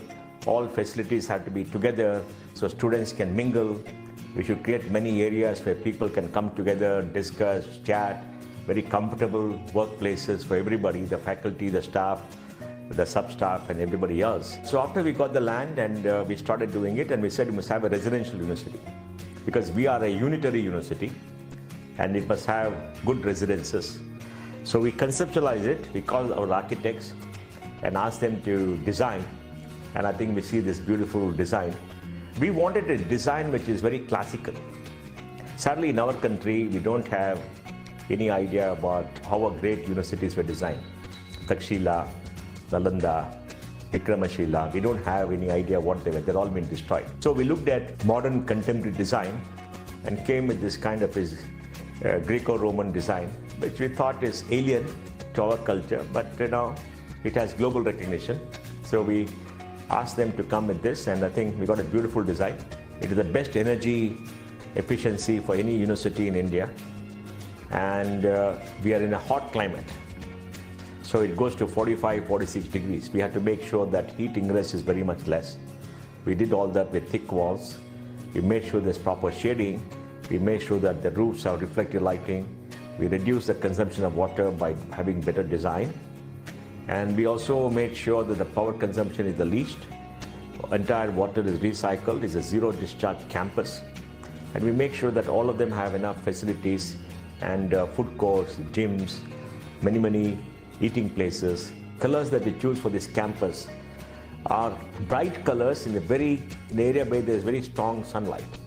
So they stand out, and they also help us counter the dust. We got a football field, we got tennis courts, we got badminton courts, we got squash court, and outside basketball courts. MUJ addresses the gap of giving quality education at affordable prices, because we bring the Manipal's stamp of quality and processes, the benefit of running a great university for 60 years to North India. Getting the right kind of faculty, following the processes to make sure students get good education at a reasonable fee. We're a fee-based university. We have no other money apart from fees to pay for everything.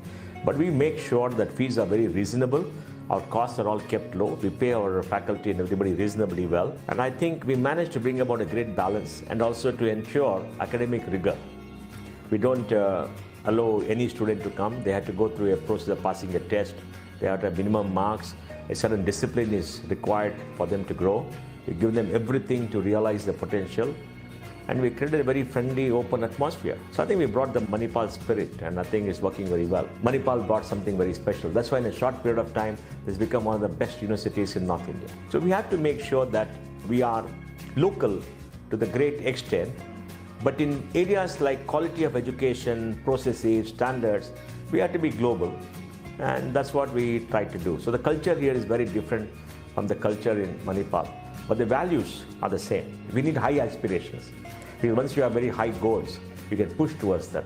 The goals are very small and not very high, then it's not very exciting. But it takes time. It takes a lot of convincing. It takes a lot of energy.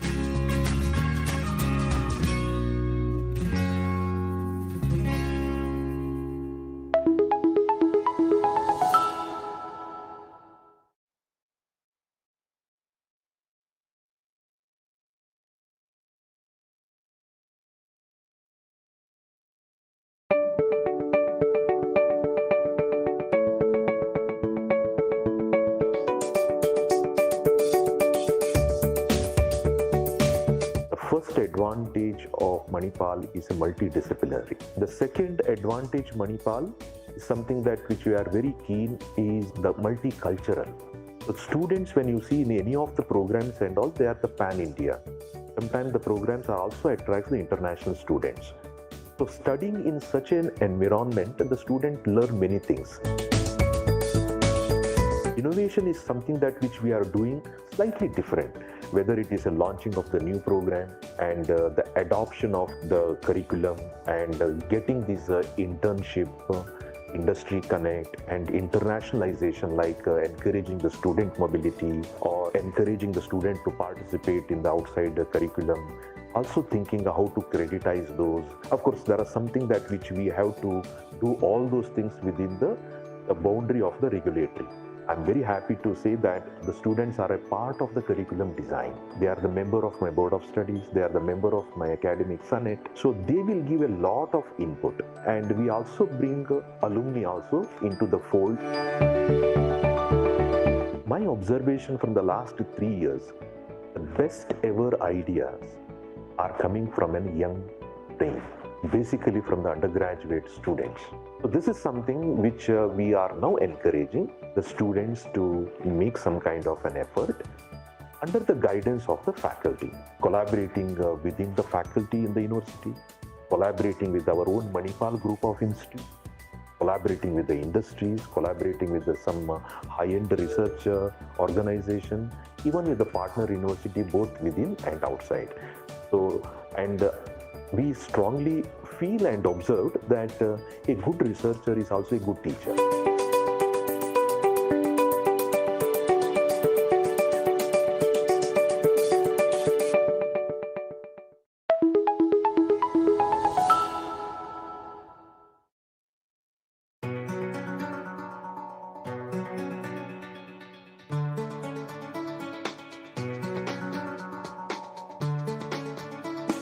Now, there are various mechanisms. For example, in our case, first of all, we call it as a teacher seminar. Anybody who is interested, he can be invited or he can come at his own. So he has a presentation, a very normal presentation or a class he can have, and then all our faculty, they assess them. In that way, he can come on, and then later on, in case he is found, then he can be observed there and then. This is one of the mechanisms. The another mechanism is that we are, of course, regularly calling for the faculty. They apply for that one. We have the interaction within the faculty and before the panel, and he is selected. In that way, we are able to attract the faculty not only from India but also from very reputed institutions abroad.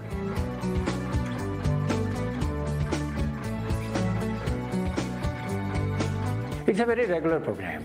In fact, what happens in our case, because the engineers are there or for the higher education, we don't have any organized system like in the middle education level. So that's why we have a program that every faculty in the university, first of all, he is trained in a program known as pedagogic and personal effectiveness. It's a 3 days compulsory program for all of them. So in the pedagogy as well as interpersonal, so we call it as the program workshop on pedagogic and personal effectiveness. And as soon as the faculty joins, we have the orientation program for them, so that at least he feels very, very comfortable and he knows what is the culture in the university. We have a system over here. Now what happened that first of all, for every teacher, because we have the quality-based education. In that particular system, the quality is inherent because the teaching is very, very focused. And secondly, whatever they are teaching, they have to have the interaction with the students and the feedback comes to us. So they have a regular quizzes, short-term quizzes, assignments, questions, and the feedback from the student. In that way, there are certain intervention at the high level also from time to time. Now there are, for example, in the case of research, we have a very specific scheme for that one, that anybody who is publishing paper in a predefined journal of repute, now financially he is incentivized. For promotion also, now this sort of his quality, either in academics, research and administration, so we have the system that all the three are taken together and based on that one, he is being assessed. And so his future, because timely promotion is there, so he will be eligible once he is getting the marks for that one. So in all the three things, this is what he is to perform and this is what he is setting the target for himself. And then at the end of the year, he is to show that whatever targets he has set for himself in the beginning of the year, to what extent he could achieve it. And so we work it out, that what is the deficiency in between, so we empower them.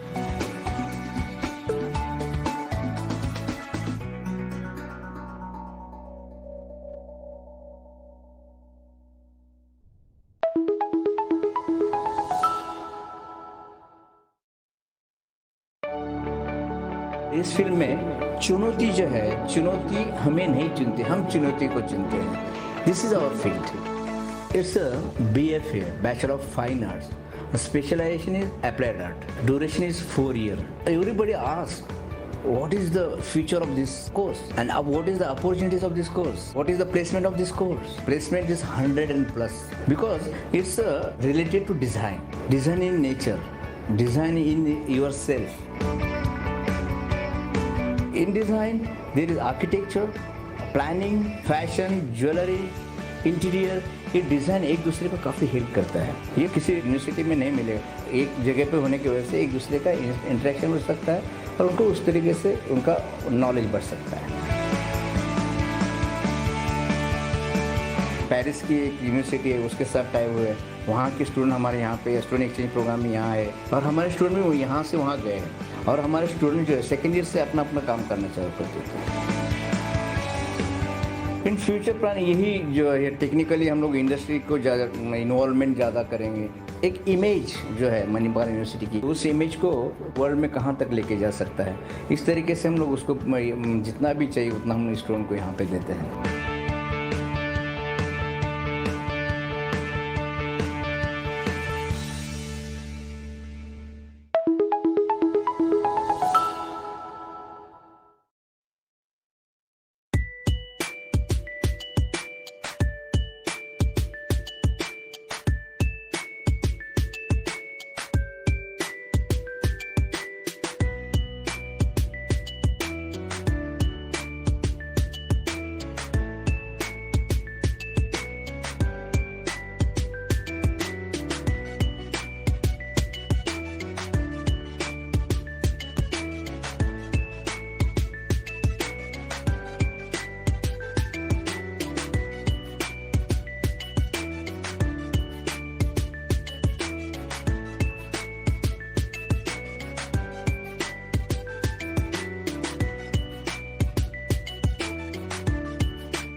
Edifice of the student welfare, it is standing on certain pillars, and those pillars are social connect, those pillars are the discipline, and that is the reformative and innovative system of discipline of black dots and white dots.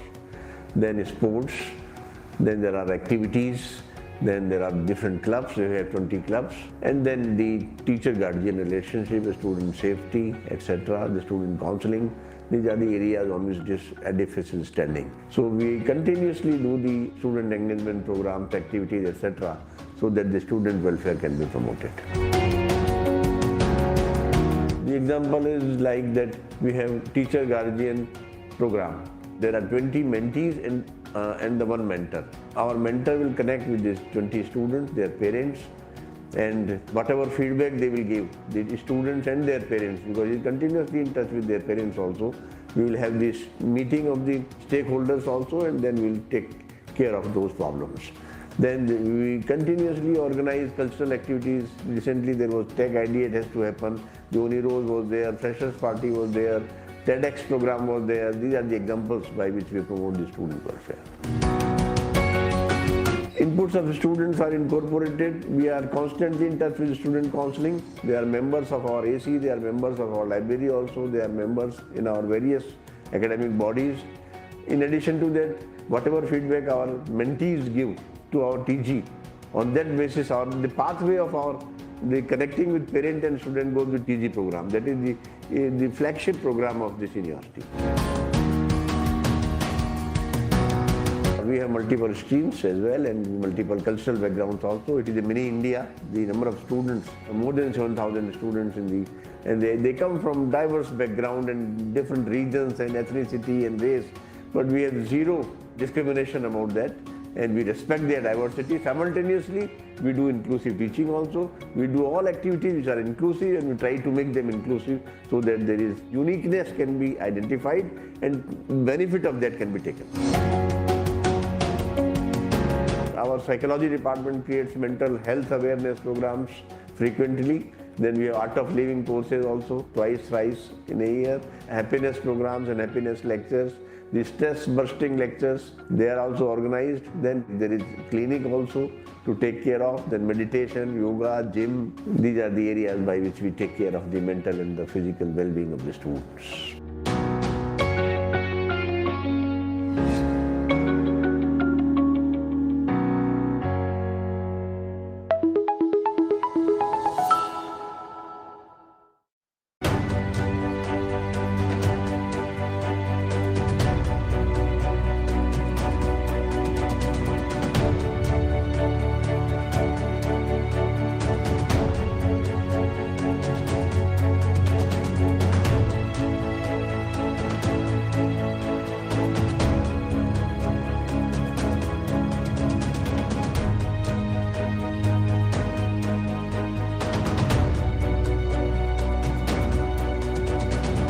We have STP, where treated water is going to the flushing and horticulture. Apart from that, we have a biogas plant. Whatever the food waste is there, generated from the food court and retail, it comes to that machine, and in return, we get a cooking gas.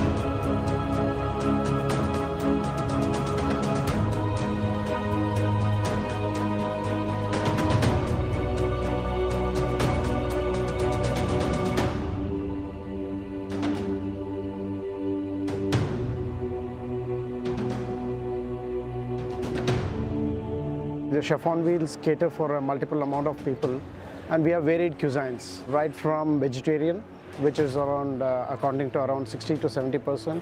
Then we have the North Indian predominantly. Secondly, we have Jain cuisine. Then there are a lot of people who come with certain kind of allergies, certain kind of special recommendations, non-spicy. And also when it comes to during festival seasons, a lot of fasting goes on. So they go for some particular kind of things. There are some medical conditions as well where we do that. So there is no set rules and saying that this is the cuisine that we're going to serve. But we are very much open and flexible, and it keeps varied all the time.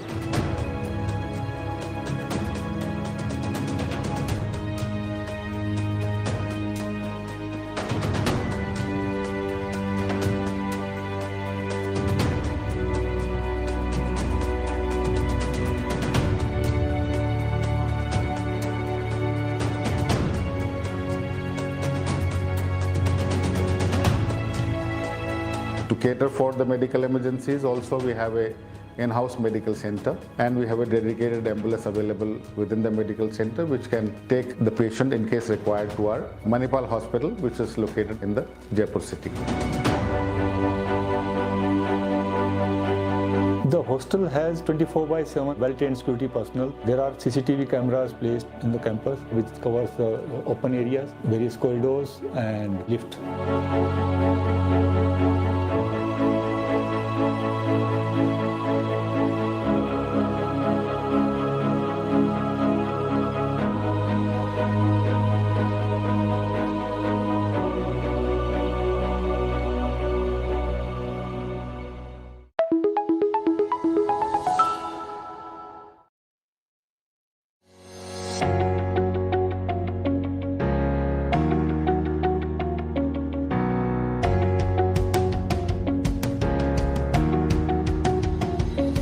Manipal University Jaipur is known for the academic excellence. Our academic is at par with the world level. Basically, recently we had organized academic conclave for the same. There we have taken the feedback from all the stakeholders, that is the parents, our industry partners, our alumni, our students, and our regulatory bodies are, and these all the help us to frame the world-class curriculums. In MUJ, the student presence from the pan-India, and in the future we are planning the student presence to be the globally also. As per the MUG academic process is concerned, our elective courses are bifurcated into the two types. One is the open elective, another one is the departmental elective. Departmental elective basically very similar to their program core courses, and the open elective is the interdisciplinary courses where a student can explore their interdisciplinary skill, and the student can make their career approach in that path also. The few courses are generally very popular among the students, like that the eco-philosophy, journalism in the one course is that is the mass communication, and like that the physical education and sports. These are the few courses very popular among the students. The grading system in elective is basically the same as a normal grading system. We have adopted the statistical method. Depend upon the class size. If the class size is greater than 30, relative grading process, and if the class size is less than the 30, then the absolute grading is like that. It is very interesting to know that the engineering students are generally supposed to be the one engineering students of the psychology courses. Like that, similarly, the humanities and law students are of the green chemistry, environmental chemistry. These are the very unique kind of the courses is that.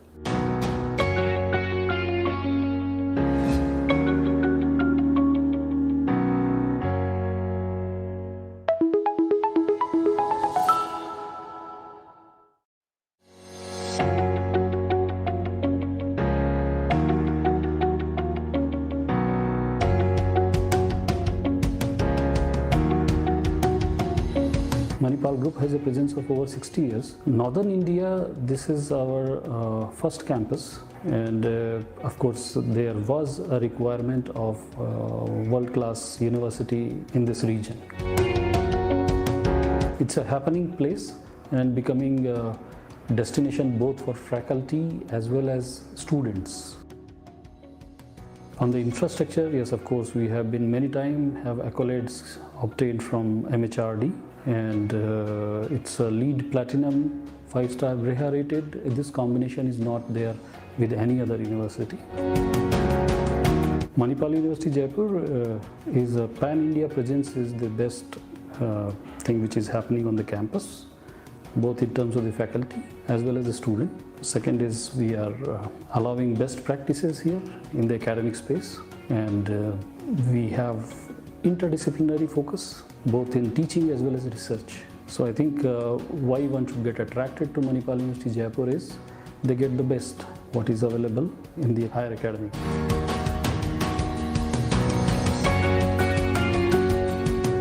We have more than 60% faculty who is having a PhD. That is another achievement which university have. Rarity in private sector, and students' quality is of course appreciable. Some of the things which we are bringing are not practiced in this academic world, like we are bringing examination which is e-based, electronic based pads we are bringing, like evaluation systems which we are improving. So these become some lead examples for other universities to follow. We are bringing online teaching, MOOCs, SWAYAM, all these are already incorporated in our curriculum. It's a holistic growth that we are giving to the student. Teaching, learning is a lifelong process. So what we are allowing them is the freedom of expression, creativity, becoming a good citizen, becoming a global citizen. So that is the ecosystem that we have brought up for the students, with all facilities and creative activities, engagement, student support. So I think that will make a difference in their life. We want to be the right destination. We call that eigen destination in higher academic space, not only in India, but abroad also, because internationalization is our topmost agenda currently.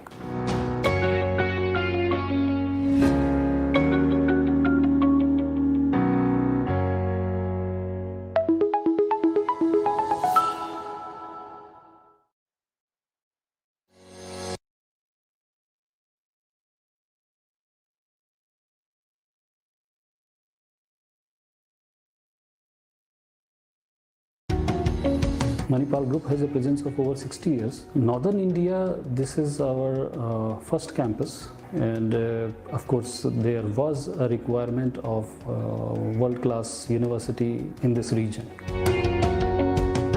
It's a happening place, and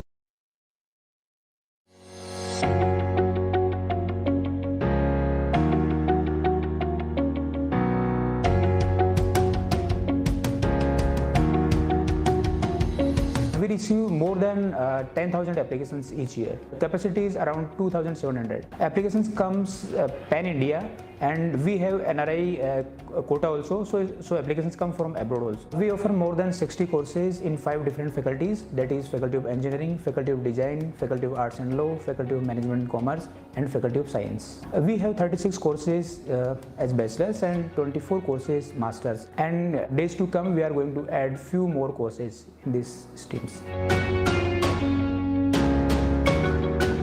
We have good hostel facilities here, and 5,000 students reside here. Capacity is total 6,000 students. So students work beyond college hours also. So it's a really good facility that we have here, and students are really enjoying and taking professionally.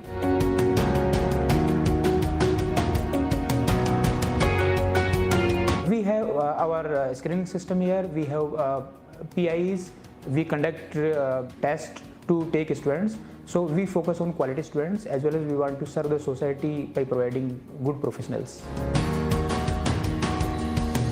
MUJ has adopted outcome-based education model, which is supported by best faculty members having PhD and good pedagogy and state-of-the-art laboratories and research laboratories. So student and faculty, they work together for some experiential learning. Apart from the academic learnings, they put research, and they go for some incubation also, because we are having an incubation center here. And in total, we are having such kind of system which prepare students for their future jobs.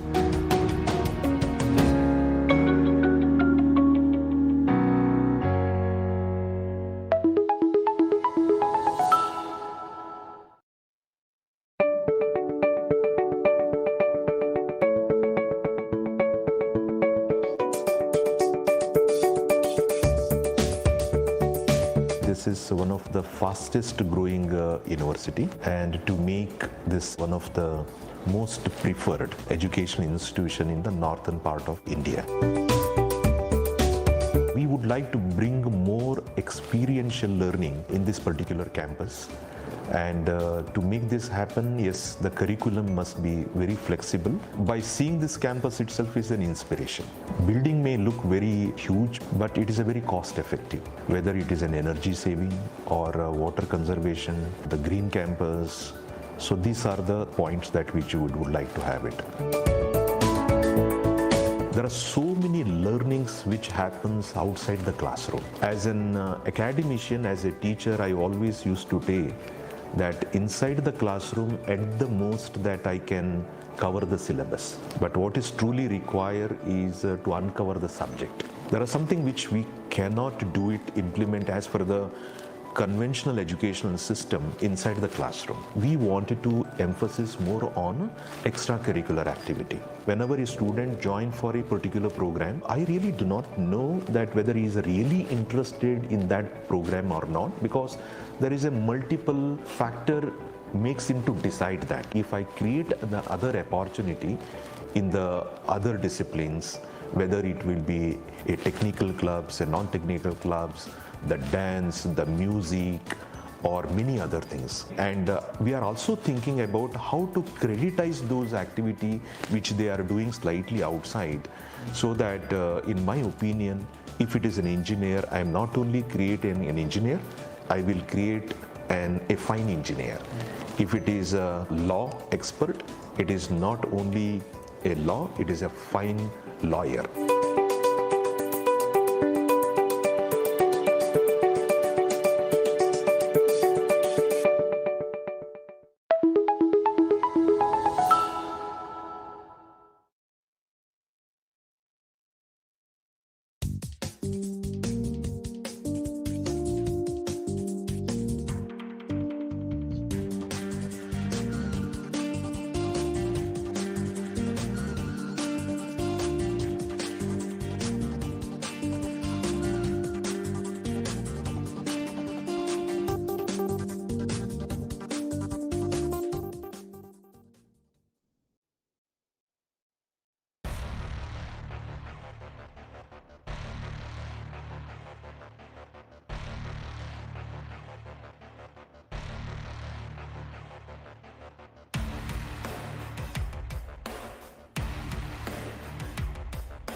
Motorsport Conclave has been one of the best events in Manipal University Jaipur for the last 2 years. I'm happy that I was able to play my part in setting this institution of motorsport in this university. Today we are standing here in this beautiful arena of off-roading and autocross that we can enjoy, and the whole India can look up and watch that we are the only university in India who is doing that.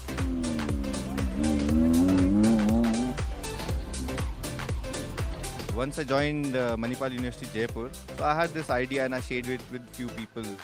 They guided me to the right persons, and then they also shared my enthusiasm for something different. And the first event was such a huge hit with the crowds and with the whole Jaipur city that since then it's no looking back from there.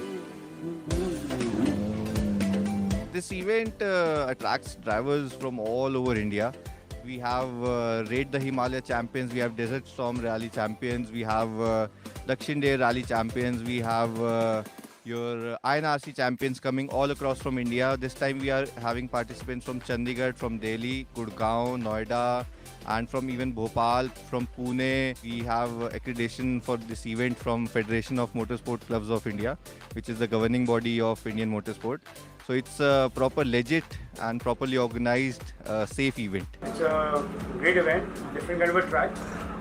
It's got sandy, so it's pretty tricky once you go into the track. You might feel the car is not running well, but when your timing comes, you realize that you're actually doing better than others.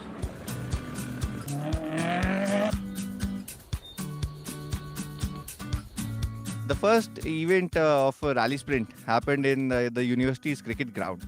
So after the event, the sports faculty was not very happy with us ruining their ground and turning it into a like not so lush facility. So they told us to find a new space. So I was just scouting through the third, fourth floor of the dome building, and suddenly I stumbled across this trail going across the dome building area. Granted us the permissions and the funds to do this event the first time in 2016 November. And we made the whole track. The small trails were converted into big proper rally tracks with the JCB and the tractor and dozer. It is something I think very unique. I don't think any university in the our country is doing something like this. More universities should take note and promote motorsport because it's a growing sport in India and it needs everyone's support.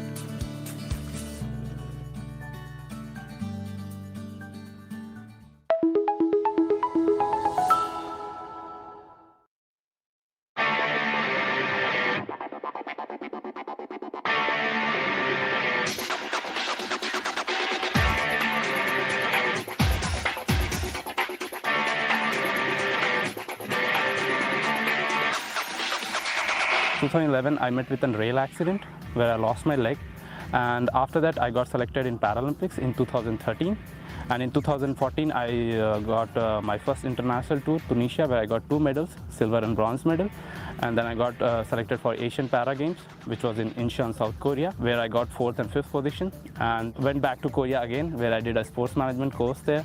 And then I also went to Japan for a 2 weeks course in sports management again. And I also did few online courses by IOC, International Olympic Committee. My parents never taught me that I'm disabled. And also I will give my contribution to my friends also. I didn't have a good leg at that time because while walking we needed some specific type of leg, which I didn't have, and I was coming from a middle class family, so my father couldn't afford like 1 or 2 lakhs to spend on a walking leg. I went into like any playground and they always said that, yeah Manish, you want to come and join? And I was like excited that at least my friends are asking. Representing India is an honor. Still I'm getting a goosebumps when you're saying like that. When I got the first call from PCI, Paralympic Committee of India, they said that I'm going to represent India. I was like, seriously, I was crying, and I called my mom and dad and I said that, yeah dad, I got selected for this event, and they were like proud. Winning medal was not a big thing for me. I was not thinking much about medals. I was just thinking like how I'm gonna perform. When the time I was like discouraged or like whatever people were saying that I can't walk, I showed to them that I can run. And when they said I can't run, I showed to them that I can sprint. So this all things was there, like, so it's all like coming through. So it's like whatever they were saying, and I was just showing them what I can do. I directly came from Korea. I've been to India and I saw like this university was like talking about like infrastructure or any support. Reena man was always there with me. She was supporting with my sports related thing, or whether I'm traveling. Like she sponsored me for Asian Games recently, which was held in Jakarta, because I got selected as a volunteer. So there was always a support from MUJ all the time. The most important thing is like MUJ sponsored me a running blade, which cost almost like 4 lakhs. They sponsored me the whole money and they said that, yeah, Manish, whatever you want to do, you can do. We'll be always with you. My plan right now is like, I want to motivate first of all youth, like, and especially disabled people, because when you talk about the families, not about the families, even the society, they don't encourage that much disabled people to come out of their comfort zone or come out of their home. And so that's my first priority. I want that all the disabled should come out, at least play whatever they want, like whether it's a very small game or a big game, just come out of the comfort zone. And second thing, what my future plan is, like I'm planning to do a master's course in Korea. I don't know anyone disabled person who's taking sports as a bachelor's degree. So, and Manipal University took that initiative, so hats off to them. I'm just doing a normal thing, I'm just living a normal life. And if someone is getting motivated, then I highly appreciate it that, yeah, okay, if you're getting motivated, then I will help you.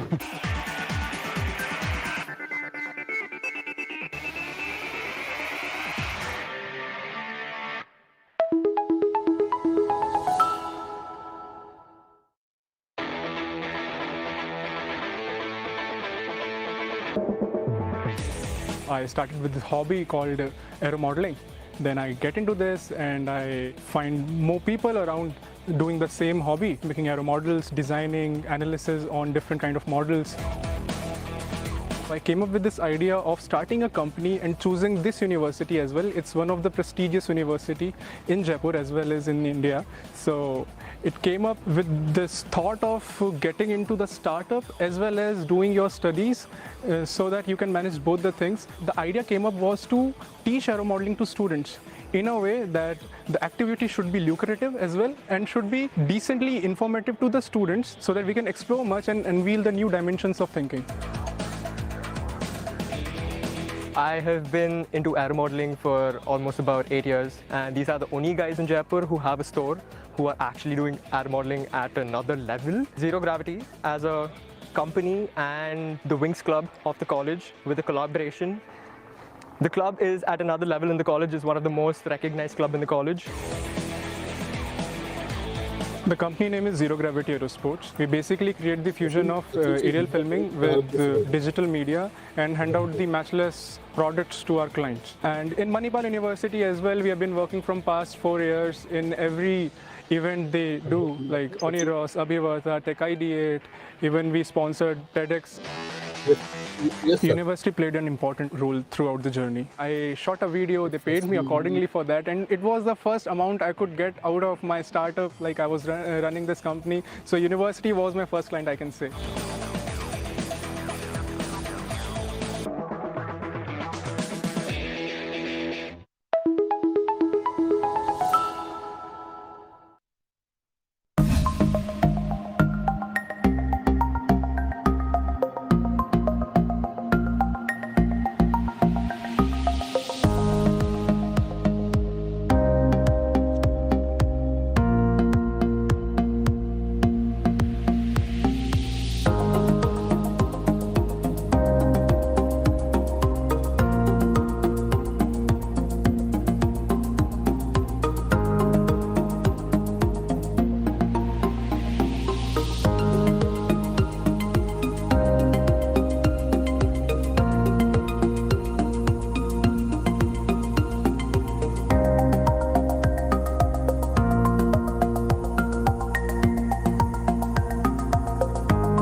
MUJ as a brand, it has worked for almost 60 years and it is doing very well in the hospitality sector. Second, the location Jaipur. It's a very advantageous location since Jaipur is one of the golden triangle in India and it has lot of hotels and tourism industry is really booming in this sector. So lot of hotels are coming up and there are a lot of existing hotels. The good brands are there. So students who will be coming to MUJ and study, they have the high potential for their career. For us, all the students who have opted for placements, we do it ourselves for our students and all my students have got placed. MUJ has a focus. It gives quality towards the education and in the hospitality sector, it is very renowned and it has established performances in the hospitality sector.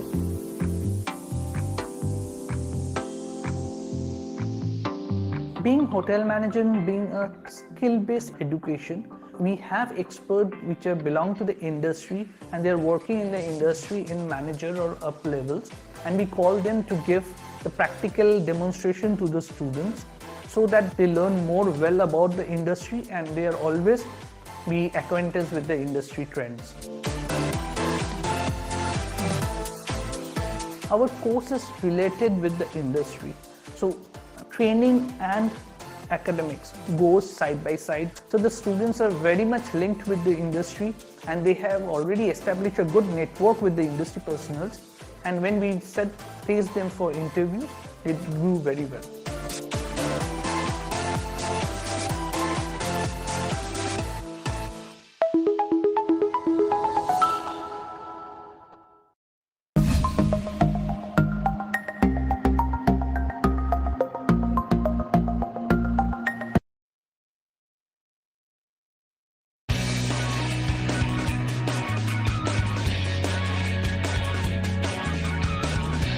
When we started in 2011, we started only with the intake of around 250 students with 4 disciplines of engineering. And then it grew subsequent years, and now currently we are offering around 44 undergraduate courses and around 23 postgraduate courses.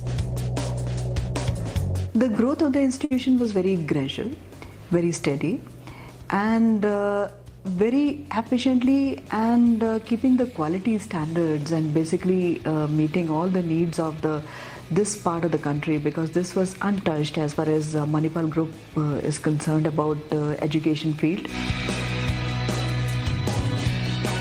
It is a place where tradition meets modernity. It is the place which students opt for. It is a place where students look for joining one institution where they can get a wholesome education, whether it is related with their entrepreneur skills, or it is related with their studies, academic parts, or it is giving them some perspective, some outlook where they can nurture their talent. Either it is related with sports, extracurricular activities, or they are joining some company later on, or they want to establish their own setup. If they want to become the entrepreneur, even all opportunities. So this is the place where wholesome package with a good infrastructure is given by Manipal University Jaipur.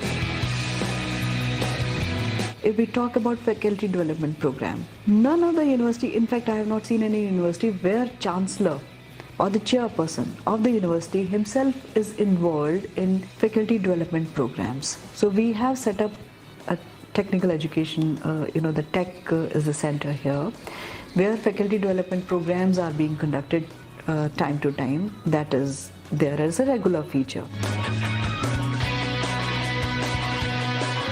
We had expressions kind of faculty related and the staff related program. Now tell me, which university is also giving professional development allowance to non-teaching staff? That is the practice which is actually available here.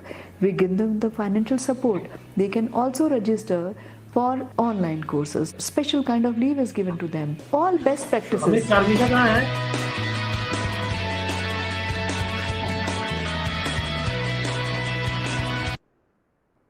हाँ इसको जरा, हाँ मैं चार्मिका कहाँ है उसको बुलाओ जरा.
Charmika?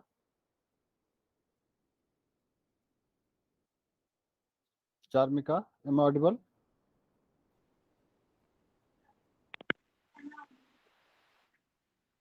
Hello?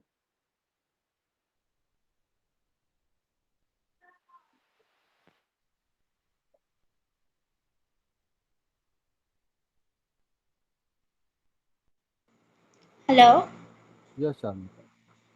Yeah, Charmika. अरे यार आवाज ही नहीं आ रही सब wait minute what's Charmika, wrong with am I this audible now?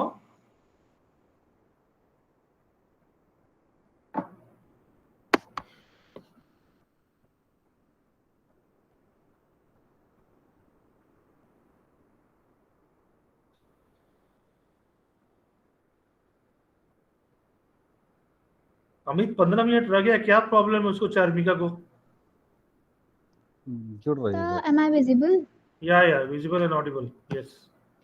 Okay, thank you. Can you just start this? I mean, kind of reels. Yeah, sure, sir, sure. Hi, good morning, good afternoon, everyone. I am Charmika Sharma from the Department of Journalism and Mass Communication. I welcome you all on the behalf of Manipal University Jaipur. We are quite fortunate to have the intellectual speakers with us to share their views in International Media Conclave on changing face of media and entertainment industry and emerging trends in communication sector. Now, I would request Sir to run Saraswati Vandana video.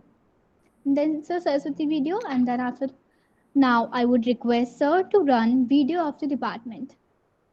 And afterwards, the sub-theme of the session is newspapers, journey from print to digital. We have very eminent speakers for this very special session. Professor Sanjeev Bhanawat. Professor Sanjeev Bhanawat, former head, Center for Mass Communication and Honorary Director, Center for Jain Studies, University of Rajasthan, Jaipur, is an acknowledged professional, teacher, and author in the field of journalism and mass communication.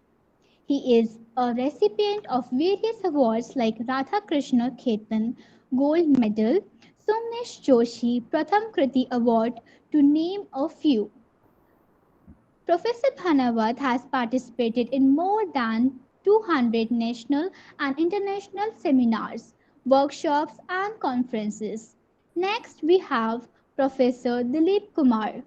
Professor Dilip Kumar, founder, HOD, Dean, and Professor Journalism and Mass Communication at GGSIP University.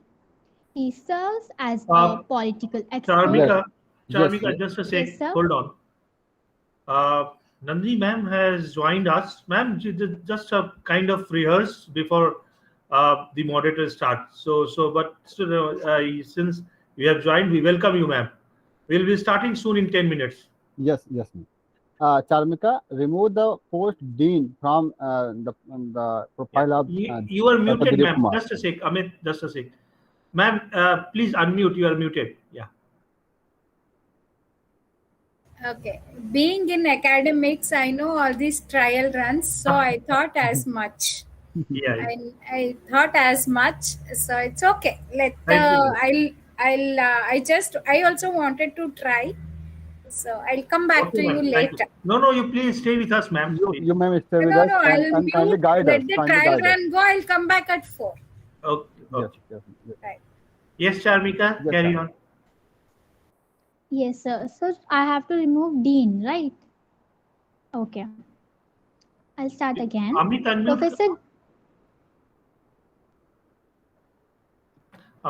yourself. Yes. Thank you, sir. Thank you, Charmika. Remove the post dean. He's not dean. Okay, sure. Kaun?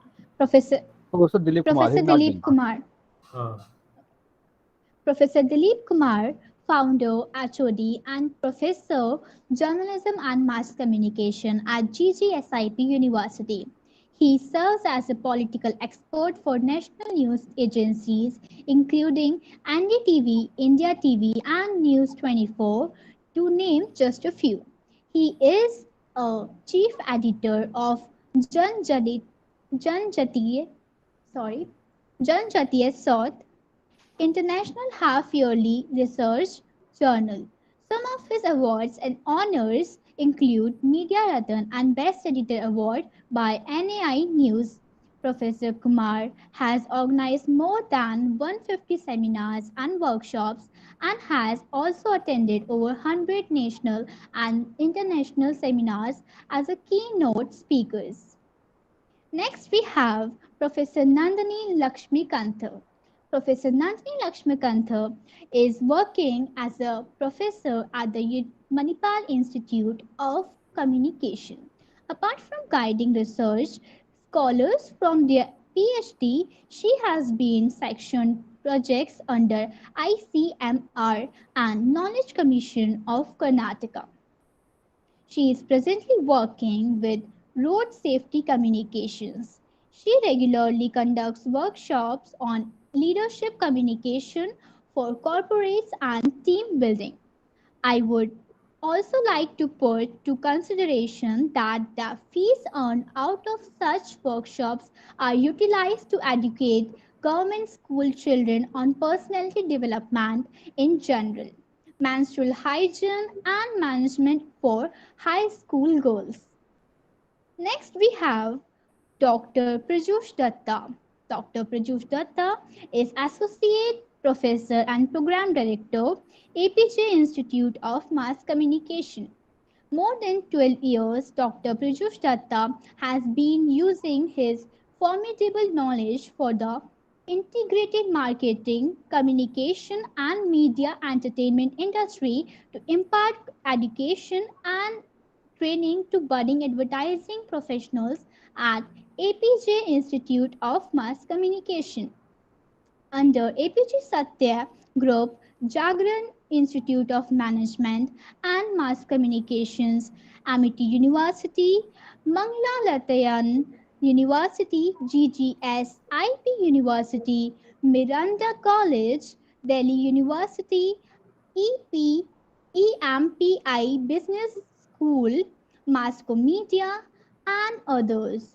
He won the Global Teachers Award 2018 under his mentorship. APJ won the BW Applause Summit Award, Silver and Bronze Award for even category for education. Now, I would like to invite Dr. Subhash Kumar, HOD, Department of Journalism and Mass Communication, to welcome our honorable guests.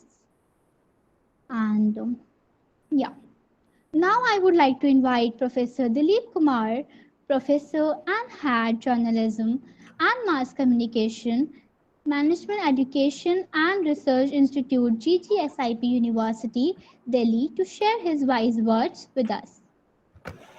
Thank you, sir. Without further ado, I would like to pass on the Charmika, screen hold to on. Professor. Charmika, hold on. Sure, Sir, namaskar. Banawas sir has joined. नमस्कार नमस्कार कैसे हैं कैसे हैं सुभाष जी? बस बढ़िया, कई दिनों बाद दर्शन हो रहे हैं आज। अरे सर, आपका आशीर्वाद रहता है हमेशा। आफ्टर एजेस हैं। नहीं सर।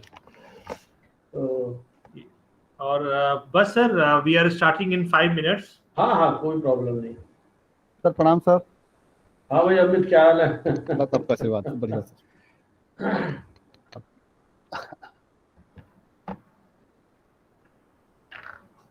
ठीक है चार्मिका, मंगलायतन यूनिवर्सिटी है, that is you have pronounce something different ना। Okay sir. और जो IGEP करके जो नाम था वो हटा देना, रिमूव कर देना, बहुत टफ वर्ड नहीं इस्तेमाल करना है, ठीक है? Okay sir, okay sir. And good and best wishes. Respected HOD sir, Charmika sir shoot पर है और हमारी जो है ना एक रिक्वेस्ट के बाद ये तुरंत तैयार हो गई और होटल से प्रेजेंटेशन दे रही है sir. That is great. Dilip ji, namaskar. Dilip ji has just joined. We are just starting in 5 minutes. Unmute कर लीजिए। It's okay sir. नमस्कार नमस्कार। How are you? गुरुदेव प्रणाम। हाँ भाई दिलीप, क्या हाल चाल? आशीर्वाद गुरुदेव, आशीर्वाद। आज तो ऐसा लग रहा है अपने परिवार के बीच में ही बातचीत हो रही है। जी गुरुदेव। दिलीप सर कैसे हैं? बढ़िया बढ़िया अमित सर, नमस्कार। नमस्कार सर।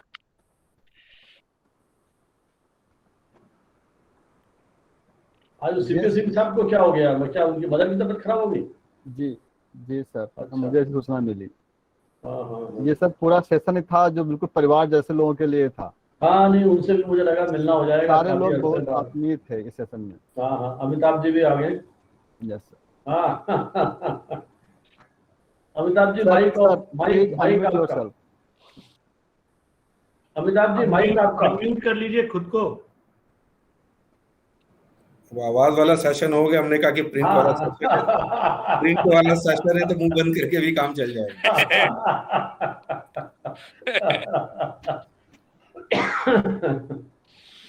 योगेश जी नमस्कार। योगेश दीक्षित जी नमस्कार सर। नमस्कार। योगेश नारायण दीक्षित जी हैं कोई? हेलो। हाँ योगेश जी हैं, योगेश दीक्षित लिखा हुआ है। नहीं, मेरे ख्याल से आवाज अलग लग रही है। योगेश नारायण दीक्षित जी नहीं है शायद। अच्छा। हाँ हेलो। वो ऑफ कर दिया उन्होंने माइक अपना। हेलो। हाँ मैं योगेश दीक्षित हूँ, सोलापुर से हूँ। अच्छा, मैं वही थोड़ा सा कंफ्यूज किया। स्वागत है योगेश जी। हमारे एक और मित्र हैं आपके अलावा, तो मैं थोड़ा सा कंफ्यूज हुआ उनके साथ। सोलापुर महाराज, तो मैं समझ गया, आप भी मित्र हैं। योगेश जी स्वागत है। हाँ हाँ योगेश जी सुबह से सेशन में हैं आज। अच्छा। हाँ योगेश जी सुबह से तो ये क्या मास कॉम के स्टूडेंट हैं, पढ़ा रहे हैं? मैं तो वहाँ चिंचोलगढ़ जी मेरे बड़े अच्छे दोस्त हैं सोलापुर में। हाँ स्टूडेंट ही हूँ मैं सोलापुर विद्यापीठ का। रविंद्र चिंचोलगढ़ जी हैं आपके वहाँ हेड? हाँ है ना हाँ मैं आ चुका हूँ आपकी यूनिवर्सिटी में एक बार। अच्छा याद कीजिएगा, चिंचोलगढ़ जी मिले तो कहना भानावत जी याद कर रहे थे। जी सर जी। जी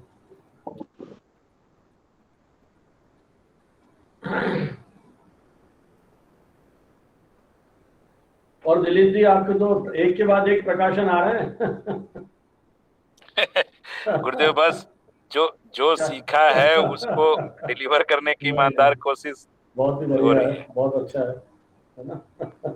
और कुछ कोरोना काल में सोचा मैंने कि बच्चों के साथ भी इंगेजमेंट रहे, तो उनके हाँ। साथ मिलके काम किया मैंने। नहीं अच्छा है, उनको भी थोड़ा मोटिवेशन मिलेगा। ज्यादातर मेहनत तो गुरुदेव उन्हीं का होता है, अपना तो ये रहता है कि वो एक बार पढ़ लेते हैं और कुछ एक जो चीजें करेक्शन होती है उसमें वो लिख उख देते हैं जितना संभव हो पाता है। बढ़िया है। आप पढ़ लेते हैं किताब, यही बड़ी बात है। हम तो कह रहे हैं कि पढ़ने की प्रवृत्ति खत्म हो रही है। हेलो पीयूष सर नमस्कार। नमस्कार पीयूष। नमस्कार डॉक्टर संजीव बनावती नमस्कार। पीयूष जी नमस्कार। डॉक्टर दिलीप जी नमस्कार। डॉक्टर अमिताभ जी नमस्कार। आपने वीडियो बड़ा जोरदार भेजा था वो 19 तारीख को।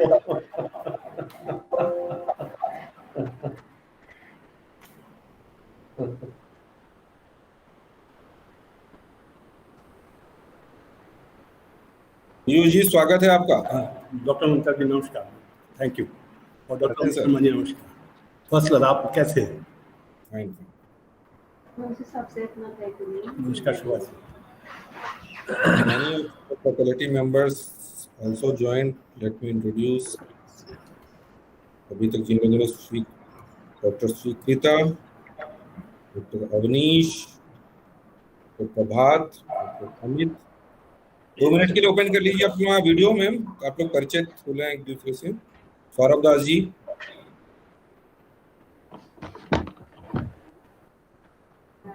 faculty members please switch on your video.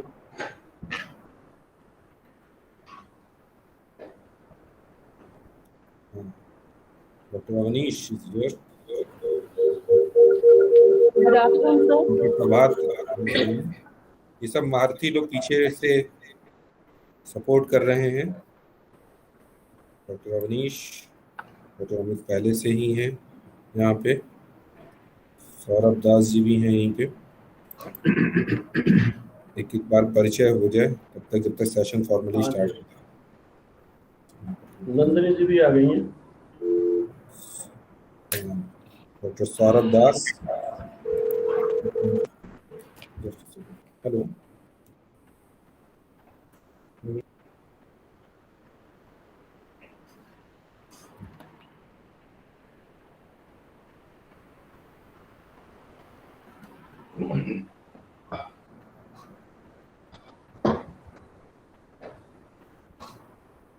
बनावत जी से हो बनावत जी नमस्कार। नमस्कार मैम। नंदिनी जी नमस्कार। Professor Amitabh ji sir. बनावत जी आपका भेजा हुआ कम्युनिकेशन टुडे मिल गया ना? ठीक है। हाँ मिल गया और मैंने एक कॉपी हमारे लाइब्रेरी को दे दी है। ठीक है। हाँ तो अब आप मुझे और एक भेजो। हाँ वो आपके ऑथर के दूसरे को ऑथर के लिए।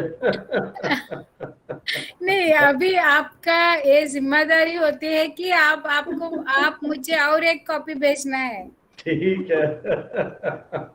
क्योंकि मैं सब यूनिवर्सिटी को पूछ रही हूँ किसके पास नहीं है, मैं दे रही हूँ। ठीक है, तो एड्रेस भेजो तो मैं यहीं से भेज दूंगा सबको। हाँ चलो। अमिताभ जी, अब की बार कम्युनिकेशन टुडे का इशू मैंने मीडिया एजुकेशन पे निकाला है। जिसने पूरे देश की मीडिया एजुकेशन को कोशिश की है कि आपसे बात भी हुई थी मेरी एक बार, है ना? हाँ, हमारा मणिपाल का भी जुड़ा होगा उसमें। हाँ, मणिपाल का भी है, मैं भेजूंगा आपको भी। लाइब्रेरी का तो मेरे ख्याल चला गया है क्योंकि वो लिस्टेड है, तो मेरे ख्याल पहुंच गया होगा वो, स्पेशली आपको। आपका हिस्ट्री, जयपुर का हिस्ट्री राजस्थान के हिस्ट्री से जुड़ चुका है। हाँ हाँ हाँ। Sanjay sir, what he has done is he has segregated state-wise, media education state-wise. So, though you are part of Manipal, you are not in my article. कैसे हो पीयूष दत्ता जी? नमस्कार। बहुत दिनों के बाद, नमस्ते। नमस्कार। Dr. Nandini, I heard a lot about you from our HR head, Mr. Sridhar, and so this was the occasion that let's formally begin our academic association. Sure, definitely. Privilege is mine. Sridhar is very potential HR. Yes. Very good, very dynamic, and I have high regards for him. Certainly, and we always the media academicians need some sort of the HR who is passionate about our own requirements. Yes. Yes. And he understands media in a very well. specific way. That is very important, you know. There are many HRs who don't understand the functioning of media. He consistently, Sridhar, he understands media typically, the way it should be. Agreed. He consistently writes about contemporary things. That is again a very good. Vast interest about the film, movie, even the classical music and all. Yeah, you say anything, he is jack of all trades. Yeah. So he's like a journalist. We can start, Amit.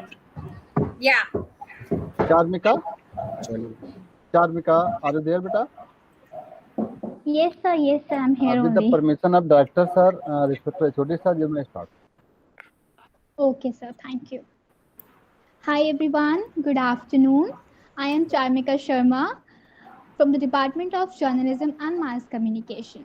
I welcome you all on the behalf of Manipal University and Jaipur. We are quite fortunate to have the intellectual speakers with us to share your views in International Media Conclave on changing media, face of media and entertainment industry and emerging trends in communication sector.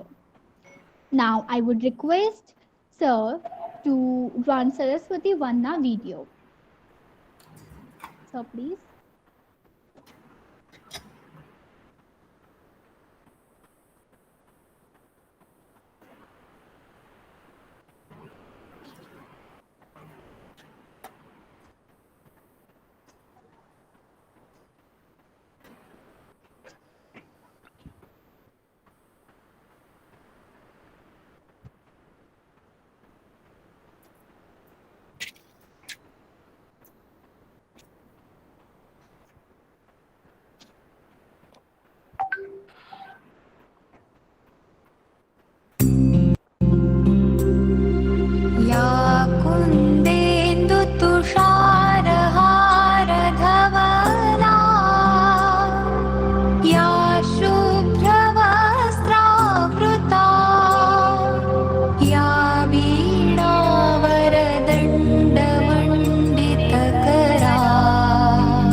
ईश्वरीं भगवतीं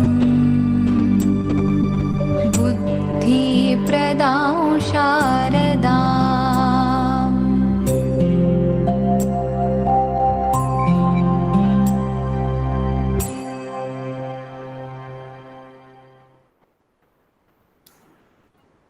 Thank you, sir.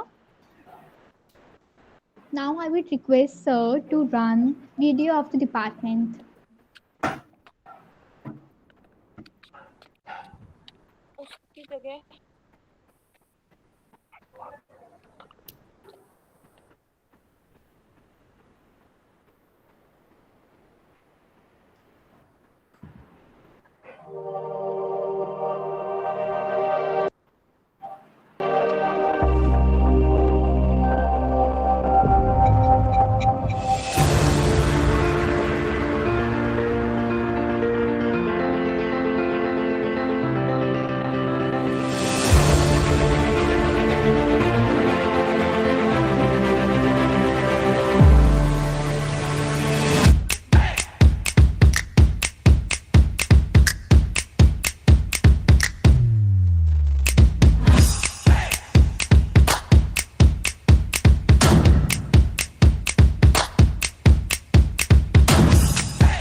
sir. The sub-theme of the session is newspapers. Journey Shamika, from unmute yourself. Okay, sir. Sure.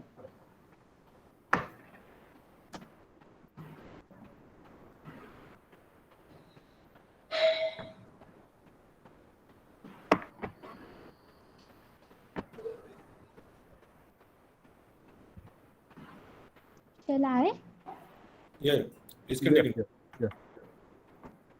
Yeah. Thank you, sir. The sub-theme of this session is newspapers, journey from print to digital.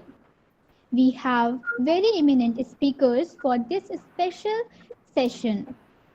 Professor Sanjeev Bhanawat,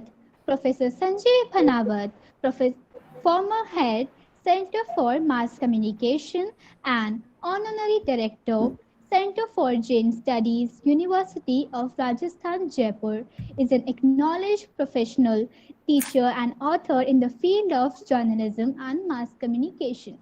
He is a recipient of various awards like Radha Krishna Khetan Gold Medal, Sumnesh Joshi Pratham Kriti Award, to name a few.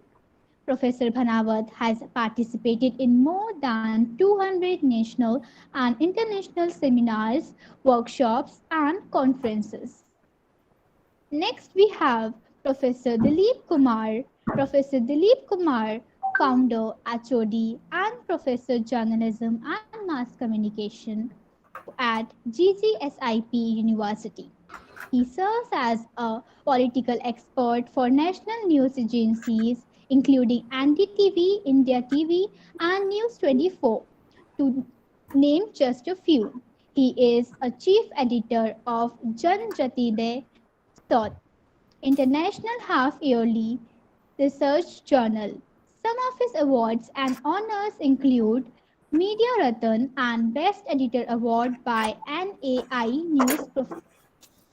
Professor Kumar has organized more than 150 seminars and workshops and has also attended over 100 national and international seminars as a keynote speaker. Next, we have Professor Nandini Lakshmikant. Professor Nandini Lakshmikant is working as a professor at Manipal Institute of Communication. Apart from guiding research scholars from their PhD, she has been section projects under ICMR and Knowledge Commission of Karnataka. She is presently working with Road Safety Communications. She regularly conducts workshops on leadership communication for corporates and team building. I would also like to put to consideration that the fees earned out of such workshops are utilized to educate government school children on personality development in general, menstrual hygiene, and management of high school girls. Next, we have Dr. Prajush Datta. Dr. Prajush Datta is an associate professor and program director, APJ Institute of Mass Communication. More than 12 years, Dr. Prajush Datta has been using his formidable knowledge of the integrated marketing, communication, and media entertainment industry to impart education and training to budding advertising professionals at APJ Institute of Mass Communication. Under APJ Satya Group, Jagran Institute of Management and Mass Communications, Amity University, Mangla Yatan University, Miranda College, Delhi University, EMPI Business School, Masco Media, and others. He won the Global Teachers Award 2018 under his mentorship APJ. APJ won the BW Applause Summit Award Silver and Bronze Award for Event Activization category for education. Now, I would like to invite Dr. Subhash Kumar Achwadi of HOD Department of Journalism and Mass Communication to welcome our honorable guest. Thank you, Charmika. First of all, I extend my heartiest welcome to all the panelists on behalf of Manipal University Jaipur and Department of Mass Communication. It's my sheer pleasure to welcome all of you. The kind of intellectual gathering that we have for this session in this 2 days International Media Conclave. I'm quite sure that all these intellectuals, the experienced intellectuals, we have Sanjeev Bhanawat sir, we have Nandini ma'am, we have Dilip ji, Piyush Datta ji. So all this, they are institutions in their own domain, and they are the right person who can justify the spirit of this session, the theme that is from print to digital. Lot has changed. The journey of newspaper from print to digital. There are lots of things to talk about. So and we have right kind of people who can enlighten us on this particular theme. So I welcome you, all of you. I welcome the director of the school, Professor Amitabh Srivastava. I welcome all the faculty members, the participants, the students. So and I welcome you with this hope that we'll have a very brainstorming session, something to ponder over for future. So thank you so much, and I think that we can start the session now. Charmika. Thank you, sir. Now I would like to invite Professor Dilip Kumar, Professor and had... Charmika, there is a bit communication gap, I think. Sanjeev sir को थोड़ा meeting में जाना है. Please start. Okay, no worries. So now I would like to invite Professor Sanjay. Give me a second. Sorry. Sanjeev. Professor Sanjeev Bhanawat. कोई बात नहीं, जो आप इस नाम को मिस किया चार्मिका.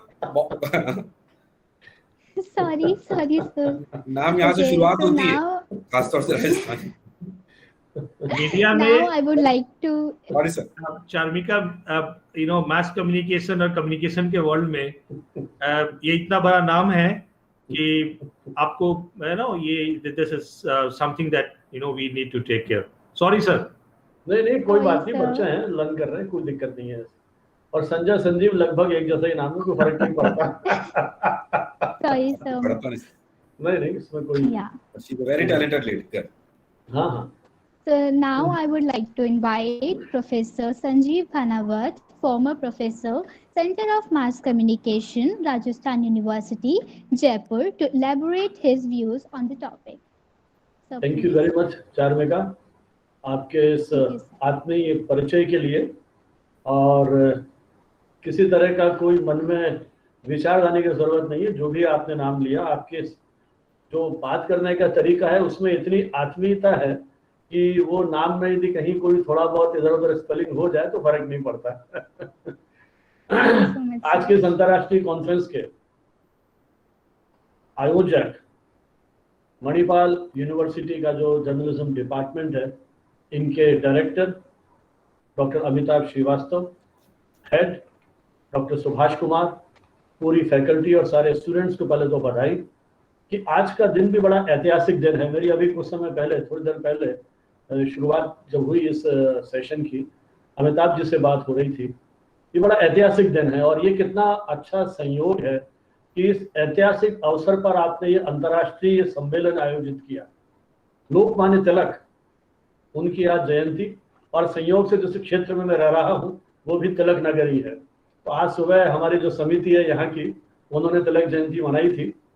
और फिर मुझे ध्यान आया कि आज तो चंद्रशेखर आजाद की भी जयंती है.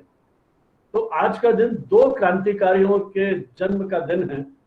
और फिर जब अभी बात हो रही थी, जब अमिताभ जी ने कहा कि अभी हम सुन रहे थे रेडियो पर सेशन था, तो ब्रॉडकास्टिंग डे, राष्ट्रीय प्रसारण दिवस, नेशनल ब्रॉडकास्टिंग डे, 23 जुलाई 1927 जब पहली बार हमारे यहाँ बॉम्बे में अधिकृत रूप से इंडियन ब्रॉडकास्टिंग सर्विसेज के नाम से शुरुआत की गई, फिर तो हमने पूरी एक लगभग एक सदी की यात्रा होने वाली है रेडियो के क्षेत्र में. तो ये जो ऐतिहासिक अवसर पर आपने दिन चुना है मीडिया के अलग अलग पक्षों पर बात करने के लिए, ये अपने आप में हमें अपनी उस पुरानी विरासत से लेकर, क्योंकि आपका विषय भी बड़ा रोचक है, प्रिंट टू डिजिटल मीडिया, क्योंकि हमारे पास 250 साल की पूरी यात्रा है प्रिंट मीडिया की, तो इसके लिए मैं विशेष बधाई देता हूँ। जहाँ तक मणिपाल यूनिवर्सिटी के मास कॉम डिपार्टमेंट का संबंध है, जब मैं आपकी फिल्म देख रहा था डिपार्टमेंट की और सरस्वती वंदना के माध्यम से, तो ना जाने स्मृतियों के कितने पृष्ठ मेरे मन में उजागर हो रहे थे। जब आपकी यूनिवर्सिटी का डिपार्टमेंट 1 मैन फैकल्टी था, स्थापना काल से मेरा संबंध इस विभाग के साथ रहा, कई कैपेसिटी में, चाहे वो बीओएस की बात हो, चाहे सिलेक्शन कमेटीज की बात हो, मैं समय समय पर अपने वहाँ आता रहा। और आपके मतलब यूँ कहूँ कि इस विभाग को शुरू से लेकर के आज जिन उत्कृष्टता पर यह पहुंचा है, अमिताभ श्रीवास्तव जी और उनके पूर्ववर्ती जो यहाँ प्रोफेसर्स रहे, टीचर्स रहे, उनके नेतृत्व में, तो उस पूरी यात्रा को देखकर भी एक संतोष और प्रफुल्लता की अनुभूति होती है।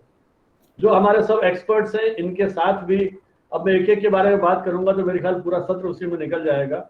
बस ये कह सकता हूं कि लगभग सभी जने मेरे विभाग के साथ जुड़े रहे, मेरे साथ जुड़े रहे, और देश में न जाने कितने मंचों पर हमने मंच को साथ में शेयर किया, और इन सभी का जो सम्मान, स्नेह, अपनत्व मुझे मिलता रहा है।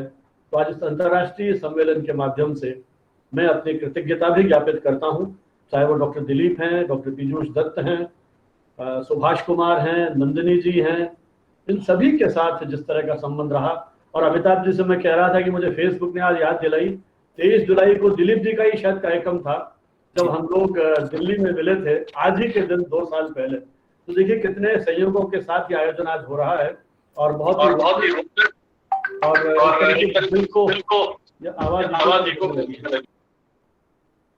तो बहुत ही एक तरह से एक रोचक विषय है, और मेरे तो बहुत दिल के करीब भी ये विषय है, क्योंकि हमने इस लगभग 50 साल की इस जो पूर्व पृष्ठभूमि की बात करूं, इसको बहुत निकटता से देखा समझा है।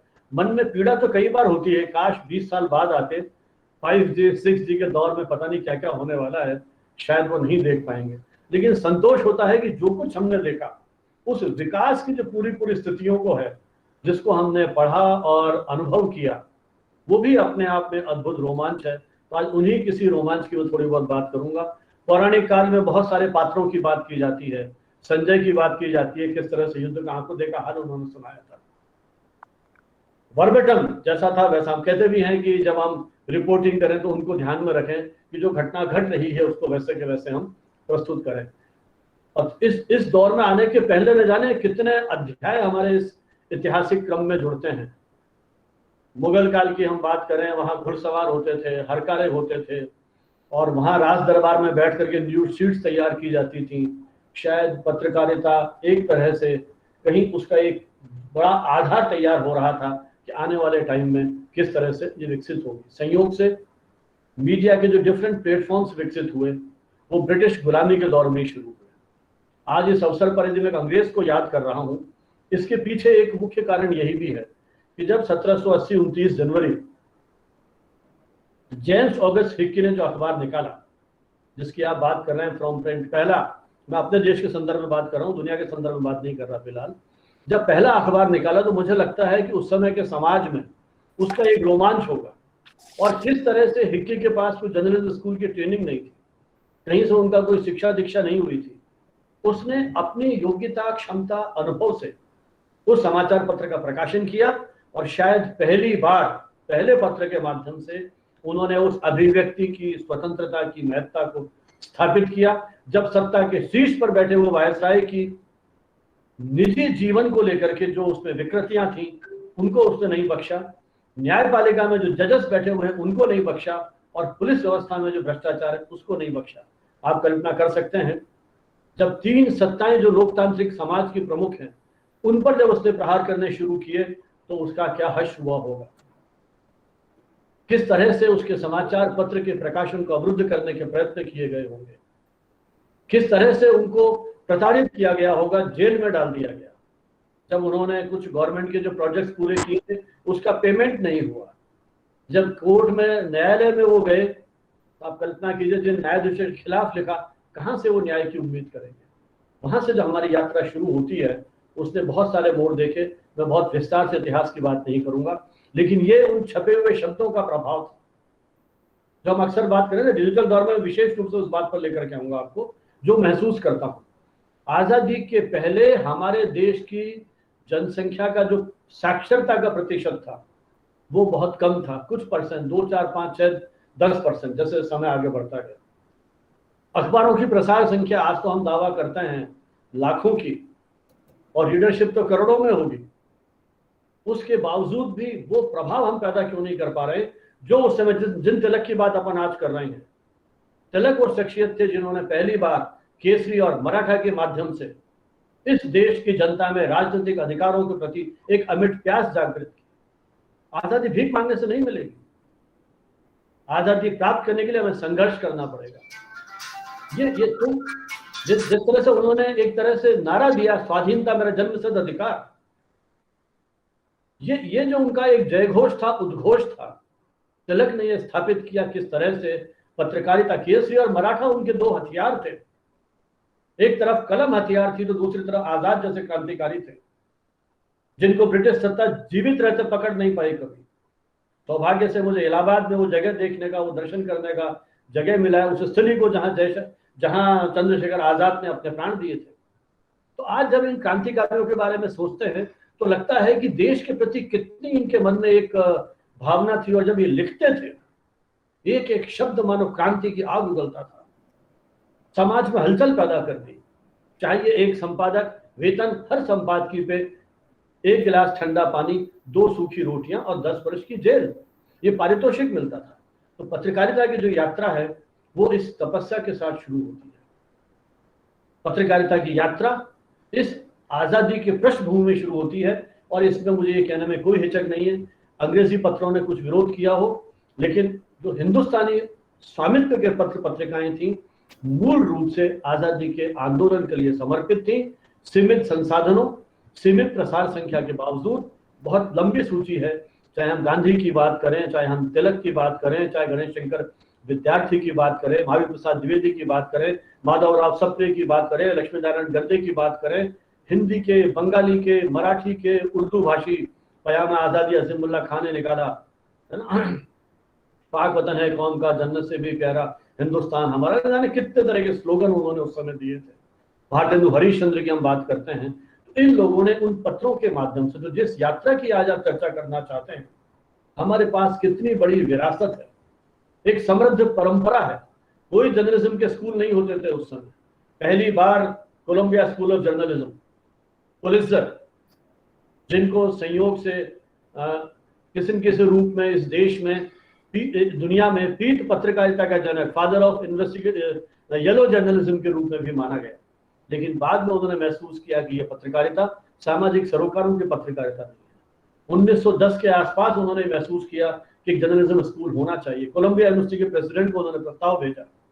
दुर्भाग्य से उनके जीवन काल में वो प्रस्ताव अप्रूव नहीं हुआ, लेकिन उसके बाद संभवतः $2 मिलियन का उन्होंने एक फंड क्रिएट किया, और उसके माध्यम से Columbia school, graduate school of journalism की शुरुआत की गई, जिस स्कूल के माध्यम से पुलिसर पुरस्कार जैसे अंतर्राष्ट्रीय पुरस्कार दिए जाते हैं। एक विभाग पत्रकारिता का कल्पना करना भी अपने आप बड़ा रोमांच पैदा करता है।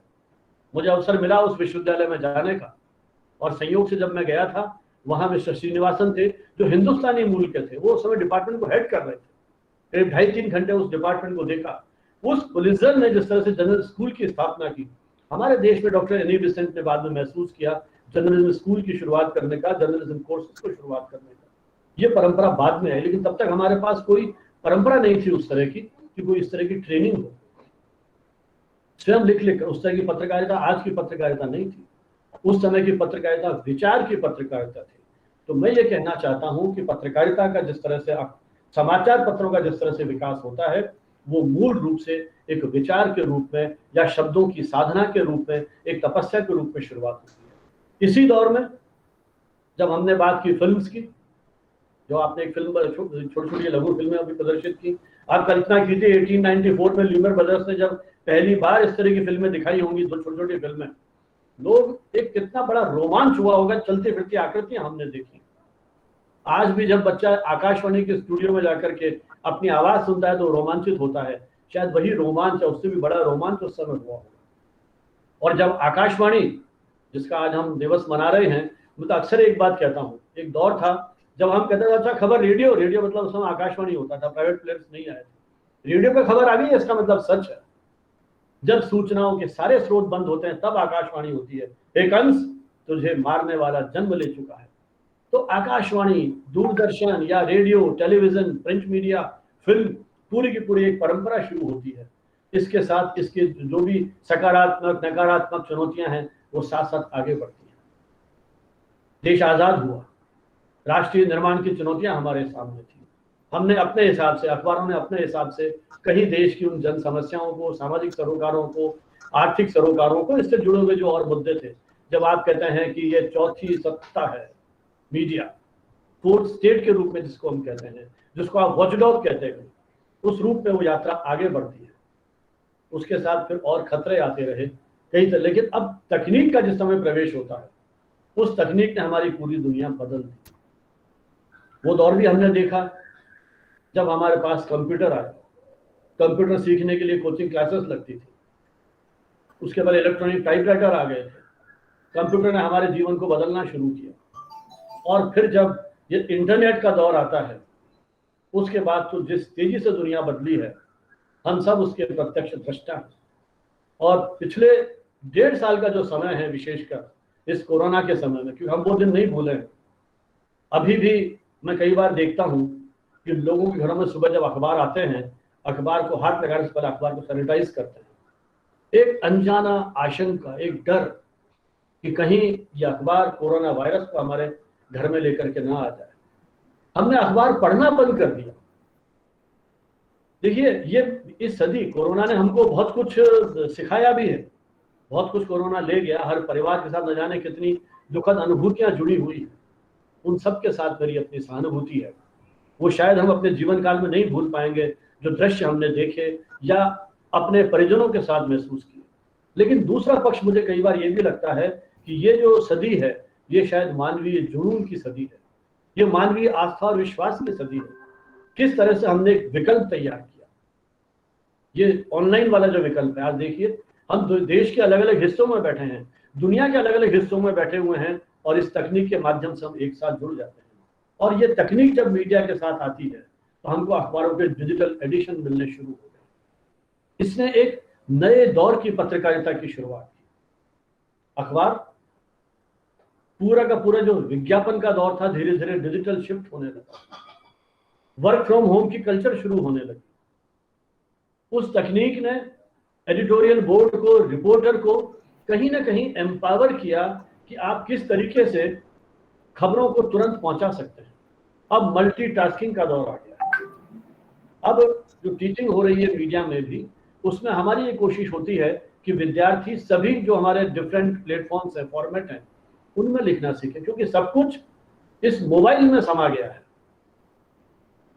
डिजिटल अब अखबार के लिए संभव है। जो हमारी पुरानी किताबें हैं जो हमने लिखी या दिलीप जी ने लिखी, मुझे लगता है वो किताबें अब अप्रासंगिक होती चली जा रही हैं, जो पुराने एडिशंस, क्योंकि वहां हमने जो लिमिटेशंस बताई, वो लिमिटेशन इस तकनीक से सब दूर कर दी।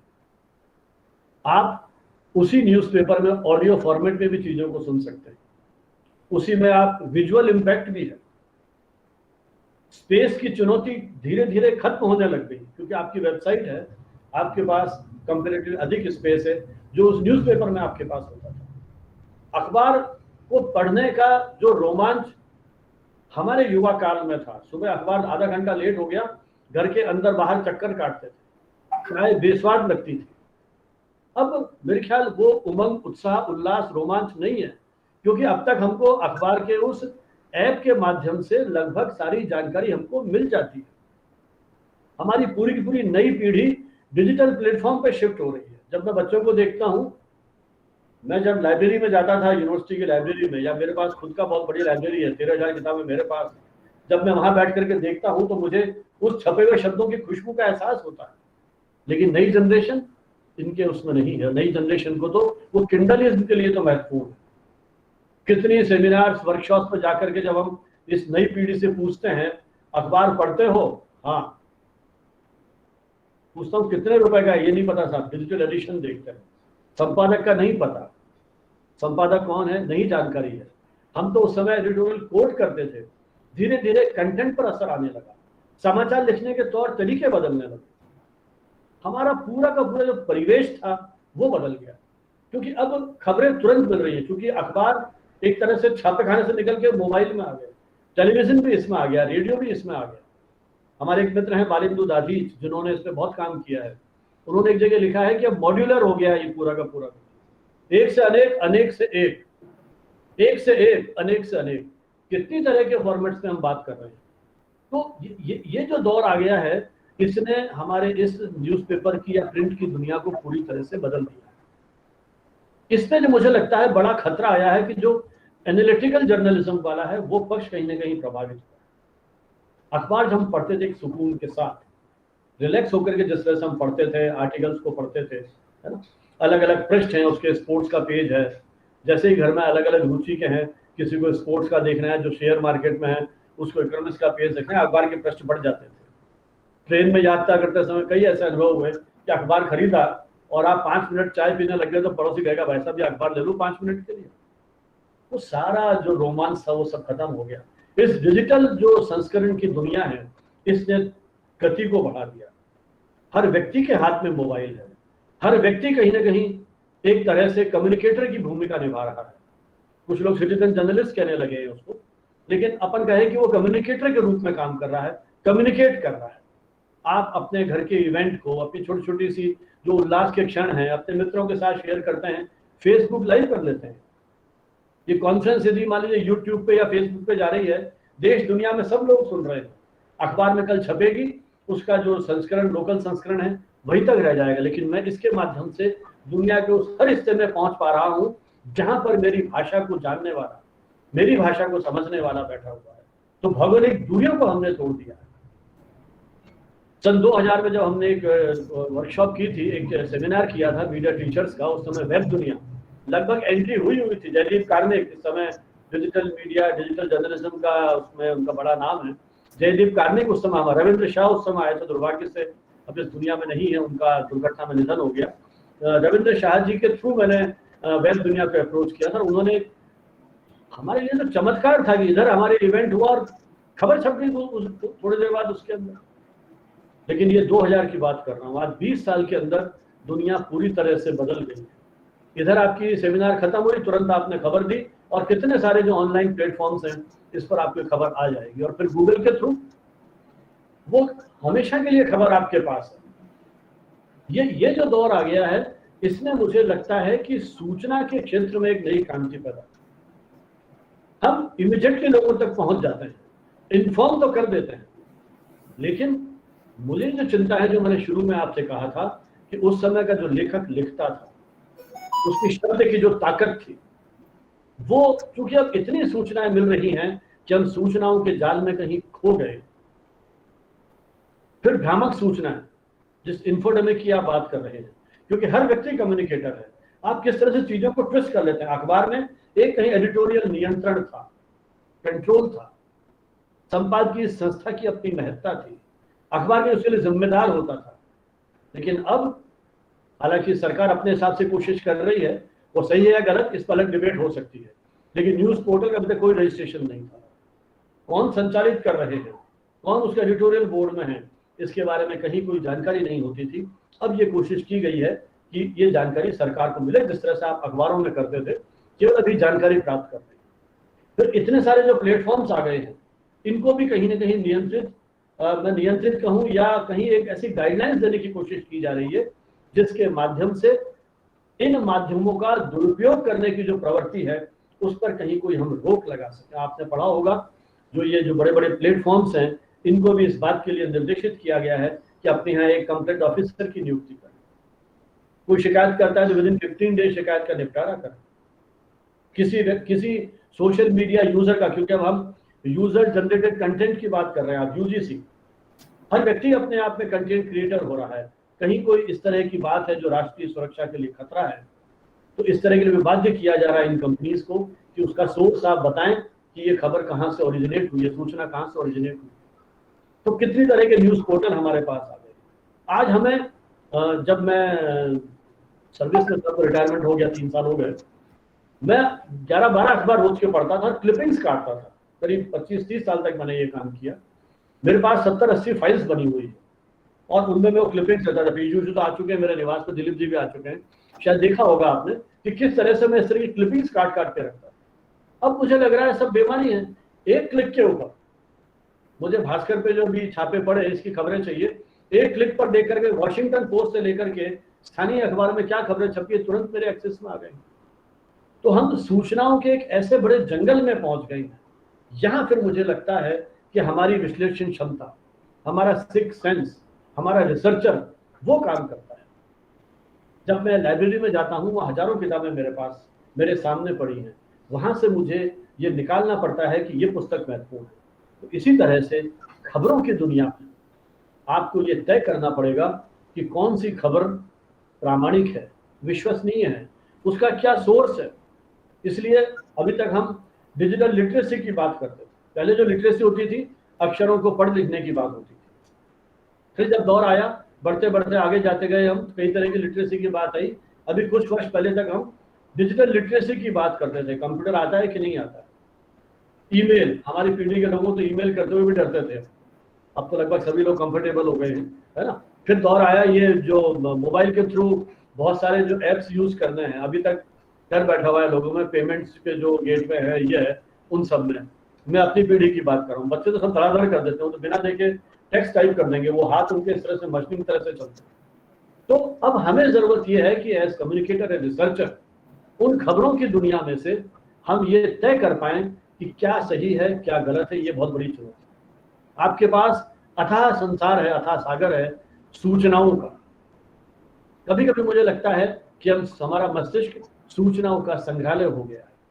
तो इस डिजिटल लिटरेसी से आगे की बात जो हम करने लगे हैं वो हम करने लगे हैं मीडिया लिटरेसी। ये अब कोर्स का कंपोनेंट भी होता जा रहा है। मीडिया लिटरेसी का ये मतलब नहीं है कि मैंने फिल्म बनाना सिखा दिया। मीडिया लिटरेसी का ये मतलब नहीं है कि मैंने अखबार छापना सिखा दिया। मीडिया लिटरेसी का ये मतलब नहीं है कि मैंने खबर लिखना सिखा दिया। मीडिया लिटरेसी कहीं आगे की बात करती है। आप किस तरह से चीजों को एनालाइज करते हैं, जो मैसेजेस आपके पास आ रहे हैं उसको भेजने वाला कौन है, उसके कौन से हित हैं, वो किस तरह से वर्क कर रहा है, बहुत सारी चीजें हैं, उनको विश्लेषण करने की क्षमता। इसीलिए स्कूल लेवल पर भी आज ये पाठ्यक्रम शुरू किए जा रहे हैं, क्योंकि आने वाले दौर में मुझे लगता है कि हम सोच नहीं सकते वो समय आएगा। अभी कुछ दिन पहले मैं खबर पढ़ रहा था, कुछ महीने पहले ब्रिटेन में रोबोट ने संपादकीय लिखना शुरू कर दिया। गार्जियन अखबार में रोबोट ने संपादकीय लिखा, आपने सारी घटनाक्रम फीड कर दिया उसको। ह्यूमन ब्रेन का क्या होगा? लेकिन मुझे लगता है ह्यूमन ब्रेन को कोई रिप्लेस नहीं कर पाएगा। Ultimately content is king. जो कुछ प्रकाशित हो रहा है, इसलिए जब तक इन माध्यमों के अंदर रचनाधर्मी, कल्पनाशील, सृजनात्मक प्रतिभा के लोग नहीं जुड़ेंगे, क्योंकि यंत्र तो आगे आपके बात है। यूट्यूब का स्लोगन ही यही है, ब्रॉडकास्ट योरसेल्फ। मैं देश के सहयोग से कई विश्वविद्यालय में जाना हुआ, वहाँ के मित्रों से भी संपर्क है। आपने मणिपाल यूनिवर्सिटी के बैनर पे भी आपने निश्चित रूप से ये प्रयोग किए होंगे। छोटी छोटी फिल्मों के माध्यम से हम संदेश दे रहे हैं, वहां पहुंच गए। पीजू जी के साथ तो हमने 4-5 साल तक इस तरह की वर्कशॉप्स की हैं डिपार्टमेंट के अंदर। सोशल अवेयरनेस की फिल्म्स बनाई है हमने। अब ये फिल्म्स आप किस तरह से सोशल मीडिया के माध्यम से, यूट्यूब के माध्यम से इनको प्रसारित करते हैं, क्योंकि तकनीक तो आपके हाथ में। सबसे बड़ी बात यह है ये तकनीक बहुत यूजर फ्रेंडली है, आपको भी बहुत ज्यादा इसके अंदर टेक्निकल वो सीखना नहीं पड़ता है। जब पीजू जी हमारे यहाँ आए थे जब बताने के लिए, तो ऑर्डिनरी कैमरा, उसी से उन्होंने पूरी शूटिंग कर दी थी। उन्होंने आधे घंटे की फिल्म मेरे ऊपर बनाई, उसी ऑर्डिनरी कैमरे से फिल्म 2 दिन में शूट करके बना दी। तो हम अब आपके पास संसाधनों की कमी नहीं है, संसाधन हर व्यक्ति के पास है, हर विद्यार्थी के पास है। आवश्यकता यह है कि इन संसाधनों का उपयोग जो व्यक्ति कर रहा है, जिसके हाथ में ये इक्विपमेंट आ गया है, वो रचनात्मक प्रतिभा का हो। यदि वो रचनात्मक प्रतिभा का नहीं है तो शायद वो समाज के लिए घातक साबित हो सकता है। इसलिए आवश्यकता है इन संचार माध्यमों में, क्योंकि आने वाला दौर, अब तो इस बात पर बहस हो रही है, मैंने तो पूरी वेबिनार किया था, विल प्रिंट मीडिया सर्वाइव? पाश्चात्य देशों में कुछ अखबार जिनकी कई सदी की एग्जिस्टेंस थी, धीरे धीरे बंद होते चले गए। हमारे देश में कई अखबार बंद हो गए। बच्चों की पत्रिकाएं, ये बच्चे तो नाम ही नहीं सुने होंगे, नंदन, पराग, चंपक, चंदा मामा, वो दौर हमने देखा है। धीरे धीरे बंद होते चले जा रहे हैं। अब ये डिजिटल जो एडिशंस आ गए, इसलिए एक नया रेवेन्यू मॉडल तैयार हो रहा है, या मैं कहता हूँ नया रेवेन्यू मॉडल तैयार करने की आवश्यकता है। क्योंकि जब प्रिंट मीडिया सर्वाइव नहीं करेगा, या प्रिंट मीडिया के साथ, क्योंकि सारा एड रेवेन्यू तो दूसरी तरफ जा रहा है, डिजिटल प्लेटफॉर्म में जा रहा है, चाहे वो फेसबुक है, चाहे ट्विटर है, या और कंपनीज हैं, वो लाखों करोड़ों का बिजनेस ले रही है। और फिर हमारी जो विशेषकर जो लॉकडाउन का पीरियड था, उसमें मीडिया कंजम्पशन विजुअल मीडिया पे बढ़ गया, ओटीटी जैसे नए प्लेटफॉर्म्स आने लग गए। तो जब उधर आपका परसेंटेज ज्यादा बढ़ जाएगा कंजम्पशन का, तो नेचुरली अब जो हमारी पीआर कंपनीज हैं, एड कंपनीज हैं, वो उस दिशा में ज्यादा ध्यान देंगे। तो इसलिए जो प्रिंट मीडिया है उस पर जो एड रेवेन्यू का फर्क पड़ेगा, पेजेस कम हो सकते हैं, अखबारों में कितने लोगों की नौकरियां चली गई, वेतन कम हो गए उनके। तो ऐसी स्थिति में मुझे लगता है कि जब एक जर्नलिस्ट को मल्टीटास्कर होगा, क्योंकि इसमें बहुत सारे विद्यार्थी भी हमारे यहाँ जुड़े हुए होंगे अपनी यूनिवर्सिटी के, तो इस सारे दौर में कहीं मैं निराशा की बात नहीं कर रहा हूँ, मैं तो बहुत पॉजिटिव रूप में सोचता हूँ कि इस माध्यम ने सूचनाओं का लोकतांत्रिकरण किया है, हर व्यक्ति को एक शक्ति और सामर्थ्य दिया है कि वो अपने बात कर सके। आप अपना न्यूज पोर्टल, मेरे कई विद्यार्थियों मित्रों ने अपने न्यूज पोर्टल चलाए हैं और बहुत अच्छा काम कर रहे हैं। सवाल यह है कि आपके पास किस तरह का अपना एक आप अपने सोर्सेस क्रिएट करते हैं, किस भाषा में बात करते हैं, किस तरीके से बात करते हैं। तो आप जब नए सिस्टम्स को समझने की कोशिश करेंगे और प्रभावी ढंग से बात करने की कोशिश करेंगे, तो आपका जो पोर्टल है, आपका जो माध्यम है, निश्चित रूप में उसकी स्वीकार्यता जो है बढ़ने लगेगी। आज किस तरह से गूगल या जो और इस तरह के प्लेटफॉर्म्स हैं वो आपको फंडिंग भी कर रहे हैं। अभी मैं आजकल एक विज्ञापन देखा था, भारत सरकार ने भी शायद इस तरह का प्रोजेक्ट चलाया है कि जो क्रिएटिव राइटर्स हैं उनको वो इस तरह का बाकायदा स्कॉलरशिप दे रहे हैं। अभी तक हमारे यहाँ योजना और कुरुक्षेत्र जैसी पत्रिकाएं छपती थी जो बेसिकली डेवलपमेंट और इनको लेकर के कर रही है, और अभी भारत सरकार ने एक डिजिटल माध्यम पर ही, शायद नवीन समाचार या कुछ इस तरह का नाम है, उससे उन्होंने फोर्टनाइटली शुरू किया और फ्री ऑफ कॉस्ट, मैंने सब्सक्राइब कर लिया। और अभी जो इशू आया उनका 2 दिन पहले पूरा अंक ओलंपिक्स के ऊपर आया, इसके पहले पूरा डिजिटल इंडिया के ऊपर पूरा का पूरा फ्री में आपके पास आ रहा है। भारत सरकार का एक वो है, और विशेषकर जो बच्चे कॉम्पिटिशन्स में जा रहे हैं, जो सरकारी योजनाओं के बारे में पढ़ना चाहते हैं, उसके इम्पैक्ट के बारे में देखना चाहते हैं, डेटा के बारे में जानना चाहते हैं, मैं कहता हूं कि एक आधारभूत जानकारी उसके माध्यम से मिल सकती है। तो कितने नए प्रयोग इस क्षेत्र में हो रहे हैं, ई मैगजीन्स, ब्लॉग्स, कितनी तरीके से काम हो रहा है। तो आपके पास अवसरों का एक अपार संसार खुल गया है, अवसरों की कोई कमी नहीं। कमी है आपकी विल पावर की, कमी है आपकी एक्सप्रेशन पावर की, आपकी कम्युनिकेशन स्किल्स की। यदि वो आपके पास बढ़िया है, आपका शब्द, क्योंकि धीरे धीरे पढ़ने की प्रवृत्ति खत्म हो रही है, पढ़ने की प्रवृत्ति खत्म होगी तो आपके एक्सप्रेशन को कम करेगा, और अभिव्यक्ति यदि प्रभावित होती है तो निश्चित रूप से ये पूरा का पूरा माध्यम, चाहे आप प्रिंट में हैं, चाहे आप टेलीविजन में हैं, चाहे रेडियो में हैं, अभिव्यक्ति आपका आधारभूत उपकरण है। उसके बाद आपकी न्यूज़ वैल्यू या और जो चीज़ें हैं, आप अपने आप को व्यक्त कर सकते हैं। तो इन माध्यमों से जुड़ करके आप अपने अवसरों को तलाश सकते हैं, और उसके माध्यम से एक नई तरीके से जो है अपनी बात को आप कह सकने में सक्षम हैं। समय रहा, और हमारे साथ अभी 4-5 विशेषज्ञ और हैं जो अपने अनुभव आपके साथ शेयर करेंगे। और भी कहीं कोई बात होती है तो हमारे जो क्वेश्चन आंसर का समय होगा, प्रश्नोत्तर का, उस समय इस विषय को और विस्तार देने की कोशिश करेंगे। आप सभी ने मुझे एक समय दिया, बातचीत करने का मौका दिया, बहुत बहुत आभार, धन्यवाद। जय हिंद, जय Bharat. Thank you, Professor Sanjeev Bhanawat sir, for sharing your enlightening words of wisdom with all of us. Thanks a lot. Now, without further delaying, I would like to request Professor Dilip Kumar sir to come on the screen and view your performance. Thank you, beta. Respected Amitabh sir, one of my mentor in my life, my friend, my dear friend Subhash ji, Gurudev Sanjeev Bhanawat. I am proudly always even emphasize this kind of sentence that I am a a student of Professor Bhanawat sir. Because I have submitted my postdoctoral thesis under the supervision of Professor Bhanawat sir. And now in particular this occasion, I want to even give thanks to all the other dignitaries, respected Nandini ma'am, my dear friends Pijus Datta, and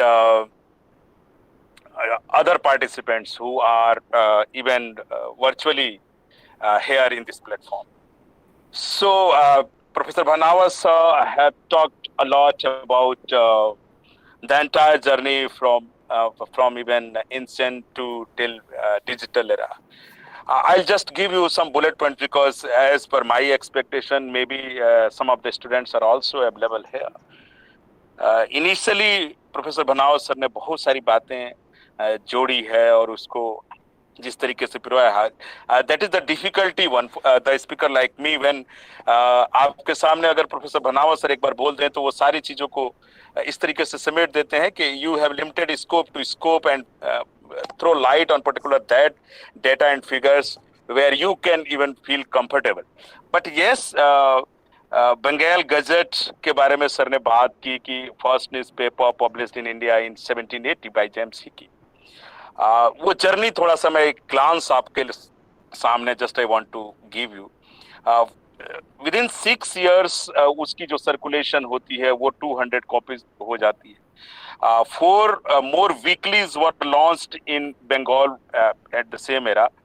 Kolkata से many newspapers जिसमें थे weeklies थे under east India administration, like Madras Courier 1782 में, और 1791 में Bombay Herald, 1792 में ही Bombay Couriers English and Gujarati में पब्लिश होता है. 1799 में एक रेगुलेशन आता है पास बाय ईस्ट इंडिया कंपनी की किस तरीके से इस तरीके के चीजों को हमें ये करना है. And basically history of Indian newspapers के बारे में अगर बात करें हम अंडर इंडियन एडमिनिस्ट्रेशन, तो first newspaper published under, as I told you, 1817 में अगर हम इसको अगर देखें तो नेम बंगाल गजट के तरीके से अगर उसको हम लोग देखें, जेम्स अगस्टस हिकी ने जो किया हो तो क्या named Bengal gazette and published by उसको इंडियन एडमिनिस्ट्रेशन की अगर बात कर रहे हैं हम तो थोड़ा सा कॉन्ट्राडिक्टरी हो सकता है maybe. Gangadhar Bhattacharya ji which advocated reforms of Raja Ram Mohan Roy. तो ये एक फैक्चुअल थोड़ा सा है, जर्नी है थोड़ा सा. राजा राम मोहन राय also published some magazines and are as follows, like Persian language magazine Amiratul Akhbar, I think, if I'm not wrong. तो ब्राह्मणिकल मैगजीन्स भी उन्होंने कुछ एक पब्लिश किया. फिर Chandrika Samachar was started in Bengal. Sometimes Bombay Samachar was started by the Ferdunji, or as you know, you all know, the first Hindi newspaper Udand Martand was published in 1826 from Bengal.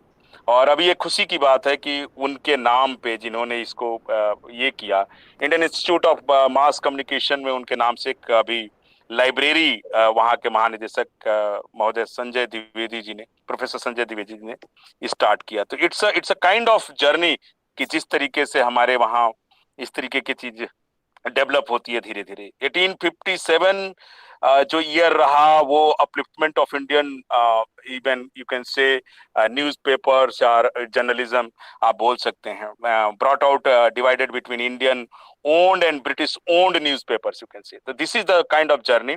The government passed the Vernacular Press Act in 1876.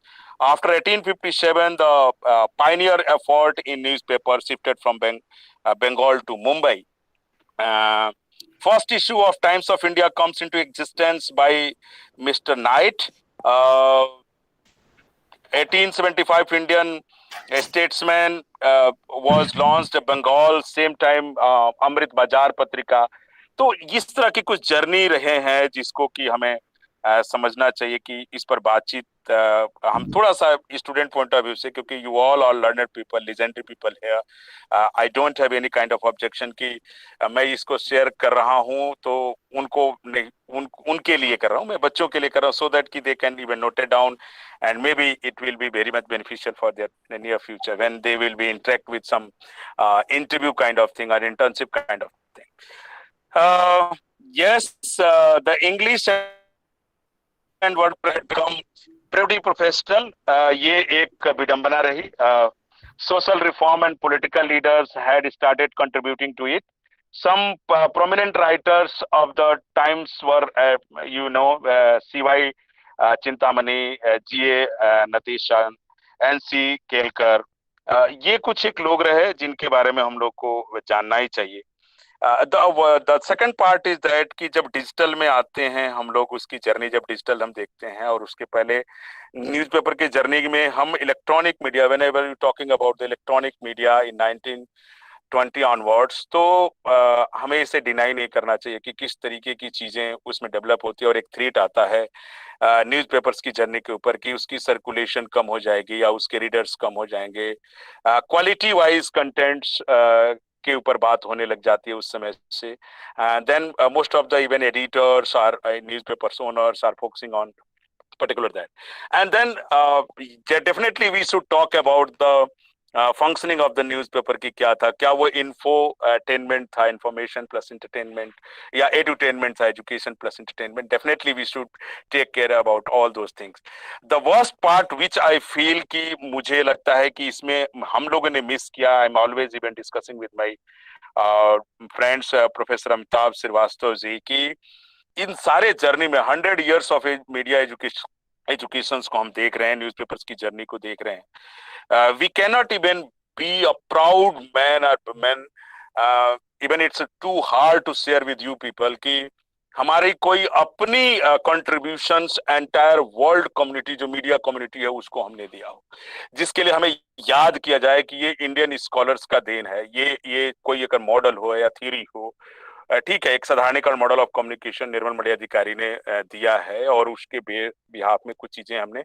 तो newspapers की जो journey है उसमें इन सब चीजों के लिए जगह थोड़ी सी कम मिली. ठीक बात है कि बहुत सारी चीजों को हमने एक साथ इनकॉर्पोरेट करने की कोशिश की और इंफॉर्मेशन उस रूप में देने की कोशिश की, लेकिन साइमल्टेनियसली डेवलपमेंट जर्नलिज्म के विद्यार्थी होने के नाते वी हैव to responsibility, या we have to fix the responsibility those people कि कुछ लोगों को ऐसे प्रमोट किया जाए, कुछ लोगों को ऐसे लेकर के आगे जाया जाए जो लोग इस विषय पर भी काम करें, सो दैट कि बीइंग ए इंडियन, हम बीइंग ए इंडियन जर्नलिस्ट, हम पी साईनाथ को याद करते हैं, डेवलपमेंट जर्नलिज्म पर उनका बड़ा अच्छा काम है, और भी बहुत सारे हमारे जो लीजेंडरी जर्नलिस्ट हैं उनके काम को लेकर के हम कोई क्वेश्चन मार्क नहीं करते, लेकिन एक टीस सी मन में रहती है.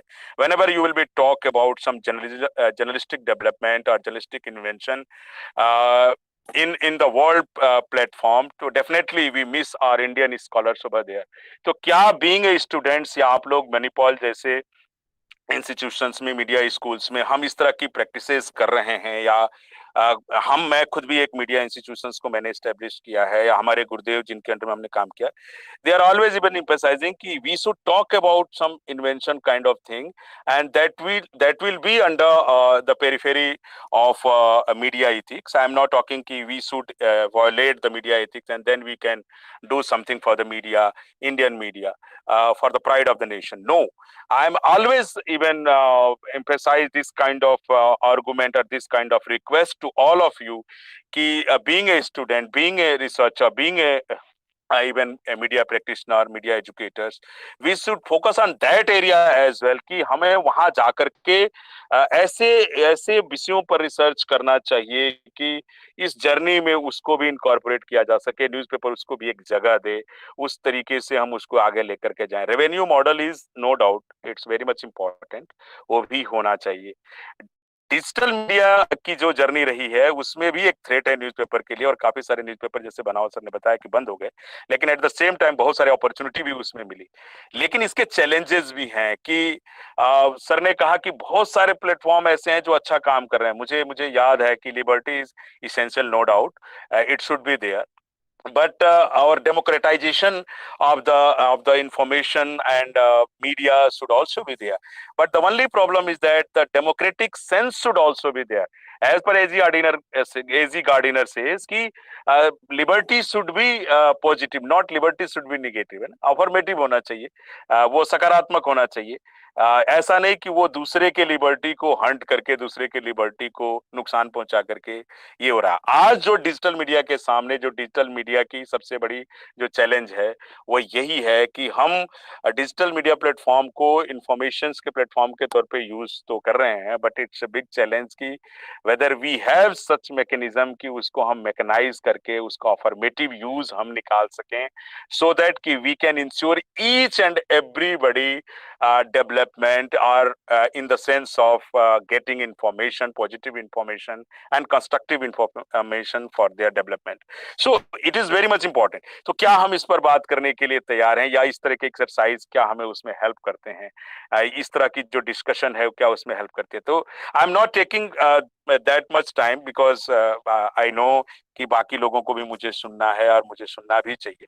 बट यस, कुछ एक पॉइंट्स है. दूसरा, जो क्राइम इन्वॉल्वमेंट हुई है इसके अंदर, पूरे जर्नी के अंदर, different kinds of crime, even corruption से लेकर के और दूसरे क्राइम्स को भी लेकर के, हम उसमें क्या कुछ इस जर्नी में फोकस करके उसके लिए कोई मैकेनिज्म डेवलप कर पा रहे हैं. तो this is also very much important और हमें उसके ऊपर भी बात करने की जरूरत है. तो मुझे लगता है कि ये बहुत सारे पॉइंट्स हैं जिस पर हमें बहुत सारे अलग अलग विषयों पर बात करने की आवश्यकता है, और जो जर्नी है वो फ्रूटफुल है. और एक चीज जो just I want to quote one of my mentor, my guru professor K G Suresh statement कि if you are content rich, definitely there will be no worry for the digital for the newspaper, either it will be in a digital mode or it will be on a physical mode or hard copy. तो अगर आप content rich हैं तो आप survive कर पाएंगे और definitely survive कर पाएंगे. मुझे अगर इतना टाइम होता तो मैं आपको बताता कि सर्कुलेशन जो है, जो थ्रेड था पहले से लेकर के अब तक, उसमें कहीं कोई कमी नहीं हुई है. और अभी भी जो कुछ एक सर्कुलेशन, कुछ एक पब्लिकेशन अगर बंद भी हुए हैं, नो डाउट बहुत सारे इसके कॉन्सिक्वेंसेज में, बहुत सारे लोगों की जॉब चली गई, बहुत सारे simultaneously अपॉर्चुनिटी भी खुली है. लेकिन definitely we should focus on those areas कि क्या कंटेंट रिच कैसे बनाया जा सकता है बच्चों को. आज की जनरेशन को हम क्यों ऐसा मान के चल रहे हैं कि इनकी रीडिंग हैबिट्स खत्म हो गई है? क्या रीडिंग हैबिट्स खत्म होने के बजाय बदल गई है? ऐसा सोच के भी उनको उस तरीके आगे हम कर सकते हैं क्या? उसके तरफ भी हम सोच सकते हैं क्या? तो these are my very short submission in this August gathering, and just I feel very privileged कि I am sharing my views in front of those people who having actual sense of learning regarding the newspaper journey or journalism or media education. But my concern, always concern is that मैं हमेशा इस बात को submit करता हूँ कि the work should be original, otherwise we will be always follower rather than even a trend setter. So we should be a trend setter in this entire scenario, so that we can lead from the front and we will feel that we are a world guru, and initially we were. तो अभी भी हम उस जो प्रतिष्ठा को प्राप्त कर सकते हैं और बहुत सारे जगहों में हम हैं, तो उसको हमें थोड़ा सा पत्रकारिता के क्षेत्र में भी, if you can talking about the journalism and all, definitely we should focus on those areas as well.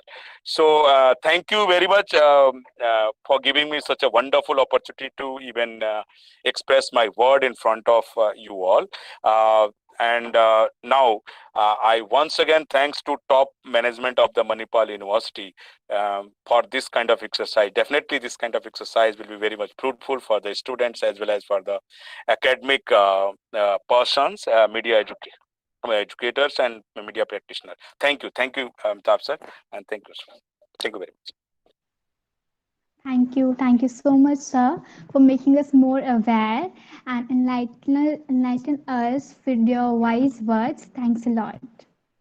Now, without any further delay, I would like to pass the screen to Professor Nandini Lakshmikanth, former director, Manipal Institute of Communication, Mahi, to collaborate her views on the topic.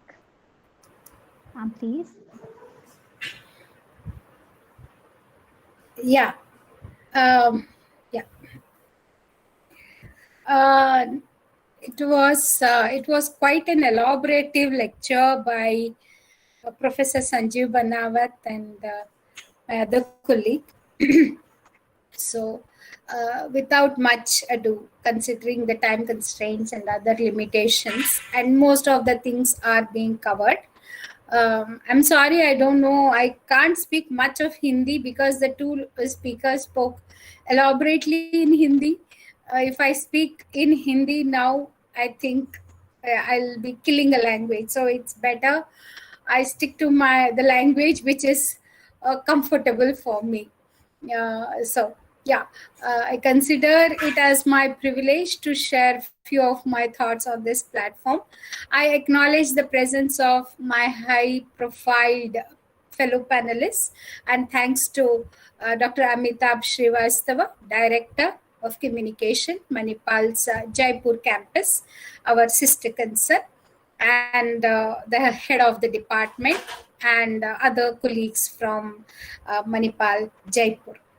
My fellow panelists, as I said, have thrown sufficient light on the topic, journey of newspaper from print to digital. And then we all know that now. Being a student of media and particularly print, we all know that in India, the efforts and panelists also spoke about James Augustus Hickey, so I will not talk about him. So the journey started that he was the first beginner, he was the initiator. So we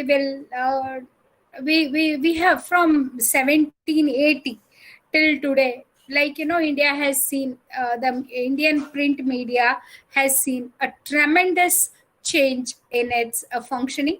Various genres of media, and particularly print media is also not an exception.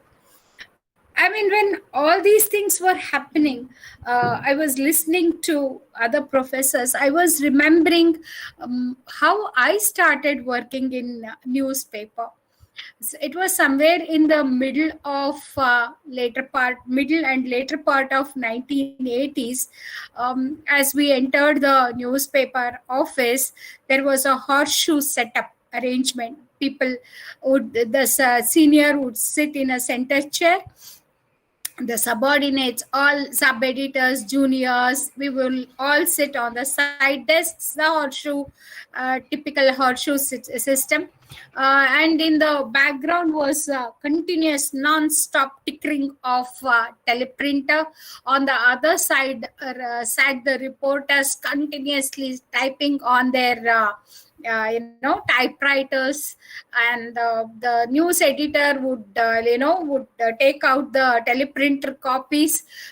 Then he would read, discard many. He would select few, sorting procedure, and give it to all of us. I started my career with the Deccan Herald, the leading Karnataka English daily.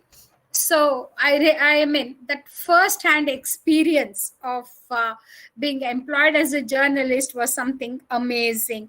So we were to edit the copy and then merge the copies and then give the headlines and all those things. And I remember PTI UNI copies were well written, but the Moffisil desk report, many a times I used to sit and cry to understand the new sense in those Moffisil copies. Anyway, the newspaper office, remember the newspaper office then was without paper and pen. I hope the people of my generation, I am 56 now, people of my generation also remember the nightmare of being harassed by proofreaders. When they would read out the story so loud, and when I hear they reading my story, I would be kind of, oh my God, what's going to happen now? Because they would, any mistake, spelling mistake, they would come stand in front of me, correct it. And then grammar, they would come immediately, Nandini, you have done mistake, correct it. So this was the kind, right? So the time, then we also would go to the page makeup section, literally, cut, paste the stories, and the happiness of receiving the byline. Of course, even today I continue to contribute for newspapers. I have my own blogs, and I have my own YouTube channels, travelogues, and I write about stories of rivers. I'm into broadcasting and all that. But that happiness of, or that fear of being caught by the proofreaders for doing mistake was something nightmarish. And I must say, people who have worked, those days, they never had a printing section elsewhere. Usually the printing was within the premises. The editions were made ready, and you had to give the content based on the editions. And one thing that amazed me was the smell of the ink. The smell of the ink kept me hungry all the time. I would feel very hungry with the smell of the ink. Now, let's come to today's situation. You enter the news office, it looks so much like a corporate office, right? There is no noise. There is no noise of teleprinter. Everything is online available now. And then there is no sound of typewriter. Only keyboards are functioning, and many a times they will have even sent the report by mail. Reporters are also seldomly seen.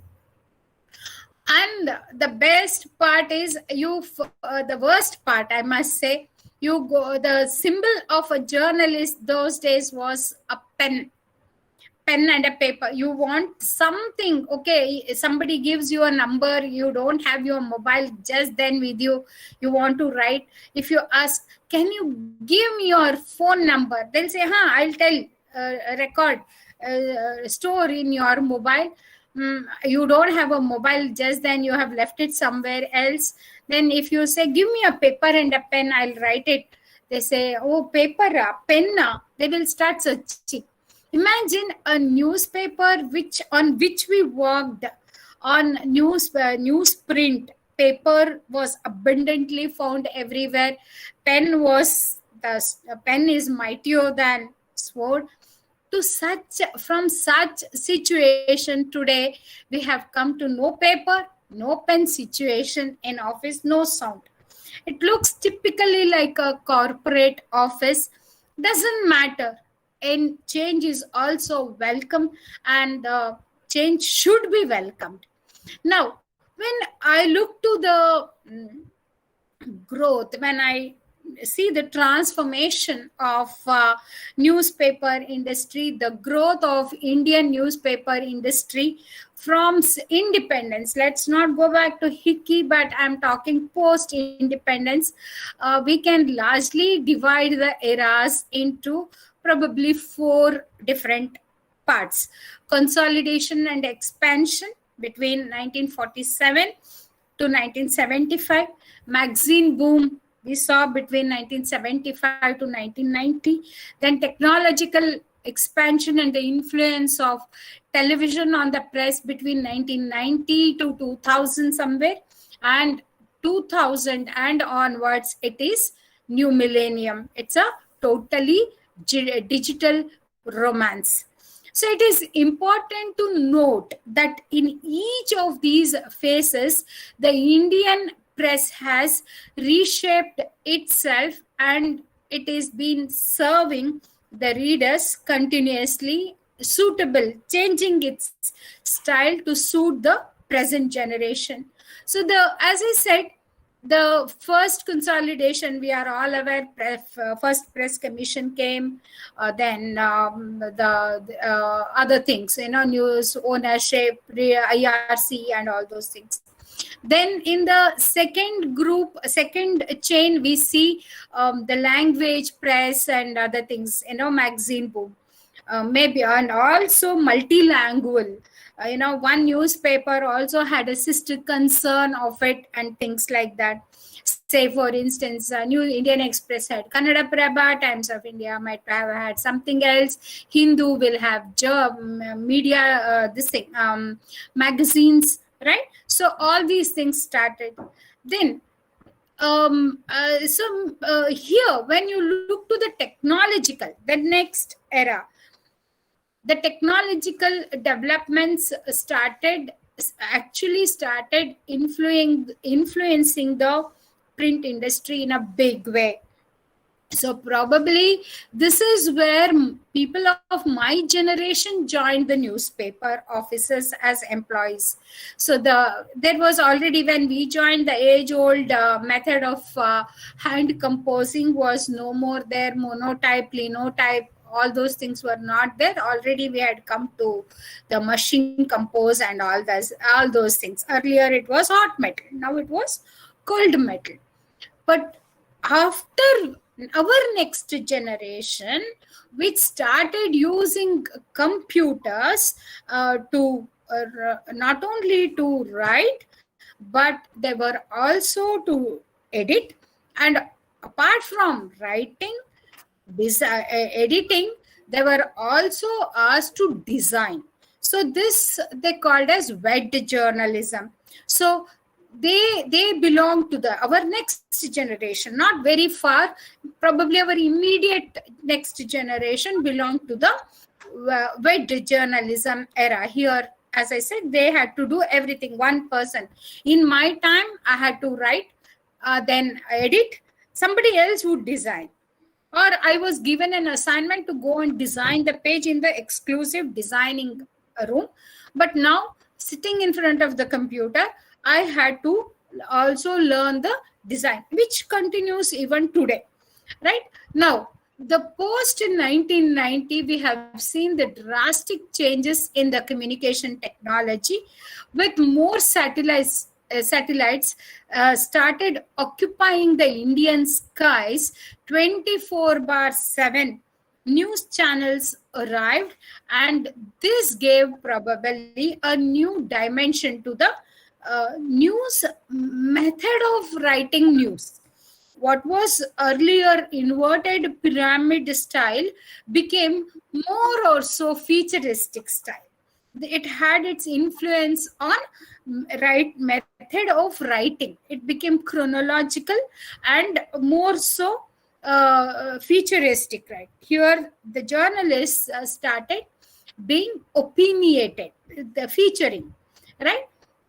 So by 2000, now let's move further, because we have to talk more about the digital era, right? So by 2000, web-based technologies brought in another revolution. As I said, here we started taking new applications, right? Newspapers, and using which the newspapers and magazines extended their reach globally.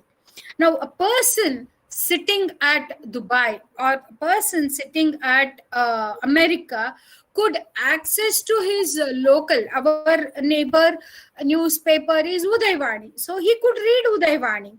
This was made, this facility was made. So the user-friendly electronic versions of newspapers and magazines made their appearances in website post 2000. Social media platforms were used today: Facebook, YouTube, WhatsApp, Twitter, etc. They have become so popular, and all the news papers have their account in all these social media platforms, which we are all using. The biggest thing that came that facilitated growth a little more is when you could access internet on your mobile. So the world became in your hands. It was on your fingertips. Like you could read news. You could. You need not have to go to the library or receive the hard copy, open it. No, it started coming in shots immediately, like in television, 24/7. Now you are flooded with information 24/7 on your mobile journalism. So this is supported by the technology or the data here. As you are all aware, the internet users, to give you some data, internet users in India were only 0.5% in 2000. I'm not talking about my age. I'm talking about post 2000. And their user base rose to 34.8% by July 2016. According to the latest, it may be due to the pandemic situation or whatever it is, the latest reports say that 624 million internet users in India as on January 2021.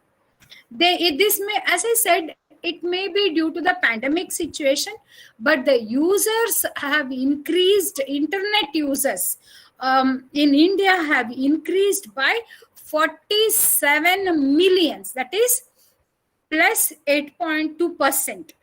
This is between 2020 and 2021 within 1 year. As I said, it could be purely due to the pandemic situation, whatever it is, but it has increased. Now, most of the people in India have got the taste of it, irrespective of your geographical location, whether you are urban, you are rural, all of us have our mobile phones, all of us have internet access, all of us are receiving constant flow of information. So as of today, the internet penetration in India is around 45% as on January 2021. So when internet is made freely available or easily available, more than freely, you have to buy your data package, but when it is made easily available, readers are obviously moving from, they have started using the latest technological devices for accessing news. So the change is also, a lot of newspapers were closed. Many newspapers closed their editions during the pandemic situation. You're all aware of it. And many journalists lost their job. Newspaper threw out people. But very interestingly, newspapers are also hiring now. So that means they didn't want the old method people to be working with them. They wanted people who are able to adapt to the newer technology. So the present day demand is for people who are able to adapt to newer technologies, newer platform. I can write for new platform. I can write for various new media platform. I'm in the competition. So the newspaper publishers are also, on the other hand, making all their efforts to popularize both web-based technology when compared to their traditional delivery system to reach the readers. Of course, newspapers in hard copy are also available, but more stress is given to the digital platform. Now, if we quickly need to outline the changes that have occurred in print media during last decade, if we want to summarize it, then we see three principal changes have overtaken journalism. The first one is media has become definitely internet based. It is using various social media platforms to deliver news that suit mobile users.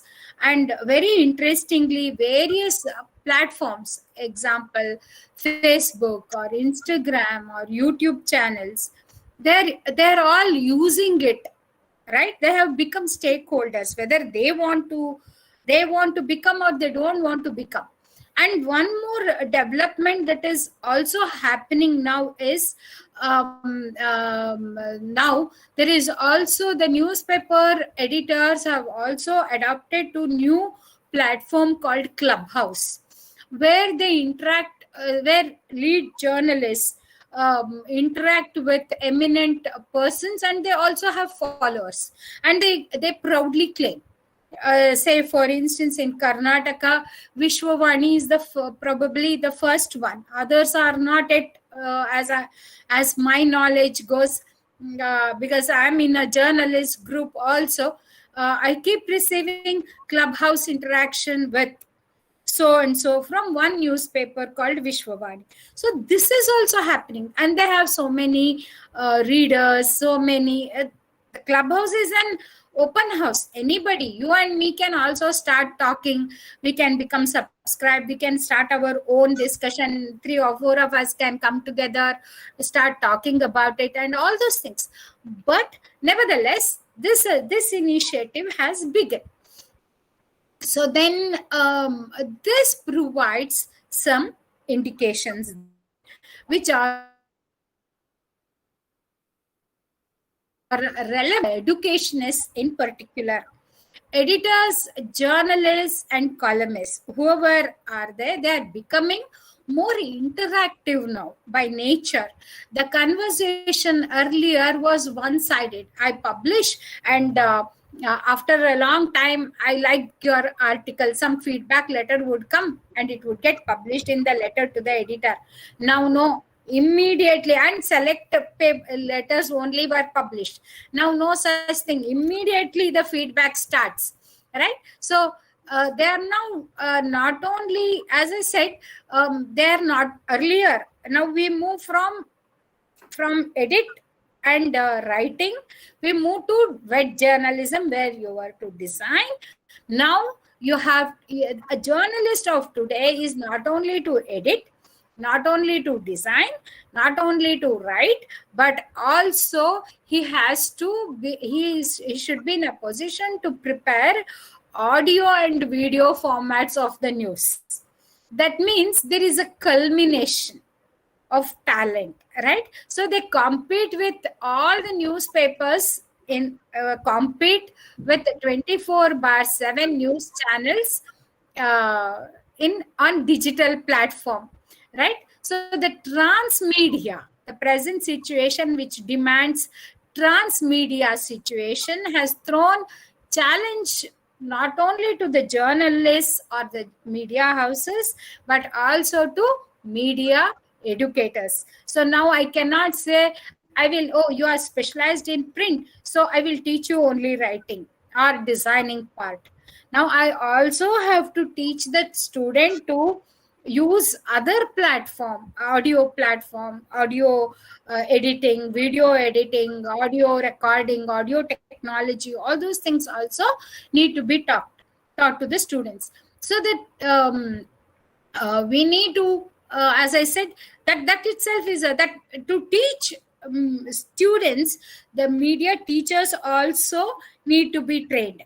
Right? I cannot teach you without I know about it or I practice about it. So this is a challenge. So then e-newspapers and websites have an edge over now because of the features that are available. I need not just see some fight.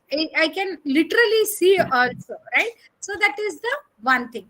The second challenge, which I feel personally also, is the big change I see due to the penetration of digital media, the ethics, the role of ethics. The line between editorial and marketing has long been breached with, of course, there are few exceptions, but mostly, right? This has become an era of two check journalists, right? One, I take my pay scale from the media house where I am working to, and another one with the corporate or anybody with whom I am attached to. I am promoting, right? Somebody, you can see there is the objectivity is lost now, right? I take sides. I promote a particular person, I promote a particular party, I promote particular product. I have become corporate, I have become money minded, right? So this is also seen amongst journalists. So then the third challenge is the increasing relationship between journalists and politicians. The first principle of journalism is to keep everyone at a distance, but politicians are trying to become friends. And I'm not talking about the recent trend. It has started long back. Probably by 2000 only I have started observing this particular change, and probably digitalization has got more influence on that. And then digital platform has also paved way for fake news, right? And then just to give you some more highlights, some survey conducted reveals that for some publishers it is mobiles first. Research identifies that most